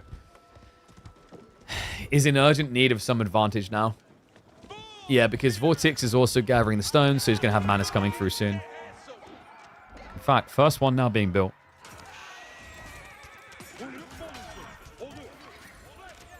Lord count is stocked and stacked at 4. The Imam's just dead. Like, he can just take him out any second he wants. Yeah, instead he's going after the archers because they're the ones just out of range. So switch his target now. Yeoman? Okay, maybe he was a bit greedy about that. So Imam will survive, but reminder, guys, that health bar is never going up. He's just one more fight away from dying. And the villager ejects him too late. Imam goes down. This looks close to over. We have got Sapahi switch up, but it gets scouted. The second stables gets denied. And Anno just throws in the towel. Game number 1, another House of Lancaster dominance. Very quick game. G to the G, game 1 to Vortex. Yeah, Ottoman's just not being able to be kings here, it seems. I don't know, House of Lancaster, like, I don't know if I'd say Mongols is maybe better. Like, Mongols has some very interesting timings. As we, like, saw, if you guys remember, Wham got beaten on Lancaster by Anatan's Mongols. So I wonder if like Mongols would have just been a better choice, but that's why it was so good from Vortex to get that back-to-back, right? It snatches Mongols and Lancaster away. If you're looking at 3 civs that dominate on this map right now, it's Ottomans, Lancaster, and Mongols. But I think it's a triangular formation, right? I think Mongols can be good against Lancaster.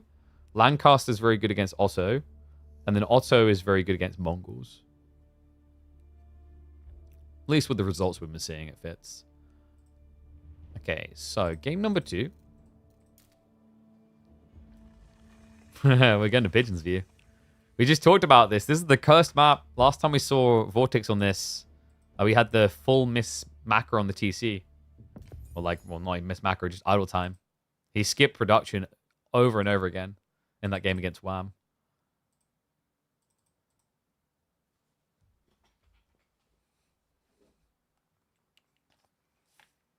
Order the Dragon Tower Rush. It's really bad. If we get to it, we'll talk about it. But there's a reason why it's really, really, really, really, really bad. Alright, you guys ready?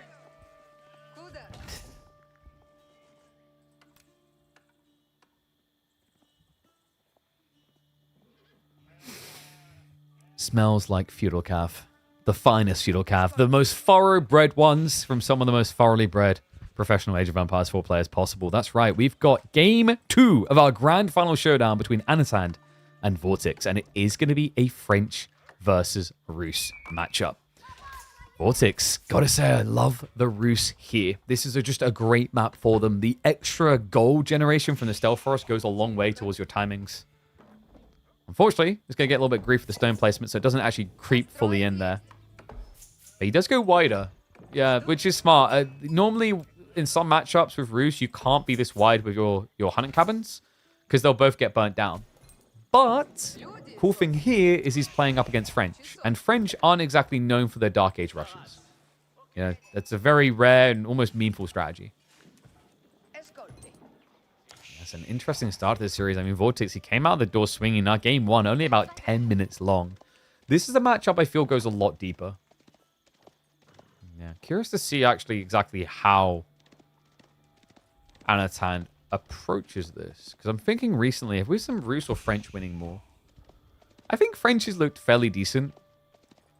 The idea is just to scale knights and send it in before the horse archer mass gets too big. But on a map like this, I think Rus's timings are a little bit better. It's much better when you're playing against civs that have to play Pocket Eco to be French, but against other pro scanning civs, this map can be a bit jarring. Because you just don't get entry with the knights, right? Like, the biggest advantage of High View is all the Stealth Forest is perfect for ambushing units like knights.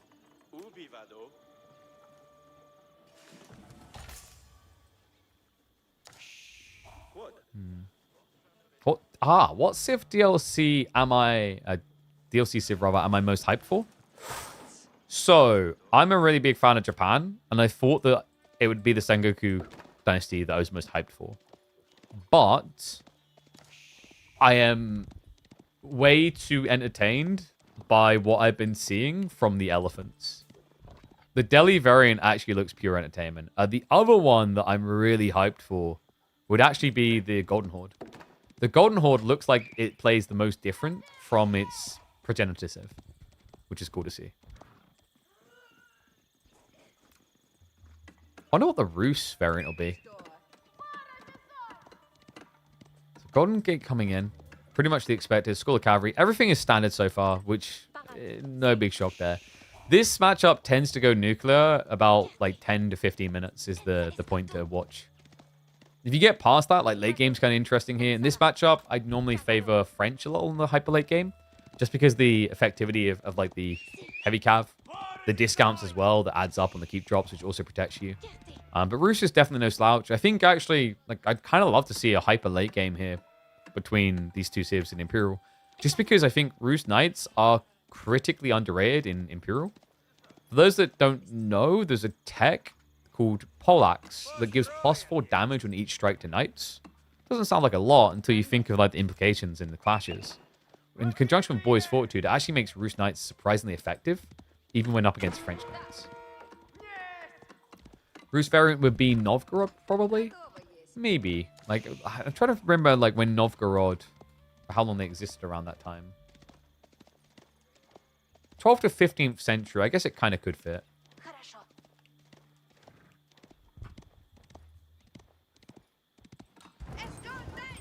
I'm still waiting for Poland to get out of the game, personally. Oh, that's cool. I love that from Anat. He goes out into the pocket deer. Yeah, that's really smart. So you could either try and pro scouts up against like the most impressive pro scouting civ, because Roos just gets such a clean timing, or you could just start snatching the deer away now and then contest the other deer. It's really smart because remember, for French, like you just get the inherent advantage there. Roos don't tend to open with aggressive units. They open with more scouts. Whereas French, there's almost an expectation that you're just already going to be pumping knights.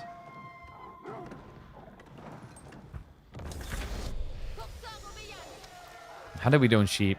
So it's got 11 sheep in total. 14 on the other side. So Vortex did get an edge there. However, Vortex... I mean, he should notice the deer being dead. That's kind of a giveaway. But he hasn't moved over. If he doesn't move over by the time it's down to 10 seconds, I think he doesn't know. This is really annoying, by the way, for Anat. Yeah, that pathing just... What? What was that? So this is really annoying because you're playing French, so of course you're going to have to repair. So just very frustrating. Burn wood plus wasted idle time from repair. It does just slightly slow down Anatan's timings in theory anyway, but he already optimized, pulled forward to the gold. Vortex. We'll start moving back towards that back deer. Has Anno been doing this the griefy way? Not really, no. I thought he'd spread out a bit more. He kind of did, but the idea is like if you just equally exhaust these deer, it's really tilting for Vortex because whatever he picks up isn't going to be full. Wait, is he trying to take the one they're working on? I mean, just take the full one. Guys, it has 120 food. And oh my god, he's just griefing him. So he tries to pick up a second deer and drag it away. I love this. He's going to go in again. Okay, so sure, he's not going to get the deer, but now it's annoying for Anatan. Luckily, he's playing a civ that only spends 25 wood. He even got the scout kill. Yeah, I don't think you mind this as Anno. Reminder, French only pay 25 wood for their drop-off buildings. If this was Jean, this would be a lot more annoying because you'd have to drop another mill or just be inefficient. And we've seen earlier today, Anatan is no stranger to dropping a lot of mills. We had that HRE game where he was triple dropping on deer. Nice wall choice in the back there by Vortex. Just stops the 360 rotation for French Knights. Oh, that French Knight. Let's not hang around. Yeah, without the charge, you can't get a 2-hit kill.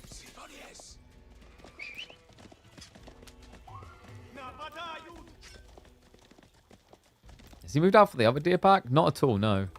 I thought he might, but I guess you can just camp this with archers, right? Now that you know that the back deer aren't going to be taken away from you, just eat those up, and you could actually just camp here. But I think he's going to go deeper. Scout's been keeping an eye on this. Another nice thing, Anatan, he's clutched up vision in the center of the map. The abandoned outpost should see these scouts coming. Even if they don't, reminder guys, you can always spot scout play. Just look for the deer disappearing. Yeah, I think that's why it's like kind of actually subtly still high value with your plan being pro scouts to just deny the deer. If you kill the deer off, your opponent doesn't know when you're getting them. It used to be Roos wanting to do that because they used to get gold for killing them. But thank God those days are gone. That was such a dumb mechanic. So I try to be positive about a lot of things, but like that was really just one of the most toxic mechanics of AoE4. I do not miss the old bounty system of the Roos. I was one of the biggest cheerers of this new system. Like I remember desperately recommending it time and time again. It's such an improvement. But if you guys want to see an improvement on your setup, reminder, we have got that AMD sponsor. Smash the button whenever you see it to support the channel. It costs you absolutely nothing to do. But also, if you want to go buy one of those, AMD is best bang for buck. Full stop. Just like these French archers are true bang for buck right now. This is great for Anat. He's slowing down the pro scout timing. He knows Vortex is going castle. And Vortex, he is going to be going horse archers. So skilling archers for French makes a lot of sense.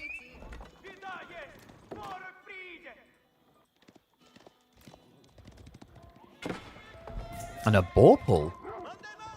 I mean, it seems weirdly late and greedy, but actually... I like this. Yeah, because if it is horse archers, how does your opponent break the outpost? By shooting it 750 times? That doesn't sound like a good deal. How many horse archers died to do that? It's really smart. And whenever he's not being harassed, he'll get great gathering rates on the ball. He already has survival techniques from gathering the back deer. At this point, the only eco tech missing is going to be pro scouts.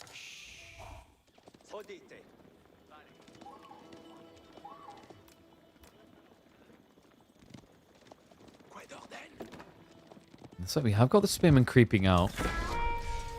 I don't... Oh, he's getting baited. He doesn't realize. Yep, spear reveal.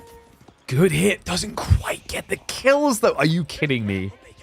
13 and 3 HP on a unit that can heal. And that is the best justification for Chivalry you'll ever see. Yeah, these are about to be 480 resources down the drain, so why not spend 300 to eventually make them new, fresh units?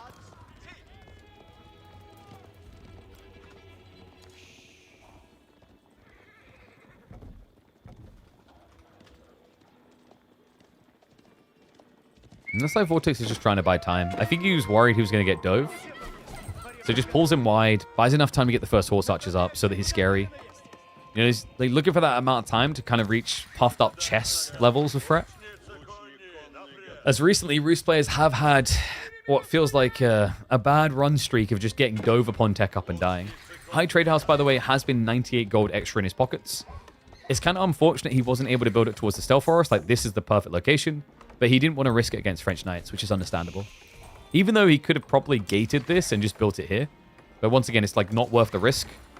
If there's a knight there and it delays you by 20, 30 seconds, the problem with there being one knight there is because of the way that French plays, it won't just be one knight, it will then be 2 knights, and there'll be 3 knights, and there'll be 20 archers, right? So you don't want to mess around with French like that. Vortex, whoops. Did he misread the timing there? Anat already has 24 archers, which, I mean, it's enough to get the one-hit kill, right? 24 times the 6. It's hitting for over 120 damage before reductions, which there is no reduction. And the weirder part still to me is that Vortex goes Steel Arrow over Undermesh. So it's him trying to answer knights, but the problem is it means the archers are now even harder to contest. And the high trade house is 112 gold in the end. It's okay, considering the placement. He also had a very weird deer spawn. It ran off early. Which is unfortunate considering no wheelbarrow.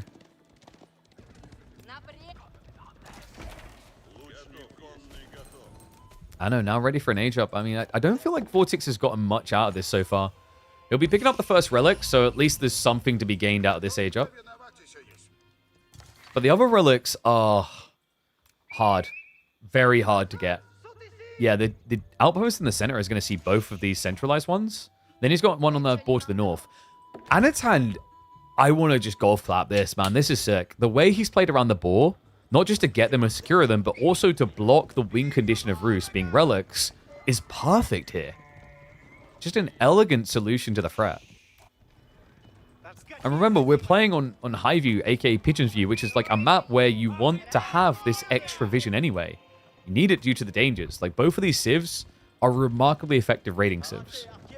French Knights, Horse Archers, these are just great units of finding freebies.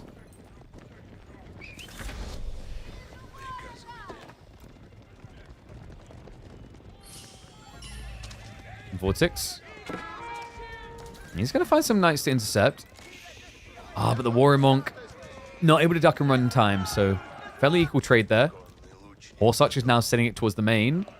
Anat, whoops, does not have anything to defend him.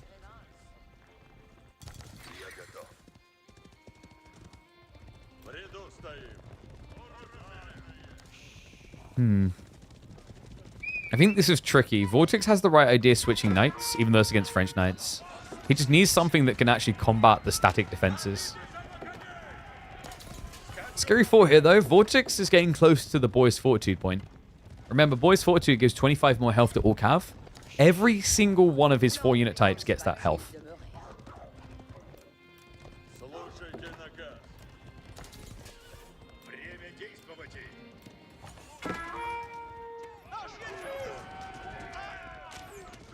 Archers. Yeah, I'm just going to trade out with the horse archers.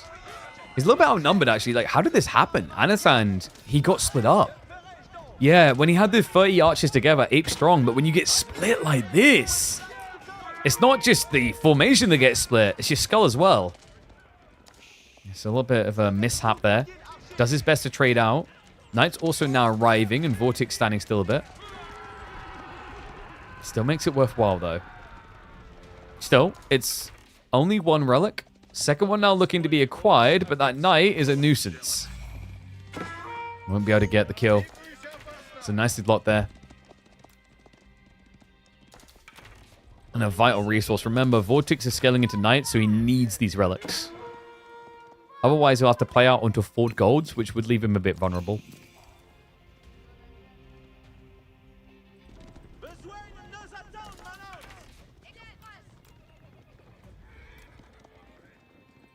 And Anna is just doing a good job of keeping eyeballs everywhere. We have now got monks coming for him, so it looks like he feels secure to try and pick them up. And veterancy is in for archers. Yeah, gotta say, Vortex's horse archer comp doesn't really look that threatening right now. It's the knights that are meant to carry, but the gap isn't that large in favor of him. We still do not have boys' fortitude. Warrior Monk is going to get baited and intercepted. Knight is already on the way, so that's going to be a big pickup. Remember, these Warrior Monks are not cheap. 240 resources. This costs the same as this. I know which one I'd buy. For the main fight, however, the Warrior Monks are actually super powerful. Because your opponent's into archers, the ranged armor increase is huge. Interesting switch, though. Anat is steering into Arbitrary, and he is losing the relic game. I mean, I'm kind of impressed by these timings Vortex is finding. Considering the early Monk interception, it looked like Anat was going to be advantaged there. Not the case. On the main fight. No Spruana placement, just some arrow slits there. Still, good trade out. What, 1 knight goes down, but you kill 4 horse archers and injure a knight? I think you're relatively happy with that. Arbitrary is a golden solution here. Remember, Arbitrary will also be horse archers with the Pavis. You can't really chase them as the negative, but in terms of if you can't run away and they're forced to fight, you feel fully in control. It looks like we are gathering now in the stone, which makes sense. We're at that stage. Normally around, well, about 18, 20 minutes, I want to say, on average, we start to see a castle drop from French. Because reminder, they only pay 810 resources, and it does discount everything in range. I know. We talked about how smart this was earlier. We've reached the point where it makes you feel a bit silly. Yeah, the Knight Mass big enough. A quick torch through here. Courtesy the castle torched up damage. And we'll allow him to get the 4 extra kills. So 5 worker kill means that Anatan's entire worker lead is pretty much gone. They need to find an advantage elsewhere.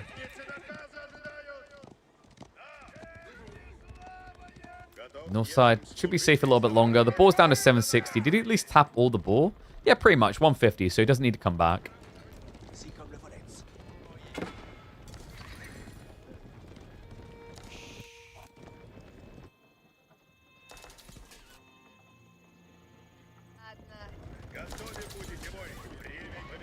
Yes, it is nice to have diverse streamers succeeding. I mean, it's important for the scene. Like I think we talked about this on the channel before. Like when Grubby disappeared into different games, it definitely hurt the viewership for AoE4 in general. The Kingmakers will like being Kingmakers, but you basically want the pond to get bigger and bigger so everyone can eat. That's the way to think about it. Also, who cares? We got you covered on Monday, Tuesday, Thursday, Friday. He's got this game covered, though. This looks like a definitive fight. Anatan, he switched into infantry. He cannot run away. Vortex commits in. Knights just munching through what is essentially an archer front line. The Arbitrary standing their ground, but the horse archers are trying to target fire them.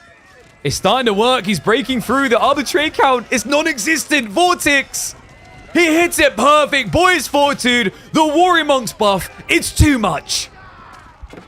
The French Knights will get out-knighted. And it'll be a good night moment. Vortex is speed running this week. The only player in Season 2 to achieve a 3-0 wipe in semis is now on course for a 4-0 in Grand Finals. This man really is turning into the final boss of KPMM. You gotta start asking who the hell can challenge him if he keeps turning up like this. He's gonna move back. Just take it a little bit slower. Goes after the outpost, but even with that slowdown, keep in mind that Anatan has not got great food access. He's got a food pull here that's usually meant to be for Imperial, who need to use it just to survive. Berries on the forward side can't be touched. He's got no farms. And he just calls it. He doesn't even try. There's no point. He wouldn't be able to get a new army out. Who can stop this Spanish beast? Yee.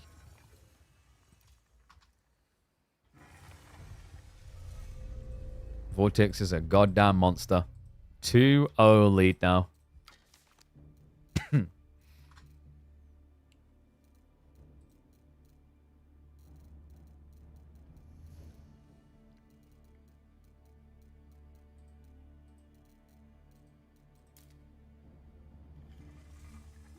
Next game.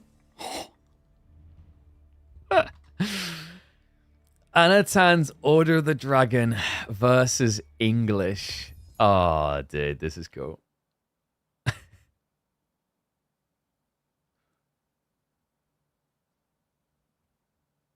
me find it. Well, Cal said that he added front range to the UI. He lied. Goddamn liar. Filthy goddamn liar.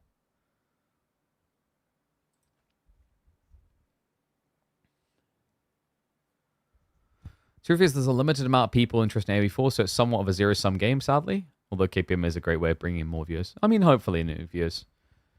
I mean, with the thing is, like, it's a limited amount of people. That's the whole idea of, like, why you expand into, like, new audiences to capture new audiences, right? It's like how you get them, though. How do you find them? How do you bring them to a game like AV4?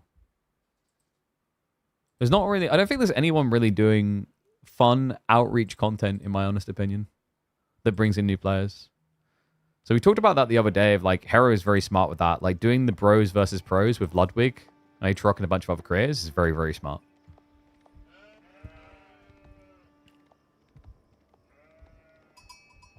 Can we IRL ban AoE terms? I mean, you can. We usually deal with it and navigate around it. I just ignore people who put things like if, with, but, whatever. It's just because those ones just get silly.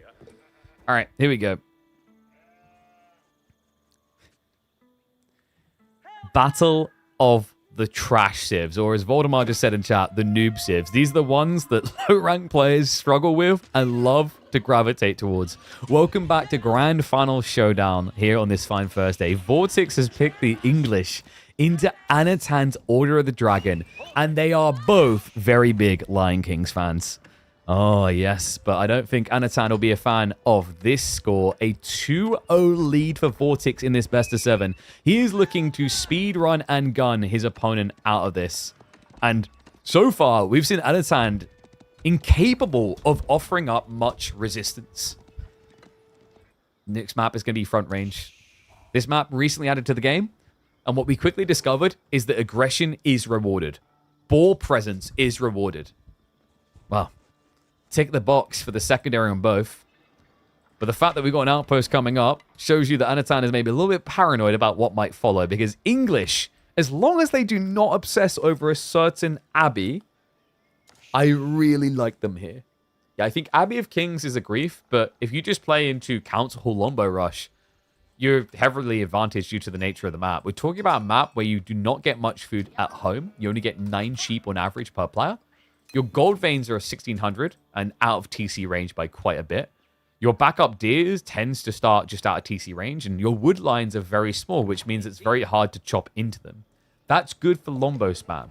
Think of this map a little bit like Himiyama, if you guys remember. Himiyama was good for English council hall rushes because you couldn't just chop into a tree line and hide, right? It wasn't like here and we chop in here. Normally, a few trees in, you just can't seem to create this curve you're looking for. And even if you do, you end up chopping through to the other side. Vortex is really good with English. I mean, it's one of his OG signature civs. You know, you go back to the OG days, after we settled in and people had figured out how to play most civs, you know, if you identified 2 civs for Vortex, it was English and Mongols. And that is wild. What? Okay, so it's not a council hall rush. But think about the placement here. Yeah, so I guess he doesn't trust Lombos to deal with the men-at-arms. But what he can do is add in archery ranges here anyway. And this gives him a reset point a third of the way to his opponent's base where he can just uber heal. Right, you can heal with the king on the go, sure, but the king's heal on the go is pretty pitiful compared to the Abbey of King's healing. Yeah, honestly, I didn't even want to say anything at first because, like, maybe this is a misclick. Because this is a type of position where we've seen people drop council halls for all-ins. Which is very dangerous normally, but, like, on this map has been fairly successful.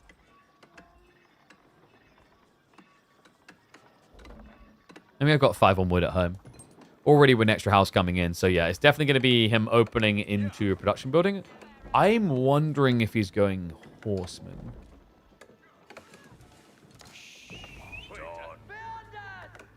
Okay, no, there you go. 7 onto wood now makes it look like Lombo macro. Before this, just having 5 on wood, like, it's not that much. You need quite a lot of wood for Lombo pump. Yeah, I know with the mine work. Probably going to be a Ford Rax. Just out here is a pretty good idea. His timings are kind of misaligned, though. Now, the way that... there we go. That's why he put it over here. So, the way that Anat usually likes to play Order the Dragon on this map, where it looks most effective, is the bait and switch, where you start with a few men-at-arms, which forces reactions, and then you go castle. And the reason this is so impactful is on front range, you don't have much safe food. Right? The thing that Gilded Men-at-Arms hate, that they suck against, is static defenses. TC, outposts, etc. I think we have one of the best games ever to kind of show that, where I think it was Kilyadi versus Beastie on the ladder, where Beastie tried to cheese him with mass men-at-arms, and Kilyadi, as Abasas, just kept spamming outposts to defend himself. It's a similar concept, right, across the board, is MAA suck when having to dive. But because there's so few sheep, they don't have to. Okay, an interesting beginning here with the spear, but he's worried about the king, right? And it is going to be archery racks. Okay, so good news for Vortex. Because the Lombos can just wedge on the side here and snipe the villagers anyway. The spear spam, it protects you against the horseman transition and also preps you to burn the outposts. Reminder, Order the Dragon suck at transitions. Right? Like, it's very hard to just pivot, pivot, pivot. Order the Dragon prefers they get the 1 unit transition right, and then they gradually move to a next unit. Right? You won't often see an Order the Dragon player just drop 2 production buildings of different types at the same time. Because it's so expensive.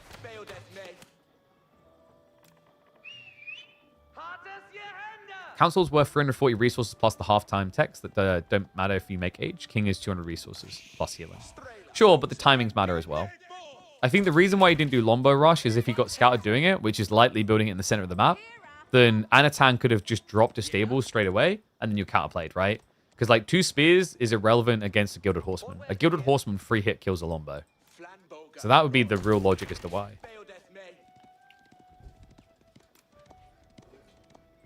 And also, it did force this 1 spearman commitment, right? So you kind of already set your opponent up to counter himself by now having the Lombos. Anat. He does see the creep and threat.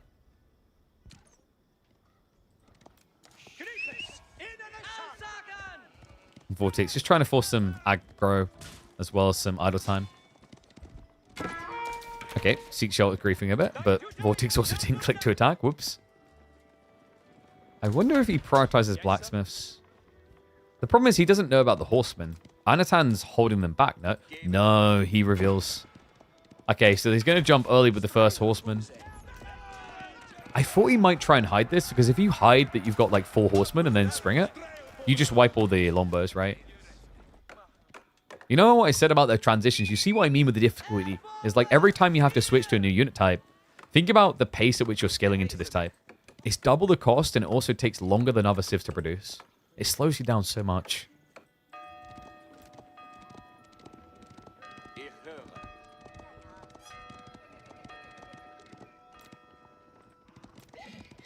You guys remember the early days where the town bell was the loudest thing in the game? Was it once or twice they had to nerf the noise? I think it was multiple patches they had to decrease the sound. Because it was all you could hear. The English bell ringing when you're about to be attacked. And this is a stare down. You can feel like either player understands that, you know, just one slip, just one or two villages lost is all it's going to take. The horseman, definitely capable of doing it on his own. We have got another archery range. Anno is going to make this a range war. Oh, now that is interesting. Longbows are kind of your mirror counterpart, really. You know, gilded archers attack very, very quick, yes, but the thing that's interesting about longbows, they obviously have more range than you, but you also have the same base damage. Gilded archers are a lot more tanky. It's also fair to say that if this trends towards Castle Age, gilded archers are substantially better. The reason is there's a tech called scale armor that lets them just shrug off range warfare.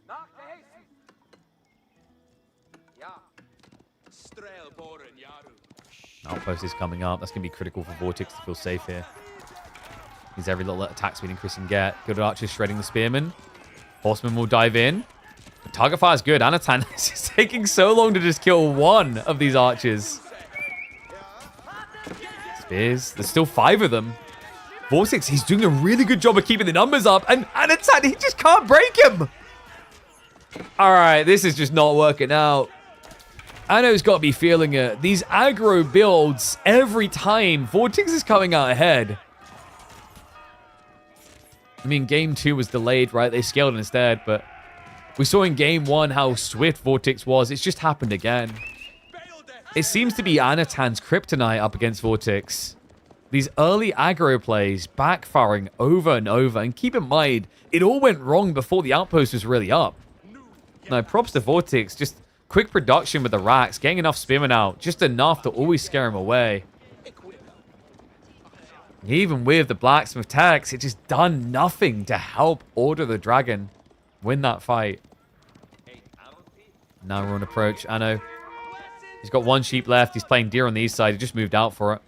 Vortex will drop the campfire and look to march in. Workers are able to pull away, but where's Anno going to get the food? I mean, his income is already abysmally low. 130 food a minute. He's got the deer in the base. That's going to buy him a little bit of time. The idea of the Gilded Archers, as cool as it was, it just feels like the timing hasn't aligned. And now, at the tail end of that fight, you see there's no damage. Courtesy of the king. This is the problem with these healing builds in Feudal Age. If you mistake your timing, if you misread when you can attack, and it backfires, if it's not a killing blow, you've just slowly worn yourself down against the guy who has nanotech. Right? Like, you know, he has life insurance, you don't. If you ain't got life insurance, getting in bar fights is probably a bad idea. I'm not life insurance. Medical insurance. Both, actually. Bar fights can get violent. Vortex seems to be the maddest hatter in that bar. He clubs him over the head with a bottle of beer and is merrily on his way to making this a clean sweep. Just one more game to go. Jeez. All right, Vortex. Like, I don't know what to tell you. You know, Grand Finals is expected to be, like, reasonably lengthy. You know, bit of breadth to it. Some nice pacing. Goes a distance. Just a fort. No?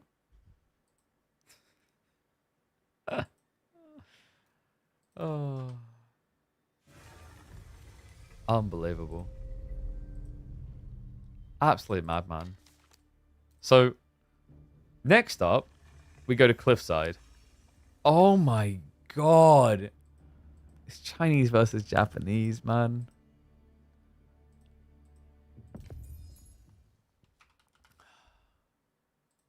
I think he's just going to get wiped.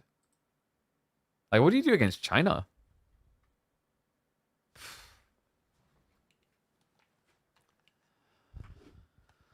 Oh, dear, oh dear.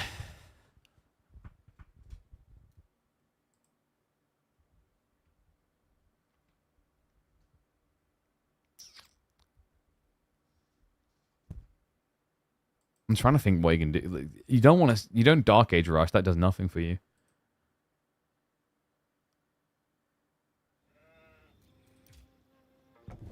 Imagine you're in the grand finals and you're getting absolutely dismantled 3-0 down in a best of 7, only to head into what could be the last game, and your opponent has the most powerful Civ in Age of Empires 4.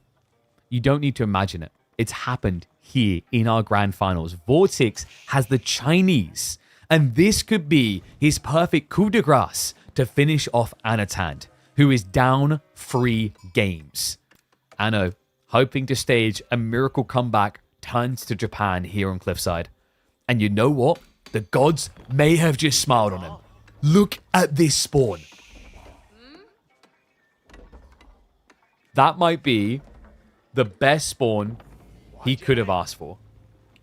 Gold on the Ford, and the racks drop successful. Spearman already on the way. Okay. This needs to be fast. This needs to be Furiosa.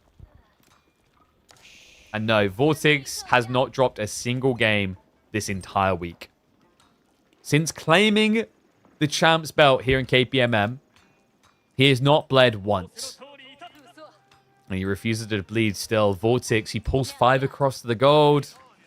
I mean, he knew. He looked at it. He scoured it already. Makes the appropriate reaction, but he still needs a lot of gold here, folks.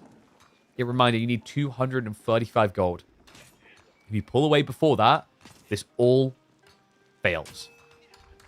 Yeah, you need 200 for the tech up. And then you need 35 for the first Imperial official out of the academy. We'll start to pull away the villagers. All right, he's going to get it. I mean, Anat, he stopped producing. He understood. The moment he saw the extra villagers here, it was pointless. So you can at least brag that Vortex has pulled a lot of workers. Subpar, he's not ready on the food. And no, he can't get from tax. Incorrect. Look at his build. This isn't no Imperial official build. So you need, boom, this much gold. Once you've got this much gold, once you've got 35 at least, you can just gather up. Right? You can just do tax. But you can't get tax until you have a tax man. Right? I'm not saying kill all the taxmen, but technically, if there's no one to tax us, we don't have to pay taxes.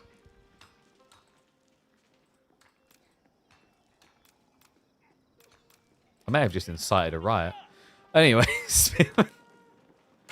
wait, Vortex, like, what the heck? Oh my god. This is his reaction to the spear play. Because Anno didn't build more, he's like, fine, I'm just going to keep gathering so that Pro Scouts is on the menu. Right? He's like, I'm not impressed. Only 1? Do you not take me seriously? There you go. Imperial Academy now on the way. It's smart as well from Vortex. He can use the extra gold either for Pro Scouts or Blacksmith Techs or just to get into extra Imperial officials. Doesn't really hurt him to have done this in the meantime compared to just walking home earlier. It's pretty cool. Curious Storehouse coming in from Anatan, just the norm to be expected. Never expect Coca when you see racks. It just feels very odd. Like you're essentially just begging your opponent to build archers at that stage. The best way to think about it is you're double counterplaying yourself. Right? Like when you choose to do spear into Shinobi, you don't really need an opponent. You're your own worst enemy.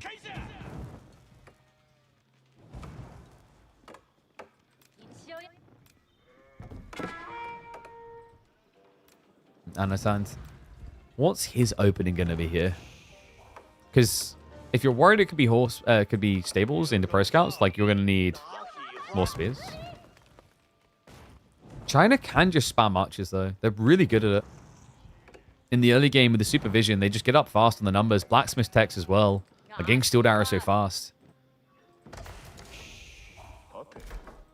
Nanasan would have to react with stables there. Has he got the food for it? Yeah, he's got 13 sheep. He's well off. Storehouse location is pretty weird. So he can't place it here because it's going to be inefficient between the berries. Placing it here is like really tight, and it's still going to expose your farms on the ford. He's going to have to guard his gold anyway because backup plan is to go Castle, so you have to build an outpost here regardless. Like these farms are a bit exposed. Like for the most, it's not the most disastrous I've seen. And also, if he doesn't want to just hunker down and play castle the normal way, I guess this does formulate a plan as like a garrison spot for the villagers on gold. Because if you have to play full feudal, you need enough gold to get blacksmith techs. But then if you have to run all the way back, you're probably going to die to raids, right? It's like it's a bit weird, but I think it's okay. And no, we don't need more people playing China, thanks. If we could just get rid of this Civ, that'd be great. Actually, the problem is... So here's the problem. Age of Empires 4 is so popular in China, we can't actually get rid of China. In fact, Age of Empires 4 is so popular in China, the devs can't even nerf China. So what I need for you guys to do... I need you to go find more English people to play the game. I need you to find more French people to play the game. Actually, no, we don't need more of those. What do we need more of? We need to find more people from Mongol heritage to play the game. We're going to need more Greeks with the upcoming Macedonian dynasty, even though they're not Greeks. Good. So if you really like your Civ, you just need to recruit more people from that country so the devs buff them. Never underestimate the power of nationalism. But yeah, we don't talk about Lancaster. Lancaster lost the war, okay? It's all about English. It's all about Yorkis. So we do get the Horseman beginning, but Yumi follow up straight away. I like this. And it's Archer stables. So Vortex, I mean, we knew it was inevitable, right? Like, we knew he was going pro scouts. It's the only reason you keep that much on gold. And it's already coming home. It's unfortunate for Anno. Like, you know, this looked like a really good spawn to shut down. The Ford Gold, the deer close by, it looked like this was going to be Vortex's worst nightmare, but I can't believe it, right? Like, he's getting Dark Age rushed by spears, and he finds a way of rushing pro scouts. That's meant to be what you can't do when you get Dark Age rushed. But the read that it was only one spearman is why this worked for Vortex. Just great temperament and discipline from the Spaniard. And at this point, Anatan kind of shaking fist and yelling at the sun type feeling. Right? Like, what should have happened, but what did? I know. But, Horseman in the spears. He's going to have to back away. Has got the Yumi starting to scramble, though. But the first deer are coming in, and this is where China starts to snowball hard, guys. Not just that, Anatan seems to have skipped a little on villager production. The count doesn't make sense, right? Vortex is half a villager ahead. Okay, not half, but... No, that's pretty much half. Oops. Yeah, reminder, the other 4 are the taxmen.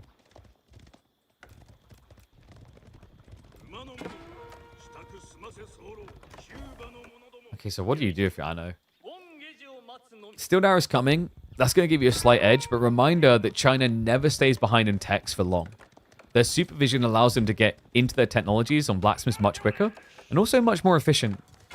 You know, the biggest challenge is that Japan is fast because they build a blacksmith at the start of the game. They build a mining camp. It's a blacksmith as well. So the biggest challenge for China is the 150 wood hurdle. But once they've done that one, once they've started to research the first techs, 150 wood plus the 175, life becomes so easy because you're only paying 33% less of your total cost, right? You get 64 gold back per tech because of the Imperial Academy taxation, which is still, to this day, unneeded and bonkers. Like, you know, you're talking about a Civ that is able to research blacksmith techs quicker, but also gets them cheaper than other Civs. What's the downside?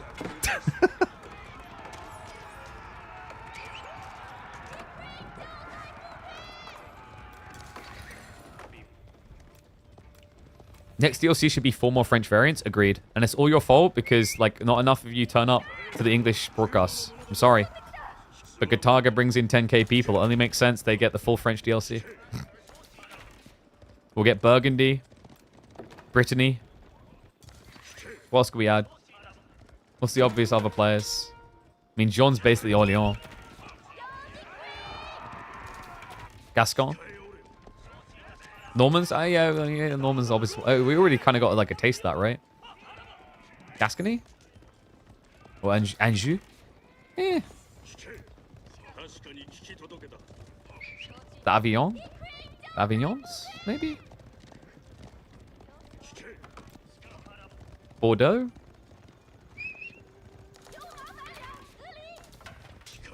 I'm trying to think which civs existed around that time frame that would make sense. Burgundy's the obvious one. Burgundy and Brittany.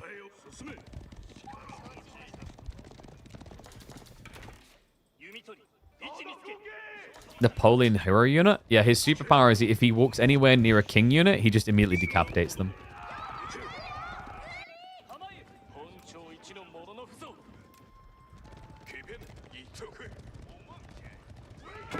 And this Yumi bass is getting pretty big, but Vortex's horseman count, man. And the fact he's holding reserves, bigger reserves for castle play. It's also the way these two armies are playing. Anno's just trying to play slow down on the pro scouts with limited success.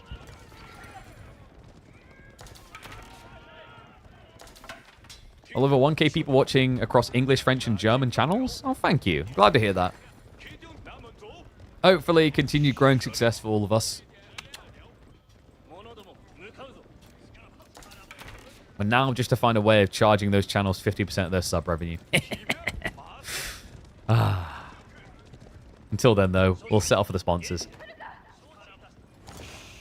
Okay, so Anat, there is a power play here going into castle, right? Yumi mass is ridiculous if they hit the timing. But normally, that's like advantageous timings, right? You need to be teching first. That's not going to happen here. Vortex beats him to the punchline. It just shows you how good supervision with the deer gathering rate is. Imperial Palace as well, so he's expecting Anatan to have to move out soon. It also means that you're not going to get raided. This landmark is low-key ridiculous. I mean, he could have actually nested bead against Yumi, but he's more worried about Mount Samurai, understandably. But this, it gives you a boon. Watch the vision. Look at that. Look at the minimap. That's all the Imperial Palace. This thing is capable of seeing a quarter of a 1v1 size map.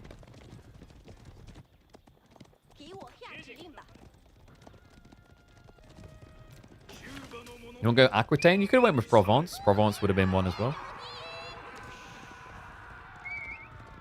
You won't be EU4 about it. You won't be like Papal State. They had a little Avignon. Alright, so what do you do as Anasand? You still need to age up. And the problem is, Vortex is rushing the techs, right? He already has the veterans here, archers and knights coming. The other stuff doesn't really matter that much. I mean, it wouldn't be a bad idea to upgrade these horsemen. 12 vet horsemen would just eat the Yumi. He's going to force the trade out. I mean, at this point, you can pretty much just A-click as Vortex. This is over, right? Like, the horsemen, they dove on in. He does not have damage 2 on the archers, so in theory, like, but Vortex, it's mostly just an A-click feeling to it, right? Spears now get the torches out.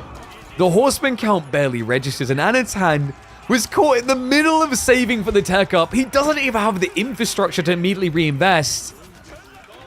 And even if this army trades out evenly, I want you to think about what's coming next. These guys don't have an answer. No, not a single spearman for Japan.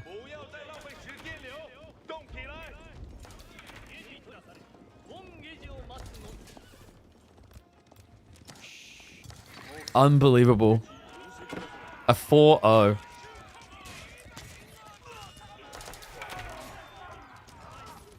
Jeez.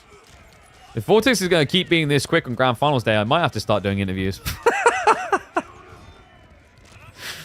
Oh, wow. I just don't know what Anatan does with this. He's floating almost 2k resources. Because he knows the longer he waits, the worse this gets. A spear switch now coming through, but there's still 20 archers remaining for Vortex. This brute is just too effective. The gold idled up. Anatan is finally teching at the backside of this. He snuck onto the south side gold vein. But now it's the food that I'm worried about. Anatan, he has no sheep left. And he has no food left. I mean, there's just nothing. All of the food is north. He can't access it. This is done. Tech up complete for what? His food income is about to go down to 0. And Vortex will keep him at 0 on that score. I know, no shame in it. You at least got the tech up. You can tip your hat and retire from this series. It's a done deal. Vortex with by far the quickest grand final we have seen in Season 2 of Midweek Muster. Wow. Incredible. A 4-0 annihilation out of the legend Vortex. Props to him. Well played to him. That was incredible. I'm I mean, you just wouldn't have expected it. Right? Like, I mean, Vortex very capable. Especially after last week, I would have said favored. But 4-0? Especially after last week, took him 7 games. Incredible. I don't know if this is like maybe an element of playstyle, right? It's like, we saw 1 or 2 games where Anno tried to play the aggressor, it just didn't work out. And he just essentially got out-aggressed. I think in particular, English Order of the Dragon game felt a bit funky. Hard to kind of figure out. But absolutely crazy. Props to him, man. GG's all around. So, that means we do have our champion for week number 4. Wait, we were only live for 5 hours? Damn, that was a lot quicker than I really was expecting. Feels to me, it feels like for me that Vortex got way better draft. Yeah, so I think we talked about the Mongol Lancaster detail. I think he just like set himself up really well with the Danube Divide River map, Danube Divide map to open him up. Third place series? Third place series is for tomorrow though. That's like, dude, if we like, that's how we do le tomorrow. Oui. If we do it today, we'd have like Duckle to cast tomorrow. Silk Song stream? I don't even have Silk Song. Someone tells me people ain't interested in me for Silk Song. Trying to think what we do now. B vs. Wham will be fire? Oh yes, I'm looking forward to that one tomorrow. I don't know, it's like 5 hours is not a bad time. It does feel quick for double semi-finals, grand finals though. Really quick. Marina watching, copying all of Vortex's new moves. There you go. And this is why I just do not play. So now I know all your strategies and I can beat you in the ST tournament.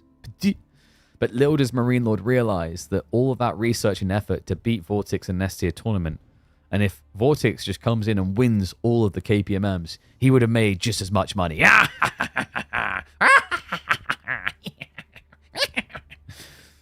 Yeah, no, that kind of tracks. Damn, I don't know. Like, did we get that many games that can be uploaded today as well? Probably not, was the wild thing. A lot of them were very short.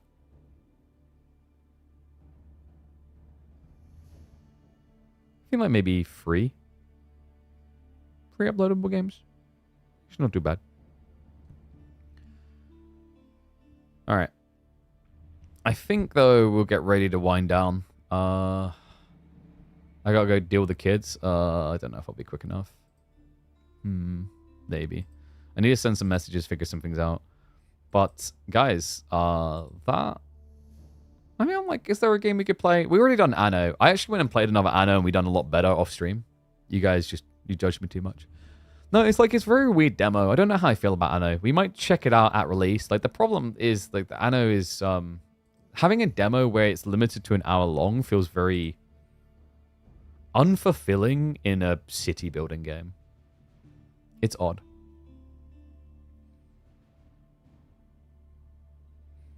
Vortex deployed against... Yeah, I think it's partially where, like, you talk about Civ execution, but it's also just, like, Vortex's timings, his, like, style in the early game. I think Anat just kind of got a bit overwhelmed by the aggro in some of those matchups. Why doesn't Marine Lord, Beastie, Puppy Paw, and Wham and sort of participate in your tournaments? Wham and sort of do participate in my tournaments. Puppy Paw used to, but he's too busy because he has to have a real gerb. And then for Marine Lord and Beastie, I mean, ask them. Beg them, I don't know. Marine Lord milked my tournament for 2 weeks to get number 1 on the seed, and then just stopped. You son of a bitch.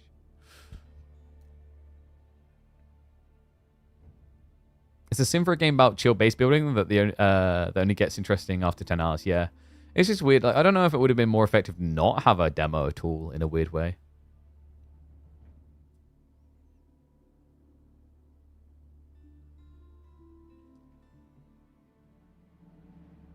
But yeah, you'd have to ask them. It's like, it's up to them, really.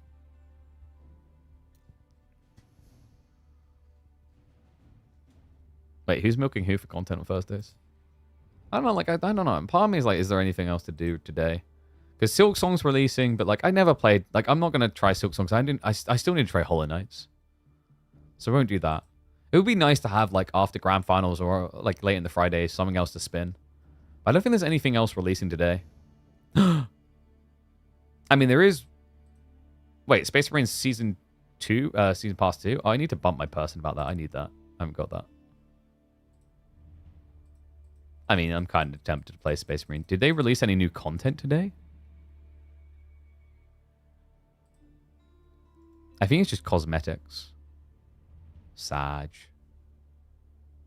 I mean, that would have been very different to go on Space Marines. But Space Marines is pretty poppin'. I haven't played Space Marines 2 in like 2/3 of a year, I think. Really cool game. I recommend it if you guys haven't tried it. I do want to find a day where we can like review new games and whatnot, though.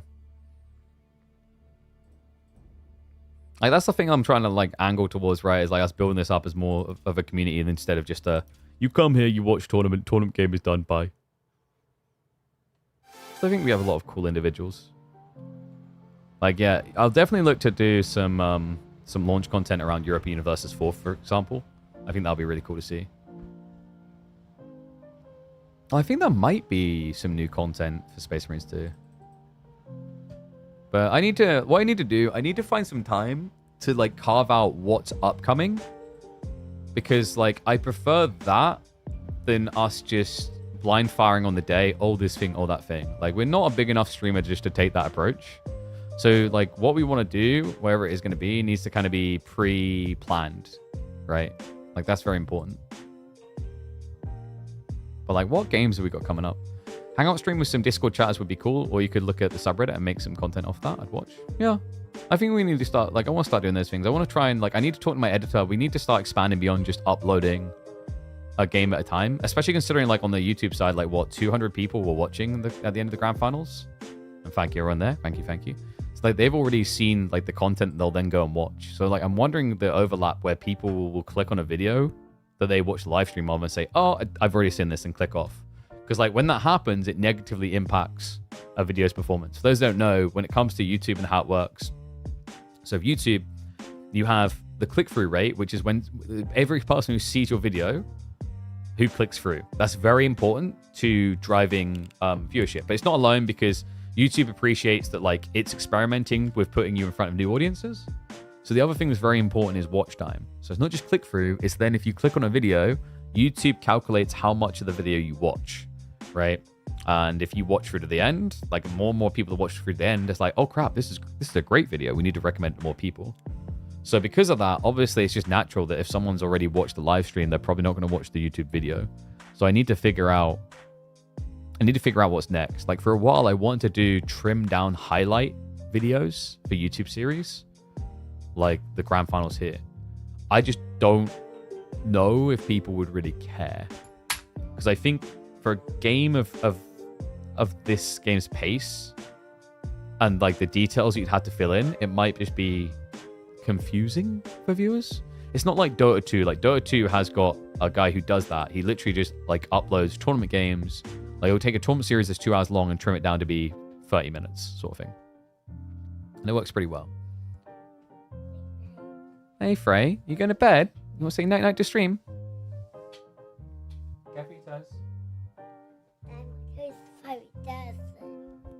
What are you saying? My toes dirty. Your toes are dirty? Yeah, because it's been raining outside. Mummy shouldn't have let you run barefoot through that. Why? Mummy. Because you get dirty. Say hi, stream. Hi, Mum. Yeah, hi, Mummy. Say hi, Mummy. Hi, Mummy. That's not Mum yet. No, Mummy's inside, but she's watching. So she can see this pretty little girl. Why? Because she can. We're at that stage, she says why all the time. When my mum didn't see you on there, Yeah. when my mum can see you on there, Dad. Yeah. Bye, stream. Alright. You want to go inside? Bye, stream. Bye, stream. You go brush your Bye, teeth. stream. Daddy Bye. again soon. Bye, stream. Bye, stream. Bye, stream. Bless her. Mummy's sending her in to make Daddy end the stream. Yeah, that's why Daddy ain't in the stream, sucker. And she just tripped over her very wet slide. That's going to be good. Oh, Mummy, that's your fault for sending her out in her pajamas. But yeah, guys, I should probably get ready to round out. But yeah, like I want to find out. I want to figure out. I need to sit down and talk to my editor what we do next, because like I want to start expanding. We have a few ideas. We're meant to have like a climbing series I want to start doing vlog wise. But also I like the idea of just reviewing games. Might be an interesting direction. So maybe we'll have a day. I'll probably, like I said, my goal is to figure this out after we get back from Greece, so end of September. Just maybe having a day where we review new releases. Like we could do it with Battlefield next month. What else is coming out next month? Battlefield next month. I was considering maybe doing it for the Frostpunk release on console this month. But Battlefield's next month. Ghost of Yotai is next. I love to do Ghost of Yotai. We're a very big Japanese fan. Kingmakers could be another interesting one that you guys might enjoy. Yeah, like October sounds like a good month for it. Like Ghost of Yotai, Kingmakers, Battlefield 6. And then Anno's back in November, isn't it? And then Europa's in November as well. So there's some decent like games, historicals and strategies that fits. We're heading in Greece. We're heading to, I think it's the one begins with Z. I think it's one of the islands. And not to the mainland, one of the islands. When will I skip KPMM? So KPMM will be on a break from... It'll be from 19th to the 30th. So it'll definitely skip the week 19th through to 25th. But then I'll probably let it roll, even though I won't be here for probably everything but maybe quarterfinals, semifinals, grand finals. But guys, what I'm going to do now, YouTube kick. Thank you for watching. I'm going to stream. We will be back tomorrow when KPMM week number 5 kicks off. And that grand finals won't be as quick because Altai's in the rotation. Joke's on you, suckers. So plenty more to come. And third place matchup between B and Wham will cast tomorrow.